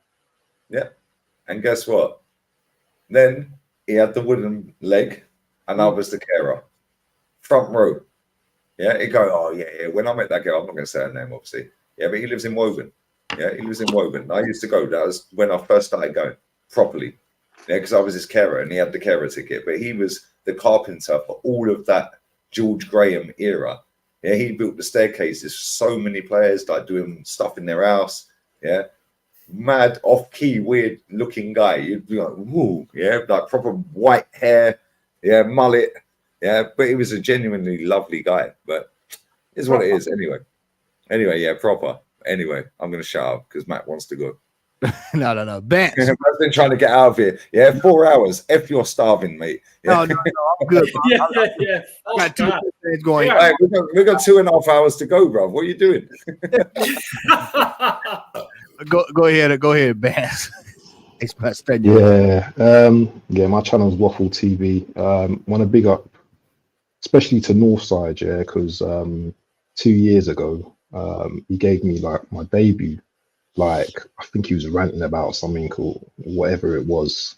And like, I was so frustrated, yeah, that, you know, I've never been on like YouTube ever. And I remember like specifically because I've got a place in Turkey, yeah, in Alanya, south of Turkey. And I was there and I just, you know what, I just went onto the stream and then I was just like vexed. But I can remember just watching Northside and just like growing attachment to his channel because, you know what I mean, he was saying the right things, you know what I mean, what I wanted to hear. You know what I mean? Because at that time you had AFTV chatting shit. Obviously you had the League Gunners, but that was late, that came later, do you know what I mean, in the process of when I started watching certain videos. So yeah, since then, you know, I just started doing my thing, you know what I mean? Obviously Galatasaray is my team out in Turkey. You know what I'm saying? Yeah, I go to Turkey like literally twice a year. So that's my base. I know a little bit of Turkish. You know what I'm saying? Nasilson. That means how are you guys? Do you know what I mean? Abi, that means brother. Do you know what I mean? So it depends what part of Turkey. Assalamu alaikum. Walaikum salam. I'm Muslim as well, so alaikum salam wa rahmatullahi wa barakatuh. So yeah, I can talk every language, bro. I yeah, can speak yeah. So, every so you know what I mean? And I know Northside's not too far away from me as well. I'm not gonna even expose ends, but I know Northside ain't too far away from me. So do you know what I mean? Because I'm a West man, so I know he's not too far away from me. But you know what? It's been a pleasure, Matty. You know, being on the channel today alongside some veterans, man like Uncle Jez. You don't know, you know what I mean? Uncle Rods. You don't know. Right there. No boy, nice to meet you first time. Do you know what I mean? Lee, big up to, what's his name? Is it Lucas? Lucas, yeah. Lucas. Yeah, Lucas. Yeah, this guy's seen it all, bruv. He's gone from the slums, yeah. His Lucas. first memory was a championship playoff final penalty win. Yeah, and now they're champions of everything. Yeah, that's crazy. That's amazing. So big up to Lucas as well. Champagne dreams, baby. Champagne dreams. Champagne dreams, yeah. So yeah, that's me, man. Big up to everyone anyway, man. Sweet, man. Well, look here, I appreciate everybody taking out their time on a Friday. Northside, before I go, I want to show you something pretty cool, man. I bought this some years ago, man. I collect a lot of things, and I got this here a while ago, man. Savior. Yeah, let me blow myself up here a little Savior, you know. Wow. Yeah. God, you're invited to the cookout. Zoom in on the date. Zoom in on the date, Matty. The date. Like right up in. Let me see if I can get this thing. Look at the legend, man. Look at the date. Look at that, man. Wow. What's the date on it? Where's the date? This is 55, I believe. I think it's 55. 55. 11 years before my mom was born. Yeah. Wow. Jesus. 3 before my dad was born. And then I've got this right here. I've actually got Messi's first championship. First championship. Nah, you're taking the piss. Program. Yeah, he's taking the piss here right now. And then Jez, I was telling you, Jez, I just bought a program, and it was expensive, but it was Arsenal's first FA Cup final win. It was 1930, right, Jez? If I got my history right, 1930. Yep, I got the program. So first win. First win. Yeah, fake fan though. Okay, I just wanted. We know that's over a bag as well. We know Matt, can I just say, you're not only cool, you're fucking gorgeous as well. And I'm not gay. You sound like a mutant. You sound like super duper. Oh, he's the best. Where's that? Hey, Rainbow Months next month, yeah. Rainbow Months next month. Stop that. Yeah. Here, I'm a 1 punch man. Shaking that. You're a fraud. Hey, so next week will be the my end of the year stream. We got some heavy hitters. If y'all thought this was heavy hitting tonight, next Friday, you don't want to miss that show because that one will be not for the faint of heart. We've got Jez. I know Jez is going to be there. Warren is going to be there. Lee's probably going to be there. What time are you doing that? Because same time. Friday, that's the day before the Champions League. Yeah, I'm there. Fuck it. Same time. Yeah, same time. So yeah, that's going to be heavy. Hold it, boy, man. Hold it, boy. Yeah, heavy hitting. Well, we'll have rotating. It'll be rotating, so we'll be on for a while next Friday. So just 6.5. Yeah? 6.5. Is that what we're saying? I'm not making that promise. Where's the work rate? I'm not making that promise. Now if we win this Carabao Cup next year, I might do 6 hours. But that what you need to do. When was last time we won the League Cup? Yeah, last time we won the League Cup was when?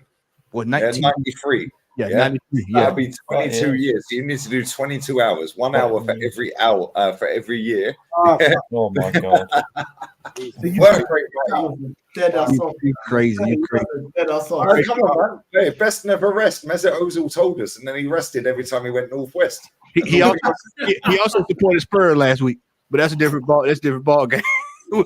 we put a good on that rabbit hole. Matty, can I ask you a question, bro? What's up, brother? How much do you pay for that 30s? Over a bag. A cool 1K. Let's put it like that. Dollars. A 1K. Jess is interested in buying it off you. That's what it is. No. He probably got one. He got one, probably. Was that $1,000? 1,000 American dollars. You got it. You done well, man. What's the condition? It's in pretty good. It's in pretty good shape. It hadn't arrived yet, so when it arrived, I'll put it in the group. I'll put it in the group once it gets here. Well, I'll tell you what, mate. I just was googling tonight my ones. Yeah, 1930. Go ahead, pull it out because I know you got it right there by you. Go there, right? Turn your screen off. Turn your screen off, Jeff.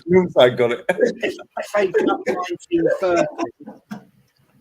FA Cup 1930. I had mine valued at $2,500. You go. Go. Yeah. 31, 33, 34 Division 1s I've got of League Division 1, right? Yeah. 31, which is not great condition, £1,000. 33, right, which is in very good condition in an envelope, is $4,000. A 34 I've got valued at 33. Stupidly, people, the one I've got there, the 89, yeah, is valued at 1,400 quid. That's crazy. We need a museum for them. Do phase 4 on the payments. If I could do phase 4 and phase 5 on the payments, I can buy it off you.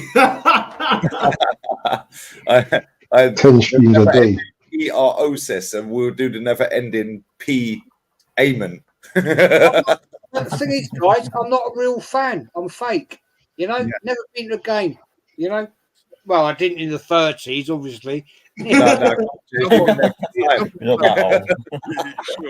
It's some people that think you did. The amount of people when my parents were here thought that my dad in the background talking was Jez is crazy.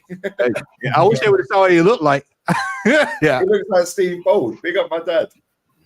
Just They've only just got back home, you know. They've only just got back home and they left Monday. They got home at 4:45 UK time tonight. Yeah. What, back home in England? Serious? Yeah. They took the long route, yeah, because they went all through the Pyrenees. They went into France. Yeah. They came back, yeah, on their motorbikes. They're up in fucking Carlisle, aren't they? Yeah, above Carlisle, on the border of Scotland. Shit, yeah. Right, man. Yeah, mate, they've been to over 100 countries on their motorbikes. Yeah. Wow, man. Flying air, did he? Mate, my dad's scared of flying. Yeah, and just check this. Yeah, they went to Canada once, right? And my mum tucked him right up, yeah, and said, "Oh, it's only 2 hours longer than going to Lanzarote." So my dad was like, "Yeah, cool." When they're sat on the plane, yeah, the pilot goes, "Yes, well, anyway, we're just boarding the plane now, and everyone's in this. Okay, make sure you get a seatbelt. Thank you for joining. We're going to do a 9-hour flight." Yeah, my dad went pale, bro. He's shit scared of flying. Yeah, and he said that they said this the other day. Yeah, yeah. Well, if I told him it was 9 hours, he was never going Canada. All right. And one of their best mates lives in Canada from little days. Yeah, so Do fucking New Zealand, man. 27 hours. yeah. All right, brother. I've been out. My son lives in New Zealand, right? Big up Lucas. He's got a bounce as well. Go. Thank you. Much love, brother. Take care. Yeah, thanks for coming on, man. You're welcome anytime, bro. Big up. We've been wrapping up for about 2 hours. Carry on going, mate. Yeah, I'm going gym, mate, in a minute, man. Bloody hell. 24-hour gym. I swear to God, man. I might as well go gym, mate. Is like it's like flying to the moon. You can actually fly to the moon probably quicker than you can get New Zealand. I don't know. I don't know. Yeah, but Jez, what's better, the destination guys or the journey guys? You know what? On that note, this is how we leaving out here tonight. I'm gonna fire this up and then we're gonna roll up out of here. Here we go. Reflect, and please keep pushing, keep inspiring this team. Don't be satisfied because we want much more than that, and we're gonna get it. Thank you so much.